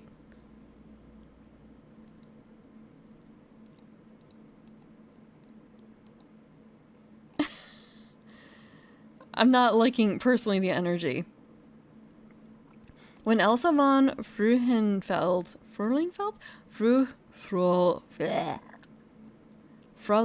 presented her invention to King Frederick Augustus II of Saxony, people thought it was trickery. She used the recently isolated element uranium to heat up a jar of water and used the resulting steam to power an engine that kept the uranium active via a process she called atomization. Her device, the nucleum, ushered in a new era of energy and prosperity over the next decades. Saxony went from a minor regional power to the hub of European science and engineering. Now, a generation later, the factories are still hungry for more power, demanding bigger and more nucleums to be built, more uranium imported from the nearby country of Bohemia, and railways and power lines built across the country to carry the tamed power of the atoms to Saxony's great cities. Inventors, engineers, and industrials flocked to the Saxon court, vying to be the leader in this new industrial revolution. Heavy Euro board game, industrialists. Yeah, that is... Okay. I mean, it is 100% on point in terms of feeling then. It's just... Okay, it really is just this. This is... Maybe it's well put together, but just like the train games, the theme is not appealing to me. Damn.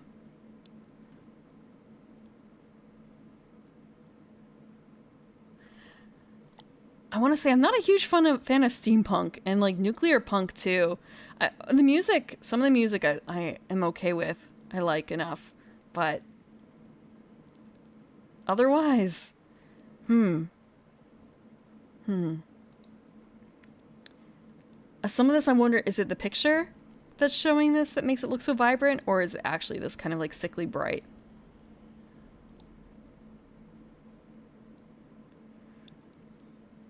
That's a lot of worker placement too. So are they building paths with this? Lighting? I could see that.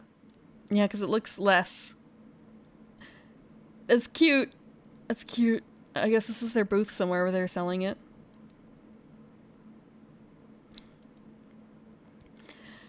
I don't think you're going to be catching me playing this one. Not for a long time. I think that was like that's the top right now. That is like the hottest game on Board Game Geek right now, Nucleum. I guess the mechanics are just that good? Huh. Wingspan's still on there. Everdell and Root are too. God, how many years has it been? 2019. God. 2018 for a Root. Okay. Is that the average Redditor? I mean, for Board Game Geek, you have to, if you're gonna start actually rating the games on there, you're like really, really into board games. So the taste is kind of skewed. The taste is skewed. Which is why I think that for like the hottest games, Gloomhaven was on there. Like your average tabletop group, I don't think is going to be playing it that much. Or pulling it out. But for the people who really, really like board games, it's going to be like that.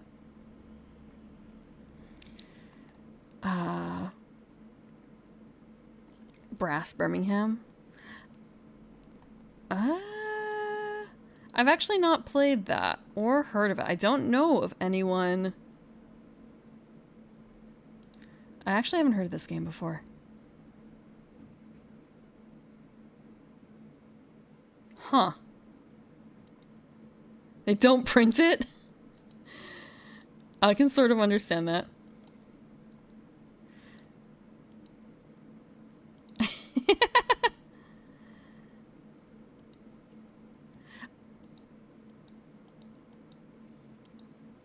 I remember the first printing of Betrayal at House on the Hill. Like, Betrayal was a really fun game, but you couldn't get a fucking copy of it for the longest time until they did the second reprint.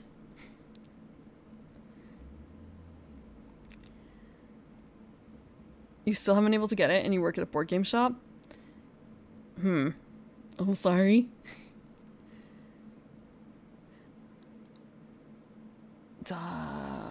Looking at this. So what you're saying is, if I see this on sale somewhere, I should buy it. That's what you're saying. Or, actually, is there a tabletop sim version? I know it's not the same, but you know, if you want to play it. I mean, going to board game conventions and stuff like that, sometimes they have things like this for sale. Or they have like the first printings or like early releases.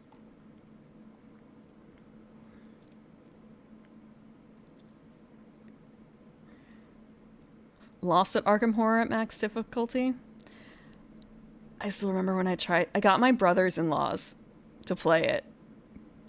And that was not a good idea to get them to play Arkham. I think we were just playing like normal. I don't know if that game got... I don't know if we finished it or if we just lost. I haven't been able to bust it out since. What I should do... Actually, maybe when the holidays are more in full swing, might be able to put together a board game night again or something like that. In the Discord. Which I should probably actually... I have a command for this. Last time I did a board game night was back in May, I think. But I think with the holidays and people being inside more, like it might be... I don't want to say necessarily easier, but like it might be a good time to try again. It went well the first time. It's just, maybe pick the game beforehand so I can make sure I fully understand the rules and be able to explain them more clearly. Because that's always a little bit of a difficulty, right? Like, oftentimes in my groups, it's a case where we bring a new game, but we don't 100% know how to play. It's fine, though, because we work through it together. But we know we're going to be spending that time doing that. But it also tends to run long, or we don't finish the game. But we understand that. We'll pick it up another time. Versus, doing it at a board game night where it's kind of I don't want to keep people there for 5 hours while we make sure all the rules are in play. Or just set it up so like, okay, tonight, this is game night of this type. This is another game night. If you know how to play and you're interested, join. Or if you don't mind, like, trying to look up the rules early. For some of the, like, more difficult games, anyway. For some of the more difficult games.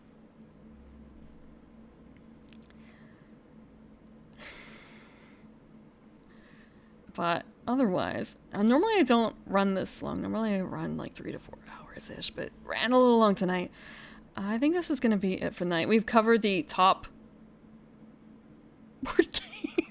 board game geek from the past like year that are currently considered the hotness. So I think I have an idea now of what to look for when I'm out and about looking at board games now, and also probably going through the ones I currently have.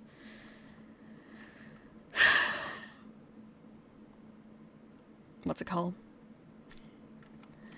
And also talking a bit about tabletop and learning that there's nothing noteworthy to know about the latest D&D stuff. Kind of rip. For 5e. Or whatever is coming out after 5e, this 5.5, 5 plus. I don't know what they're calling it now even. So who is live and who is doing stuff? What happened to D&D? Everything is locked behind a paywall of D&D Beyond for the new stuff. That's what's up. They haven't released any Unearthed Arcana that wasn't that pretty much. So last year, again, I mentioned that I was doing read-throughs of Unearthed Arcana. They had like the giant stuff coming out, and all they have now is the new playtest material for 1 D&D or whatever they're calling it now. And that's locked behind the D&D Beyond paywall. They do have a couple books coming out, but it's pretty much Deck of Many Things And I don't know if the Critical Role book is out or not, but that's Critical Role. Don't watch that, so it's not really for me. Yarhar. Indeed. It's gonna be maybe a little bit harder to do that in the future, though. Best advertisement for The Arrival. The Arrival Pathfinder 2. The Arrival? After looking through the rules, I don't know how much of an easy conversion it is for Pathfinder for 5e players. I don't know. If I had to do something for like, hey, we're gonna play a fantasy game, honestly, my DM at this point is like, can we just run Worlds Without Number? Can we just run Worlds Without Number instead? And honestly, if that's what they're offering, that's fine. I'm fine with that.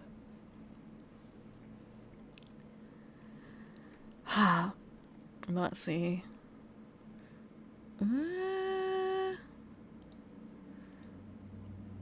What are we interested in? Oh,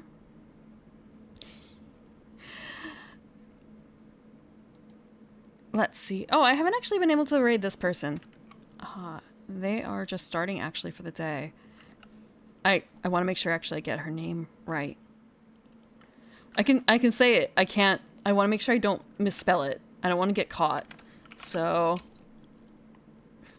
thank you, Orange, for listening and chatting. Thank you all for chatting and chiming in.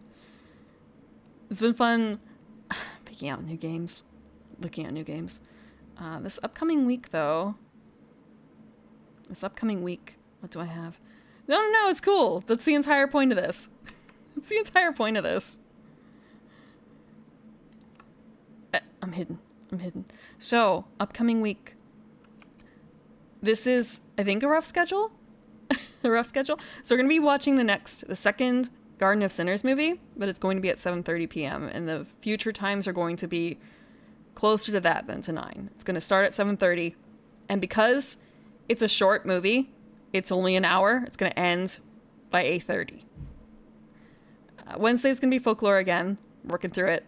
Friday is second iteration of Slay the Princess. And Sunday is going to be Finn McCool and the Baking Hags. That's what's going to be. I have to write in that book for those words. And for who we're going to raid, Ronan is currently live. She is another plant. She's an older plant lady. And she's going to be doing art and chatting. That's what she's been doing. So she's fun. She's cute. I shouldn't say she's cute. She's cool. She is unabashedly cool. That's going to be it for the week. And thank you again very much for joining. And if you are interested in talking more about like different types of board games or tabletop games, I do have a Discord. It does have a tabletop channel, also an anime channel, and Final Fantasy 14, but and I think I will start like looking and planning around doing a community game night again. I don't know how often it will be or when it will come up, but something. But otherwise, again, have